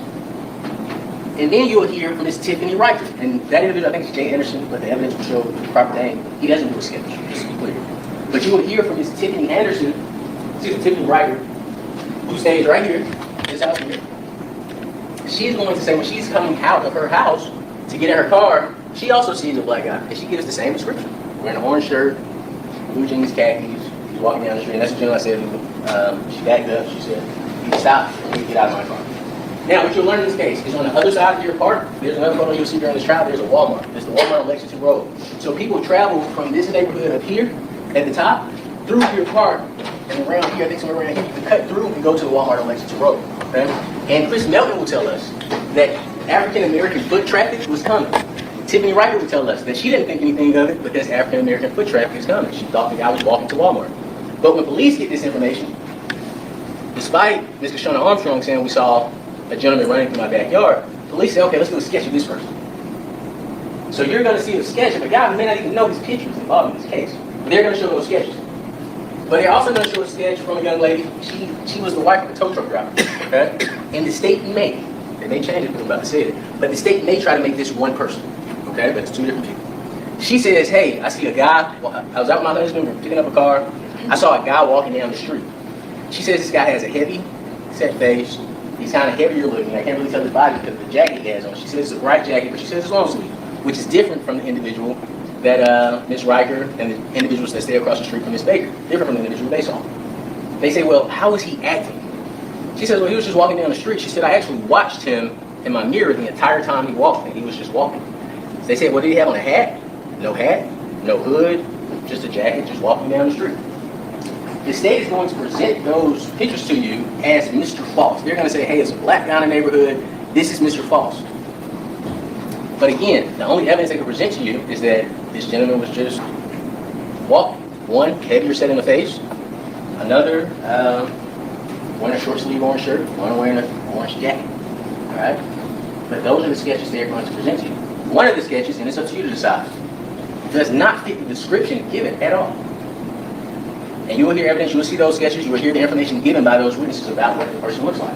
But the photo that I showed you of Mr. Faust with the hair, they're going to say, hey, this is Mr. Faust with his hair, and these are the sketches. Ask questions about the sketches. Look at the sketches. Listen to the information that the state gives you about the sketches. And just to make sure I'm clear, the person that was reported walking in front of Ms. Baker's house, our position would be this is the same person that Ms. Riker saw coming down this way, just to be clear.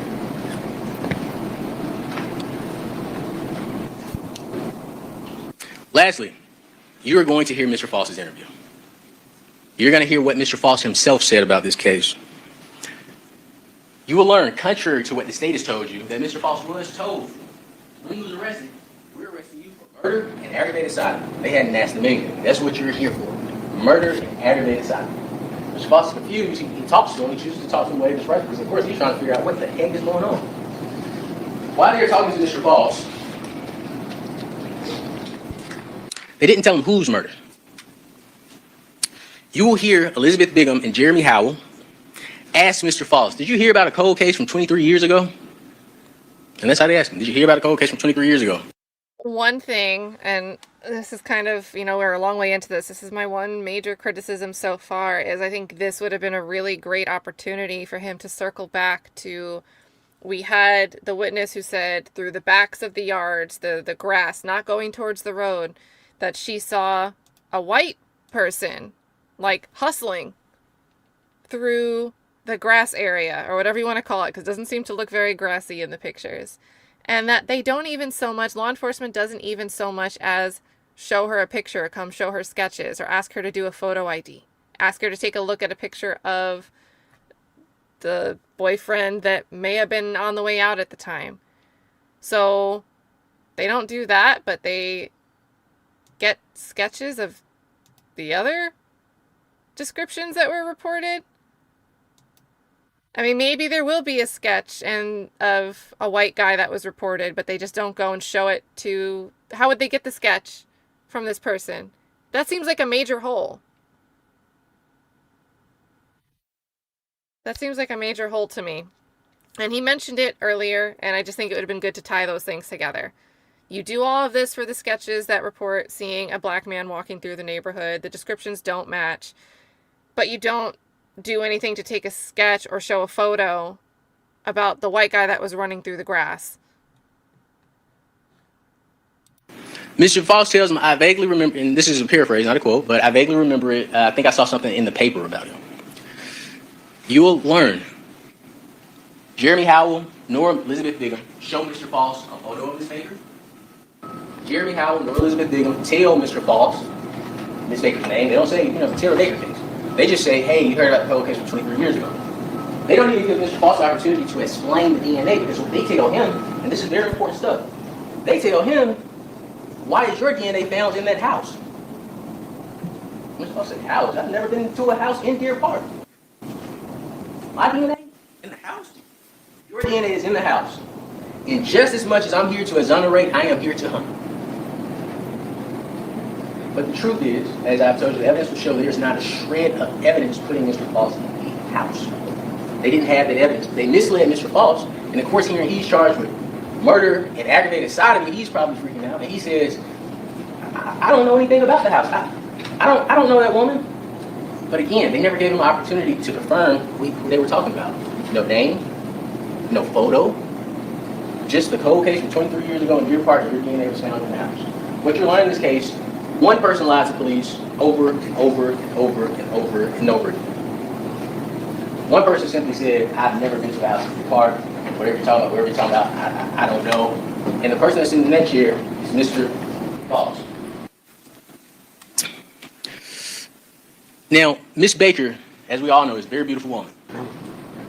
They showed us a photo, or the photo that Mr. Faust would have been aware of, the glamour shot. The photo that you all saw was not a photo that was shown to Mr. Faust.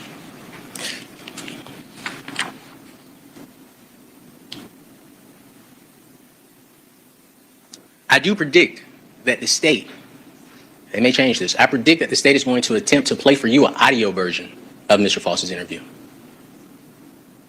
Because the video version will show that Mr. Faust was given no information other than that he was charged with murder and aggravated sodomy for a cold case that occurred. I'm sorry, what? There's a video of the interrogation and the state only wants to play audio of it?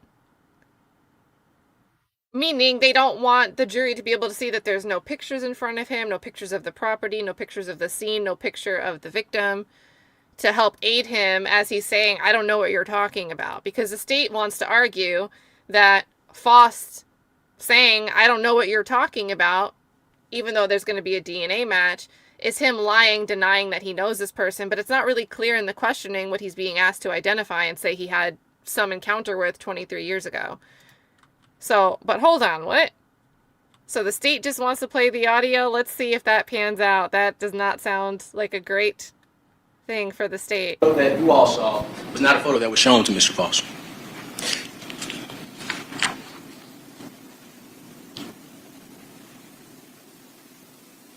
I do predict that the state, they may change this, I predict that the state is going to attempt to play for you an audio version of Mr. Faust's interview.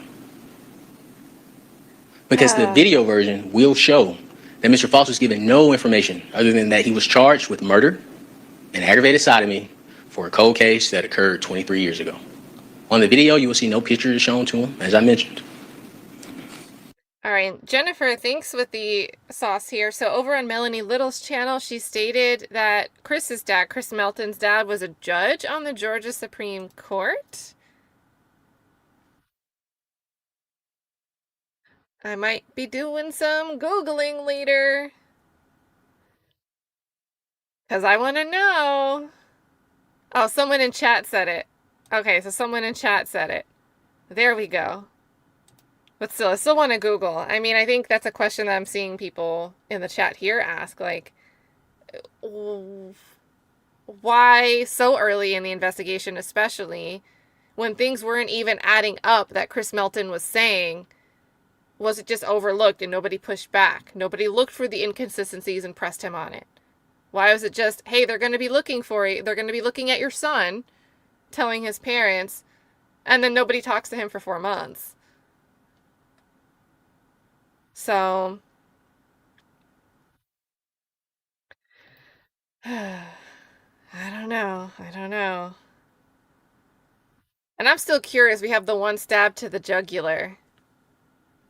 Like, I don't know.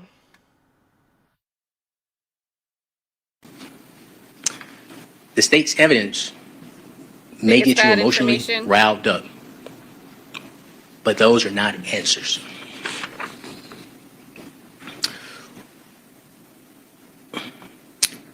I think this is significant for everybody to know.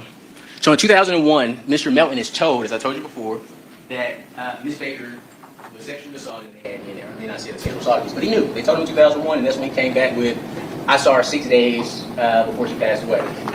When he was meeting with Elizabeth Bigham and Jeremy Howell, they told him, hey, we found another person's DNA in her body. And Mr. Melton's response was telling.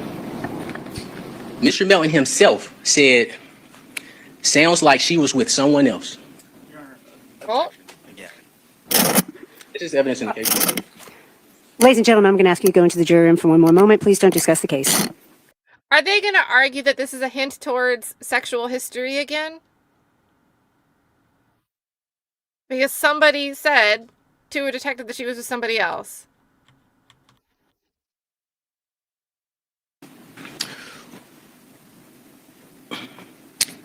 I think this is significant for everybody to know. So in 2001, Mr. Melton is told, as I told you before, that Ms. Baker was sexually assaulted. I mean, I said sexual assault, but he knew. They told him in 2001, and that's when he came back with, I saw her 6 days before she passed away. When he was meeting with Elizabeth Bigham and Jeremy Howell, they told him, hey, we found another person's DNA in her body. And Mr. Melton's response was telling. Mr. Melton himself said, sounds like she was with someone else.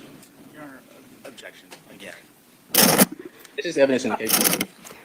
Ladies and gentlemen, I'm going to ask you to go into the jury room for one more moment. Please don't discuss the case. But we've already heard about these swabs having at least the slideshow. He's like over it, or he said, the slideshow that the state had up during their opening statements said at least 2 other people. In the item 2I, the oral swab B, it's on the PowerPoint slide. The state talked about it in opening. We've heard about DNA from other swabbed areas. So how are we not able to make an argument about somebody saying, sounds like she was with somebody else? Because to me, that sounds like it could go to an incentive that somebody else might have been mad and might have actually been present, maybe without an invite, with Tara Baker on the night that she was killed.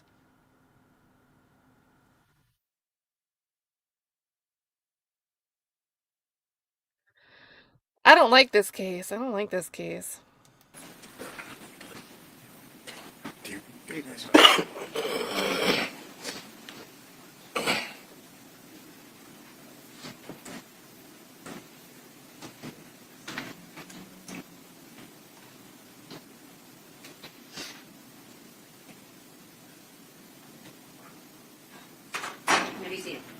Walden, you have an objection?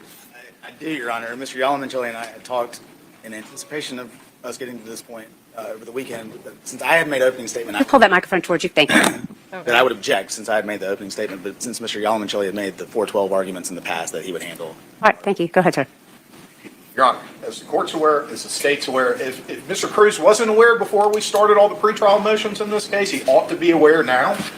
Making reference, whether it's a statement made by some other witness, whether it's elicited direct examination, cross-examination, or any other method to a relationship between Ms. Baker and anyone else that was not noticed by the defense as a 412 act is prohibited by 24-4-412.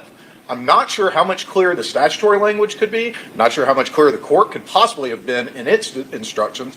But whether it's Mr. Cruz making reference to a statement that some witness made during an interview with law enforcement, or whether it's Mr. Cruz eliciting the testimony on direct examination or cross-examination, it is all prohibited by the rule, which Mr. Cruz has violated now for the second time in his opening statement. It does not matter.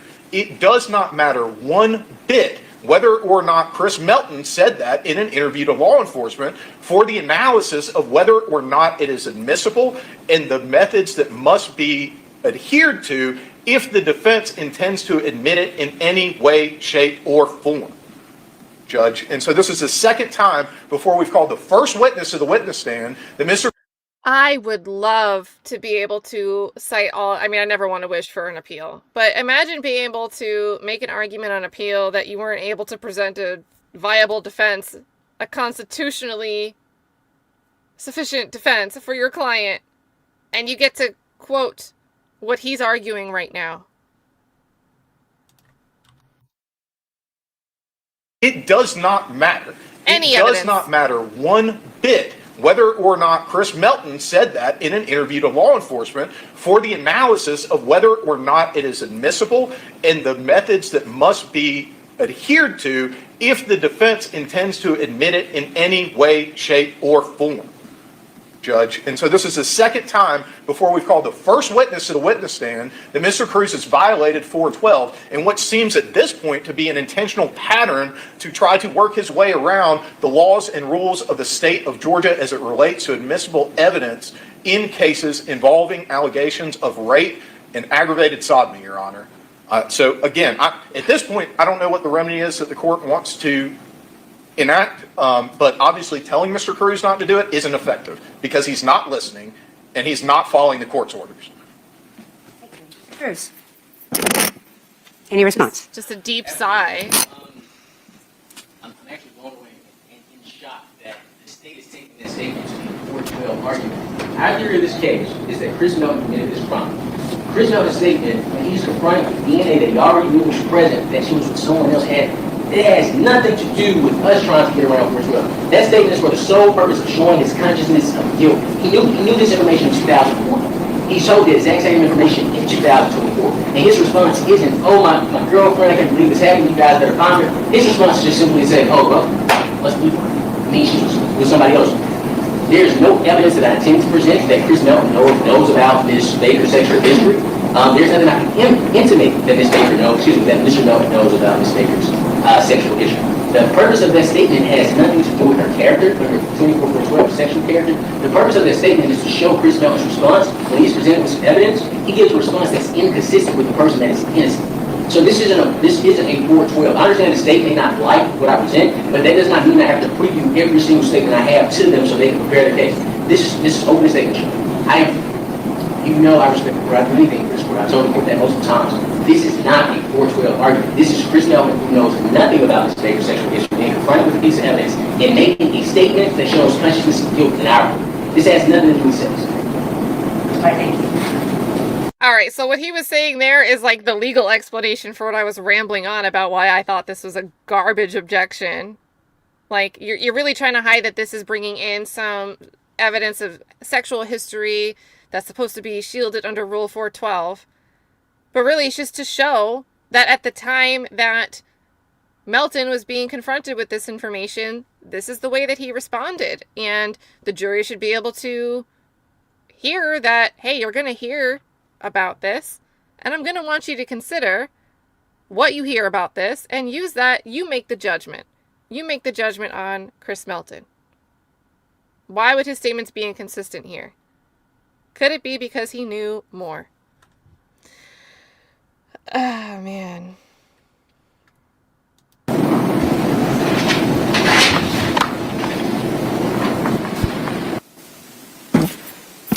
As this court has stated multiple times, this is the second time today, multiple times during hearings, that there is a process that must be adhered to in order to get the appropriate permission from the court to introduce statements, evidence that another party objects to. In this particular case, it is a 412 motion. We have talked about this over and over again. What I have said over and over again is that the defense has failed to file a motion under 412. The state did. The defense has failed to file a motion, and I've said many times that if the defense files a 412 motion, even though it's not timely, the court will consider it. There has been no motion filed. Mr. Cruz, you've been made aware many times that you are not to bring in this kind of statement. I mean, I realize I have said several times today that opening and closing arguments of the attorneys and arguments are not evidence, and I'm going to say it again when the jury comes out. But you've been told many times that in order to, I'm talking now, Mr. Cruz, thank you. You have been told many times that in order to present statements like that, ask for the admissibility of evidence like that, you have to file the proper motion. And the court may consider it, even though it's not timely. As I just stated 10 minutes ago, I do find your statements to the jury to be avenues to circumvent 412. And it is not appropriate. I'm finding you in contempt of court. You have had the opportunity to explain yourself, and I'm finding you $1,000. And you are to present that $1,000 tomorrow morning by 9 a.m. Put it into the registry of the court. And that is my sanction for continuing to not abide by this court's orders. I don't know how many times we're going to have this, but it really can't happen again. $1,000 tomorrow morning by 9 o'clock. You may bring the jury out. Thank you.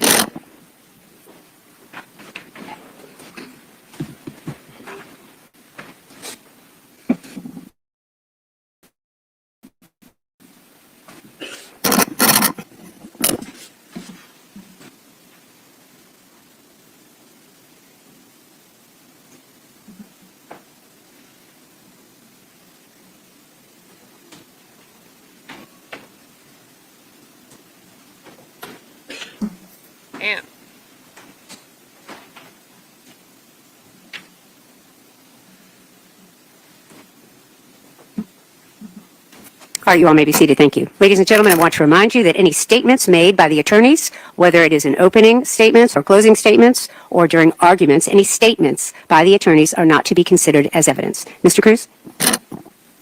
Thank you.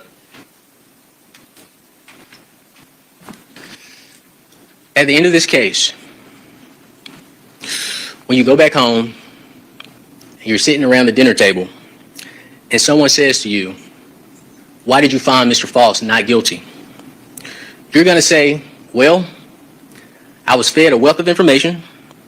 All this information came and it boiled down to one thing. The state couldn't prove that Edrick Faust was the person that killed Tara Baker. The state could not prove or present evidence that Mr. Faust was in Miss Baker's home. All of the hair found on and around Miss Baker's body was Caucasian hair. Mr. Faust is an African-American man, and that's why we voted not guilty. The prosecution in a murder case is required to prove their case beyond and to the exclusion of every reasonable doubt. Not a forced doubt or a speculative doubt, but a reasonable doubt. They have to present a case from you from A to Z. If A is Mr. Faust's DNA and Z is law enforcement's investigation, they never answer the question at G, at H, at I, at J, K. They don't answer the questions about Miss Melton. They don't answer the questions about hair, even the hair found in her hand. If he did it, why would she have somebody else's hair in her hand? Why would she have non-African American hair in her hand? If Mr. Faust did it, how did he get in and out of the house unseen? And I would argue, we've talked a bit about like sequencing and the order of events, but I would argue that if there's that much hair on the person, maybe it's coming from the carpet, trying to just grab what's in the carpet, and that could explain how Chris Melton's hair would, you know, she's struggling and she's grabbing at the carpet. Maybe that could explain how she got hair in like one place. But then there's also the DNA in areas that doesn't seem explainable just because you're fighting and might be grabbing something where a residual hair might be lying. So I think there's a big problem here, because if Tara Baker had had an encounter with anybody that night, the person where there's a lot of hair at the end, logically that seems like that would probably be the last encounter. So the last encounter would suggest that's the person that committed the crimes. I don't know. Why didn't anybody see a black male running through the neighborhood? If he did it, why would he take so much time cleaning up her apartment? He doesn't know who stays there. There are 3 bedrooms. If he's a stranger, why would he take that time to clean her apartment? This was a crime opportunity. You all swore to uphold the law, to hold the state to its burden. There is evidence here of reasonable doubt that Mr. Faust did not kill Ms. Baker. And it is not just sprinkled through this case. Reasonable doubt lives in this case. When you all have heard the evidence in this case, we're going to ask you to render a verdict of not guilty. In this nightmare for Mr. Faust, I am asking you individually and as a body to find Mr. Faust not guilty. Thank you. All right, thank you, counsel. Oh, all right, that just cut out. So there are, I guess, 2 quick witnesses. Nancy New, I think, said that there were 2 witnesses that were like 5 minutes each. So let me get back to the longer feed. And let's see. And we'll knock those out, and we can start a clean day 2 tomorrow. They have a break.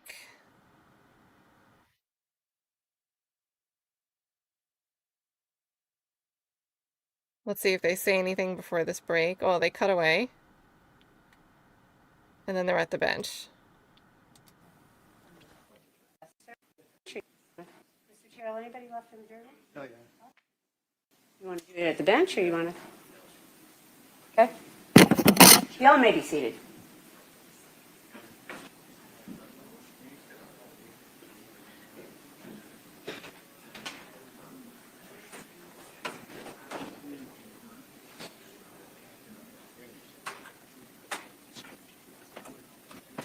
I can't hear him.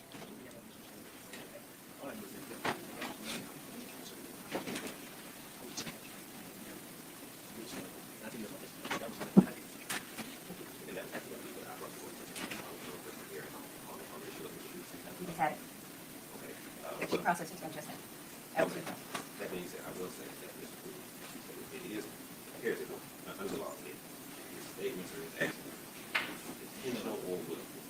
As Mr. Cruz said, his action, his statement, he had an understanding of the law.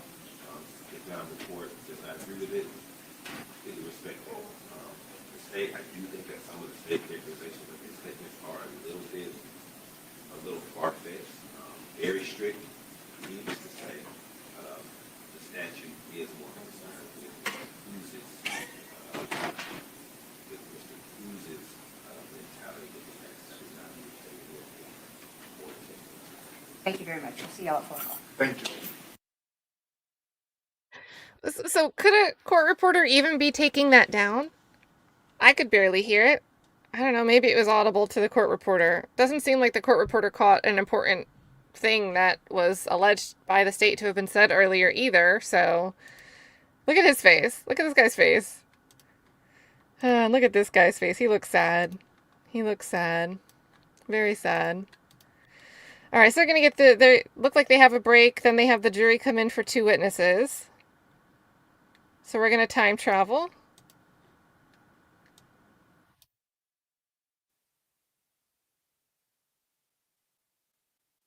Versus. We're back on the record. State of Georgia versus Edrick Lamont Faust, SU 24-00547. Is the state ready to proceed? We are, Your Honor. Is the defense ready? Yes, ma'am. All right, thank you. Statement called its first witness. David Freeman. Could you get David Freeman, please? Thank you,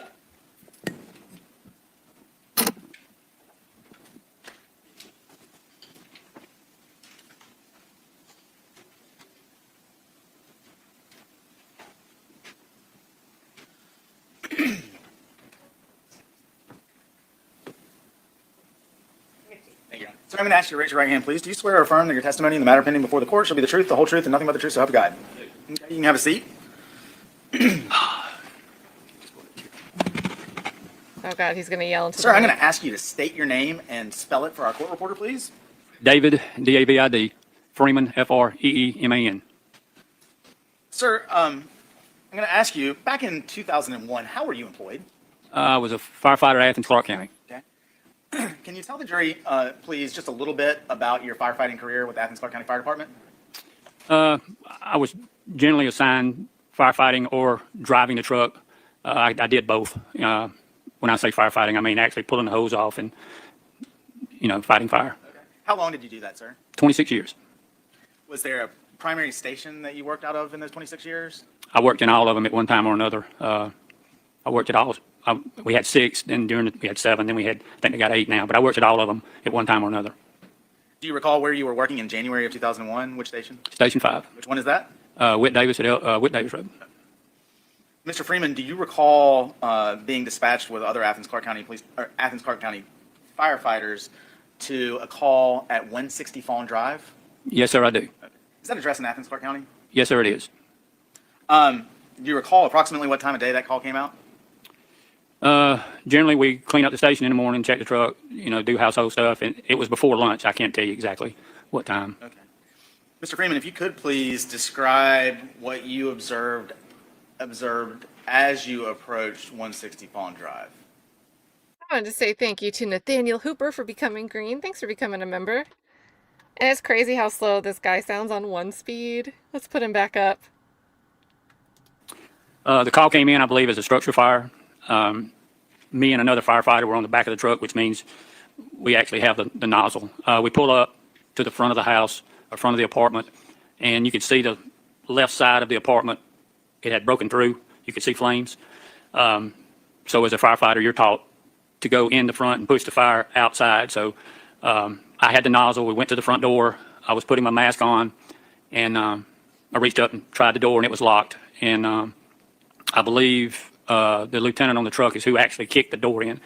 When he kicked the door in, I mean, it was almost like a training fire. You could see smoke had come down about head high, and we're taught to crawl, but that day the smoke wasn't all the way down, so I could see a glow in the right side of the back of the room, which... I'm going to stop you right there. So just to clarify a little bit, did you go in the front door of the house? Yes, sir, we did. Okay. And as you enter the front door, where in the house are you situated, if that makes sense? When I go in the front door? Yes, sir. Like just kind of generally The best I can remember, because when we pulled up in the truck, you could see the fire in the left back of the house, and you could see the flames shooting through. So I had in my mind that when we went in, I was going to go to the left. Well, when we kicked the door in, you could see in the right back of the room, you could see red glowing. And what did you do when you saw that red glowing? We actually went to that area, which turned out to be the kitchen, which turned out to be all the eyes on the stove are on. When you say eyes, what exactly do you mean? You know, the old coral type electric stoves. Okay. They were all on and glowing red. Did you notice anything about the knobs to the stove? Did not have knobs on the stove. Where were the knobs? They were either on the counter. I don't think they were on the stove, but I think they were on the counter. They were taken off. Okay. Did you yourself turn the stove off? I believe I did. Yes, sir. I had to. I mean, I don't know if they were in the right place, but I put the knobs back on there and turned the stove off. And then, what were you going? Okay. What'd you do after you turned the stove off? Lieutenant was over. He was walking across the room back towards what now we know is the bedroom, but he told me, said, open the back door to let some of the smoke out. So I had on my gloves, so I reached up to open the door, and it was locked. So it was pretty warm in there, so I took my glove off, and I opened the door. I believe it had a deadbolt and then a regular lock. So I opened the door, and at that point, the lieutenant said, come over here. So I had the nozzle. Okay. You had the nozzle. He said, come over here. Where did you go? I went from the stove kitchen area across what was the living room to what we now know was her bedroom, and that door was closed also. What happened next? We tried to open the door, and it was locked. So the other firefighter that was with me, I think Doug actually kicked that door too. And, you know, I said, when he kicks the door, it's going to roll out, because I knew it was what we call rolling. It was When you say it's going to roll out, what are your... the fire. The fire's going to roll out, because when we rolled up, we could see it burning through the roof. So I knew it was pretty intense. So when he kicked the door, I opened the nozzle, what we call Z'd it. I Z'd it down, knocked the fire down, and then they said I hit it one more time just to kind of cool it down, and I had put my hand. We were just sitting there kind of watching it, make sure it didn't flare back up or flame up or whatever. And I always kept a big rubber band on my fire helmet. And I had a light stuck, up there in it, and I had my hand down on the floor, just kind of sitting there watching to see if it. I mean, smoke had banked all the way down in this room, and then I turned the light. When I turned my head, I looked down and I saw her at the foot of the bed. And can you describe in detail what you saw? There was a nude lady laying there. Almost looked like, I mean, you could tell she'd been in extreme heat, and she was also like a mummy, like she didn't look real. Her hair looked like her hair was intact, but it was. So I know you said that she was on the floor. Do you recall how she was positioned? She was positioned with her feet towards the door. Best I remember, we go in the door, the bed was to the left, and then she was at the foot of the bed, and then looked like the flames or the fire was on the bed. Do you recall how her body was oriented up, down, otherwise? She was face up. Upon discovering the body, what did you do next, sir? Like I said, we were trained just to make sure it doesn't flame back up or anything. And so Steve and I were still in the room, on the floor. And the lieutenant, which was Doug, he was standing at the door behind us. And he said, y'all don't touch anything, just make sure it doesn't flame back up and back out. So that's basically what we did. We got it cooled down, and then we backed out. And after backing out, did you, and when you say Doug, is that Doug Whitehead? Yes, sir. He was a lieutenant on the seat that day. He was a supervisor, you might say. And you mentioned Steve. Is that Steve? Steve, yes, sir. He was a firefighter also. He and I were on the back of the truck. We had a driver of the truck. We had Doug was a supervisor, lieutenant, and then we had two firefighters Steve Shelnut and myself were on the back of the truck. And after y'all backed out of the room, did you turn the scene over to the police? Yeah, we called, I guess they called the chief and the assistant chief. Anyway, the shift commander was already there. So I guess they notified police, and, you know, it just kind of become chaos at that as everybody started showing up. And they wouldn't let us go anywhere. We had to stay there. At any point, did you take notice of a screen to the back window in the house? Yes, sir. When we got it cooled down. The screen. I guess I was in shock. I just went to the back door because I had two small daughters.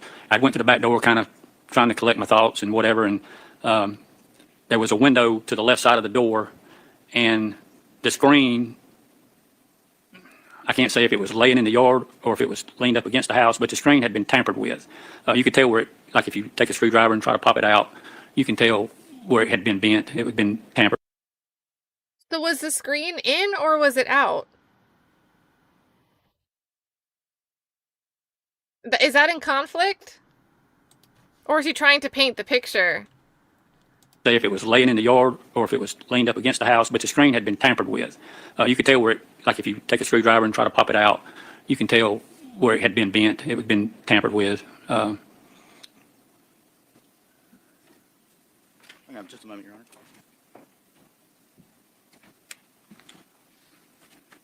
Mr. Green, those are all the questions I have for you. And then they end there. That's where they end their direct with this witness. They wanted him to say something about the window, make it seem like it was removed.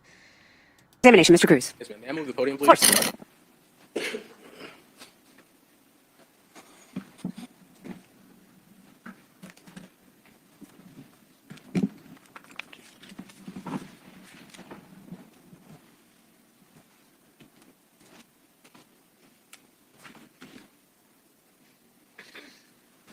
Good afternoon, Firefighter Freeman. How are you today? I'm great. How are you? I'm doing well. Is it okay if I ask you a couple of questions? Yes, sir. You mentioned the back door to the home. I just want to make sure I'm clear on this point. When you opened the door, did you have to unlock the deadbolt and the bottom portion of the door? With no glove on. Yes, sir. Would it be fair to say that based on your examination of the home, the doors were locked and there was no evidence of forced entry? That would be correct. No forced entry to the doors. You know, like I said, the screen on the window, it looked like it had been tampered with, but no, there was no forced entry to the doors. No, sir. Sure. Do you recall completing a interview with Firefighter report from January 19th, 2001? The report that I had to write? Yes, sir. Yes, sir. Got a report. Would you agree, No. and if you don't know, you say you don't know, and I can show you. Would you agree that you were asked the question 29 in that report, were the doors locked when the first units arrived? Do you remember that question? I really don't even remember the report you were referring to. I had to write a handwritten statement of what happened that day. Usually the supervisors make out the fire report. Yes, sir. I am going to show you what I am marking as Defense Exhibit 1.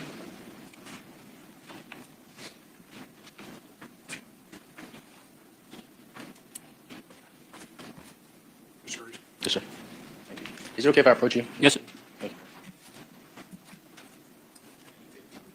Okay.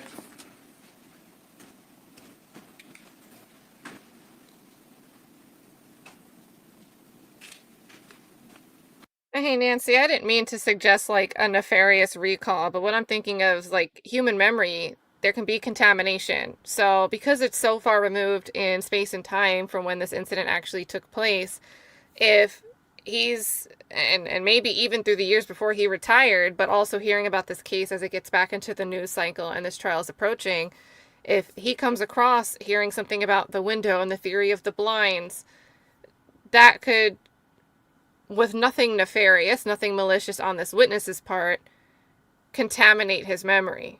And suddenly he's remembering something that wasn't actually firsthand knowledge. It's not actually what it was when he saw the scene that day.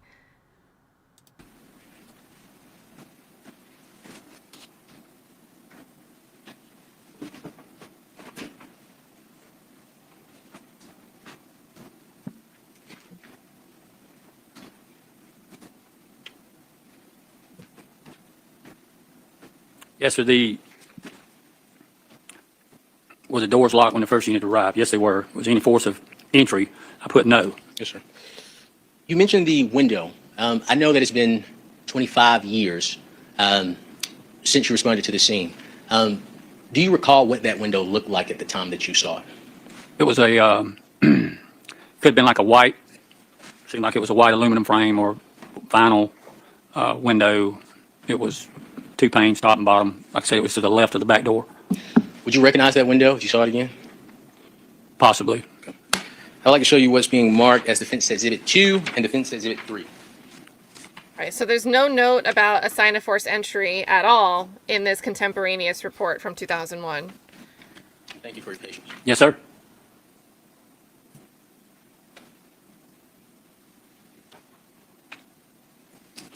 And to make sure I have this correct, this window was to the, if I'm facing the back door, it would be to the right. Is that correct? Left.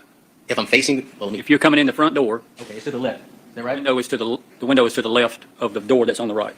Excellent. I'm going to show you what's been marked as Defense Exhibit 2 and 3. Your Honor, may I approach? Okay.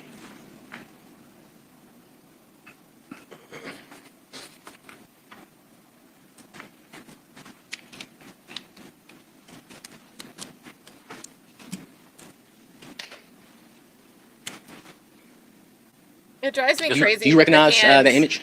Yes, sir. Okay. It's Is that a fair and behind the accurate head. depiction of the window as you viewed it on the day you responded to 160 Fawn Drive? Is this the way I found it? Is that what you're asking? I mean, it was just. Correct. Well, do you recognize? I can't honestly say. I remember, as you can look at this and tell, it looks like it's been tampered with or whatever, but I can't honestly say that the screen was outside, was not on the window. I mean, over 26 years, I had numerous calls, and I can't 100% say that screen was off. I'm pretty sure it was, but I can't sit here and say, I know it was tampered with because I remember seeing this. Yes, sir. Did you make any notations in the report I provided you? I believe that was Defense Exhibit 1, if I'm not mistaken, about the window screen. No, sir. Okay. Would you have any reason to say that those images have been altered in any way? No, sir. I'd like to show you Defense Exhibit 4. May I approach, Your Honor? Yes, sir. Do you recognize Defense Exhibit 4? Yes, sir. Okay, you recognize Defense Exhibit 4 as the screen at 160 Fawn Drive, well, the screen in the window at 160 Fawn Drive. Is that correct? Yes, sir. Okay, is that a fair and accurate? Defense Exhibit 2 through 4, are those fair and accurate descriptions of? Yes, that's, looking at this is where I got the idea that it had been tampered with. Yes, sir. Your Honor, I would move to admit Defense Exhibit 2 through 4 into evidence. Any objection? They are admitted. May I approach, Your Honor? Yes, sir. May I publish any for the briefing? May.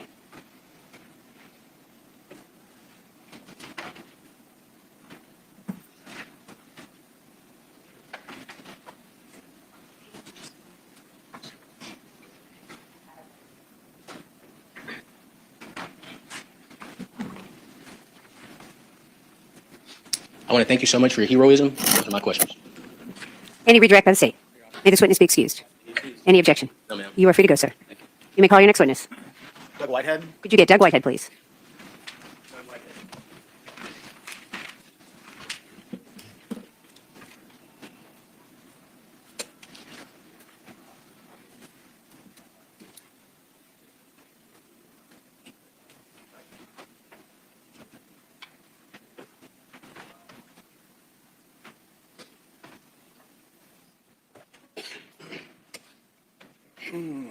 Sir, if you could raise your right hand, please. Do you swear or affirm your testimony in the matter pending before the court should be the truth, the whole truth, and nothing but the truth, so help you God? So help you God. I do. Yeah. Can you state your name, please, and spell it for our court reporter? Doug Whitehead, DougWhitehead. Good afternoon, Mr. Whitehead. If you could please, sir, tell the jury what it is that you did for a living. I was a firefighter, sergeant in Athens-Clarke County Fire Department. How long did you work for the Athens-Clarke County? Almost 35 years. When did you start and when did you stop? Started January 1st, 1977, and stopped sometime in January of 2011. Over the course of your career with Athens-Clarke County Fire Department, did you work in a number of different stations around town? Oh, yes. Specifically in January of 2001, do you recall where you were stationed back then? Station 5 on Whit Davis Road. Mr. Whitehead, on January the 19th of 2001, do you remember being dispatched to a house fire at 160 Fawn Drive? Yes, I do. Is that in Athens-Clarke County? It is. Just real quick, to get from Station 5 to Fawn Drive, how would you get there? Well, we turn left out of the fire station, go to the intersection at Lexington Road, turn left. Believe it's the next road to the right is Cooper Road, and Fawn Drive would be off of that. So when you turn onto Lexington from Whit Davis, are you turning left as Turn towards left town? at the red light towards Athens. Do you remember about what time of day that call came out? 11-ish, I believe. Describe, if you can, sir, what you personally observed when you arrived at 160 Fawn Drive. Smoke coming from the rear of the apartment. And so what did you do next? Told the guys on the back to pull an 1 3/4 attack line, and we proceeded to the front door of the building. What did you observe when you got to the front door? It was locked. What happened next? Kicked it in. What did you observe once that front door had gotten kicked in? Smoke in that room, in the right rear corner of that room. To the best of my knowledge or remembrance, it is like one big room, kitchen and living room, kind of combined, and in the right corner was a red glow. And did you and the other firefighters go to investigate the source of that red glow? We did. What was it? It was an electric stove with all 4 eyes on the top on high, and the knobs pulled off and placed on the countertop. What did you do upon observing the stove being turned on with the eyes, or with the knobs removed? I didn't personally do it myself, but the knobs were put back on the stove and it was turned off.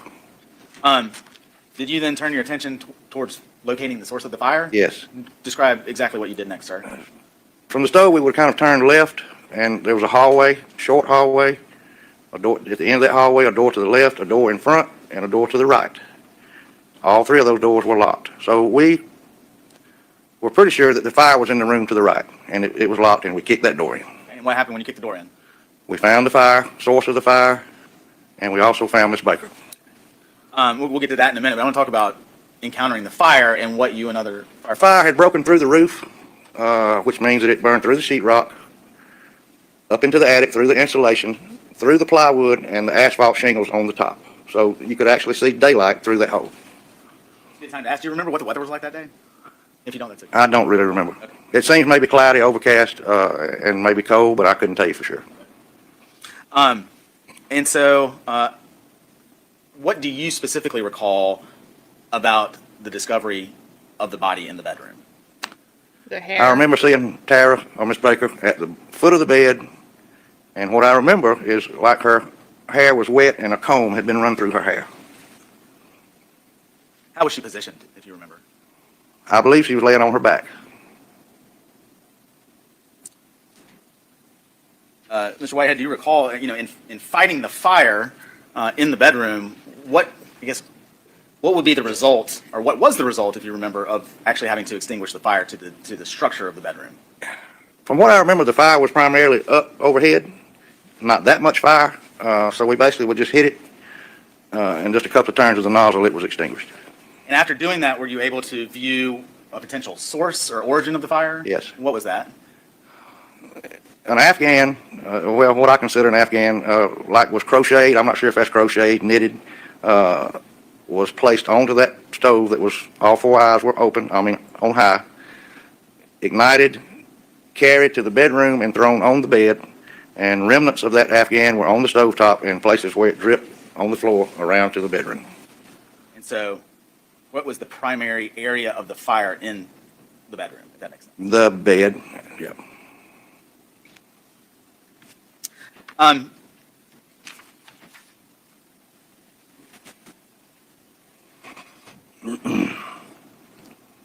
You mentioned that you found the deceased, Ms. Baker, at the foot of the bed, lying on her back. Do you remember anything else about her condition when you first saw her? Yes, I know some type of electrical cord, not really sure where that came from, but around her neck. Once you and the other firefighters had gotten the fire under control, what did you do at that point? We backed out to preserve evidence. Once we realized there was Miss Baker was in the room, we backed out to try to preserve as much evidence as we could after making sure the fire was extinguished.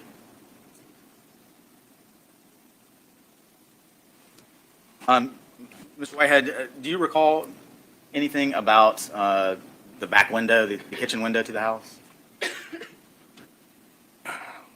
I think that the screen was taken out of the window and propped against The back of the house. You think? But I cannot tell you that for 100%.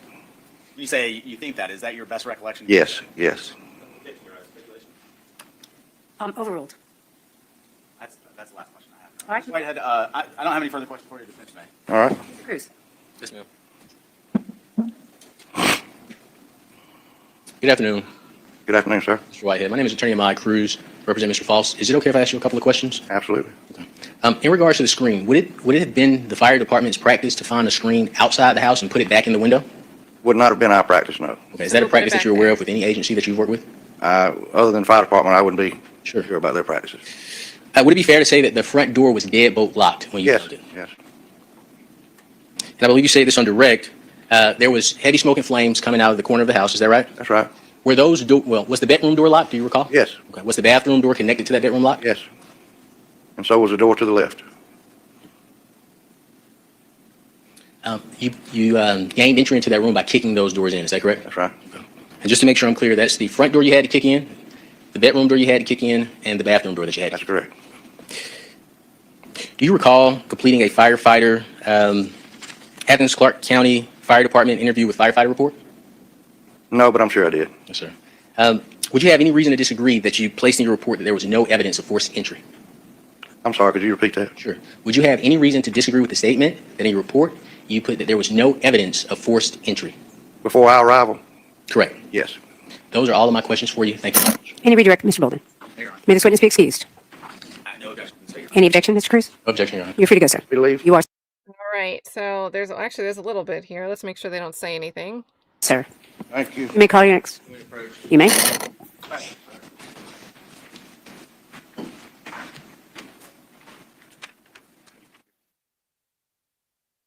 right. It sounds like they muted us. We can't hear.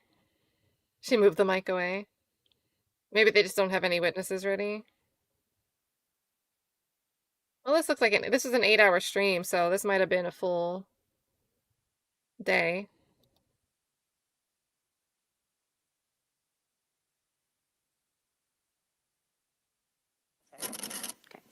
Thank you. All right, ladies and gentlemen, we've just discussed amongst ourselves kind of best timing, and I'm going to let you all go a little bit early today. I know Dr. Waller has to get to a broken pipe, and we've talked about that. So I'm going to release you today and ask you to return back here tomorrow morning at 9 o'clock, where we are going to resume the trial of this case. My instructions that I've given you, of course, continue to apply. Please don't talk about the case, anything you may have heard in court today with anybody. Don't do any research. Please don't go on the internet and do any independent research or analysis or anything like that about this case. Does anybody have any questions for the court about that? Very good. I appreciate your patience today. We got, started a little bit late and we took a late lunch. I will try to do a normal lunch every day between 12 and 12:30. Just so you're aware, we have some snacks for you all in the jury room and drinks. If there's anything that you need while you're waiting for us in the jury room, you need to let the court know. We'll be happy to try to get it for you. Other than that, I'm going to release all of you. See you tomorrow morning at 9 o'clock. Thank you.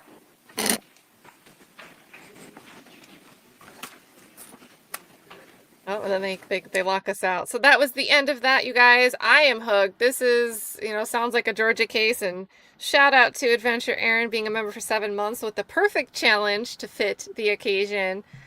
State of Georgia present one solid case challenge. Go. So I don't know if this is going to be the one. I don't know if this is going to be the one where they do that. So I'm going to keep going with this one, you guys. I've already said it earlier in the stream, but just to confirm. I don't know, start time of like 11 Eastern, maybe 12 noon Eastern tomorrow. And we'll skip the breaks and everything.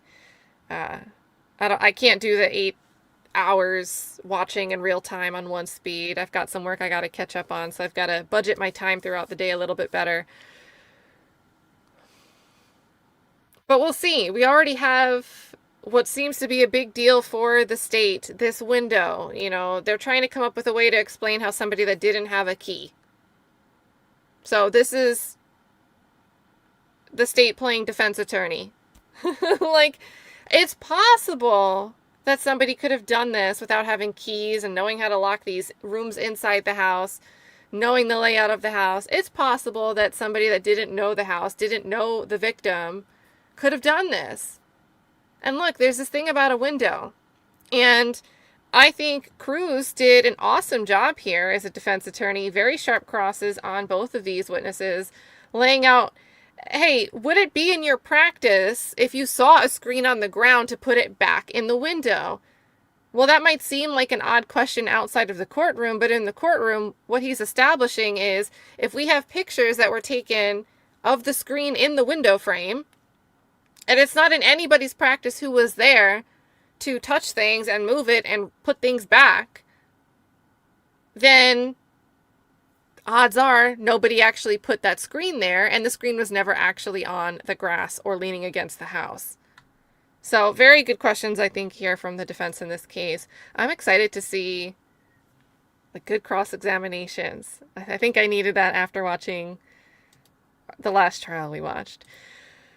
I don't know. I'm going to obviously listen to what we have tomorrow presented. So far, I think the state has an uphill battle. This seems like they have DNA, and they're going to say that even though there's DNA from another individual, that the DNA match explains all of the crimes beyond a reasonable doubt. I don't think they seem to have any other evidence, at least not that they told us about in opening statements. It seems like they're going to say, and then he lied about it. He told detectives he didn't know what they were talking about when they confronted him 2 decades later, even though they didn't really give him details about who specifically, when, or what they were asking about. So I think this is going to be a messy case. Of course, you know, I'm into watching and seeing if a prosecution can prove their case. But yeah, that pesky DNA. Oh no, is the lawn crime chat, everyone is guilty for this case already? What's our vibe check right now? I bet it's probably the opposite. All right, so the poll was, pulse check, state's case looks good so far, 8%. State's case looks like cheeks, 92%. So, and again, opening statements aren't the evidence, but we'll see.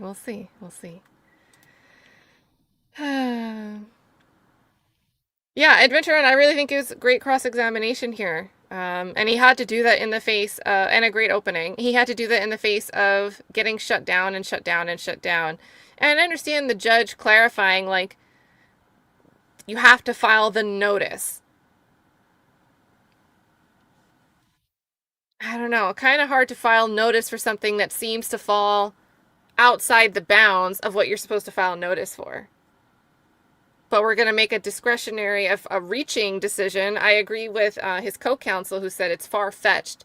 So we heard it was very quiet, but his co-counsel seemed to be making a case to the judge that when my co-counsel made their argument to rebut the state's motion here, motion for sanctions, I want to emphasize that I think the prosecution was saying something far-fetched. And that wasn't actually what was being said or suggested by my co-counsel.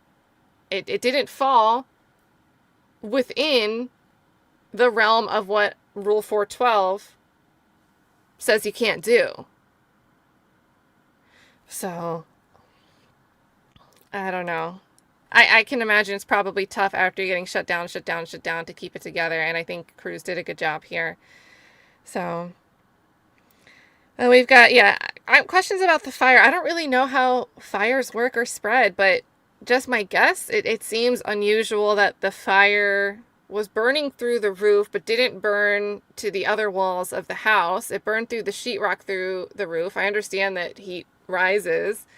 It just seems a bit unusual that would be going for 2 hours and be so hot to burn through the upper parts and materials of the house and not start to at least get to where this window is. We saw some wallpaper that looked fine. I don't know. And then, so guys, probably starting around noon tomorrow, because it's been a long day today. I might be so eager to watch, I might start a little bit early, so make sure you hit the bell and have the notifications on. Shout out to everyone who tuned in for this case, since it's kind of new, we're doing it unplanned. Also, shout out to anyone who hung out for like the whole double feature. This has been like a 12-hour day, so thank you guys. Super awesome that you guys would spend your time with me for that long and you're not sick of me. With that being said, I'll have to come up with a song for this attorney, for this case. I don't have an outro yet. So what I'm going to do, I'm going to find somebody to redirect to. Kind of unusual. Is Runkle live still?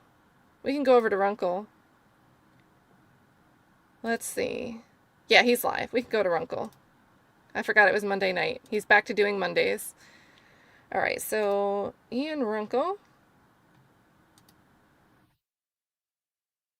And anybody catching up or on replay crew that wants to hop over to Ian Runkle's Monday night stream, I'll also add it to the Creator Friends playlist that is in the description. So there we go, you guys.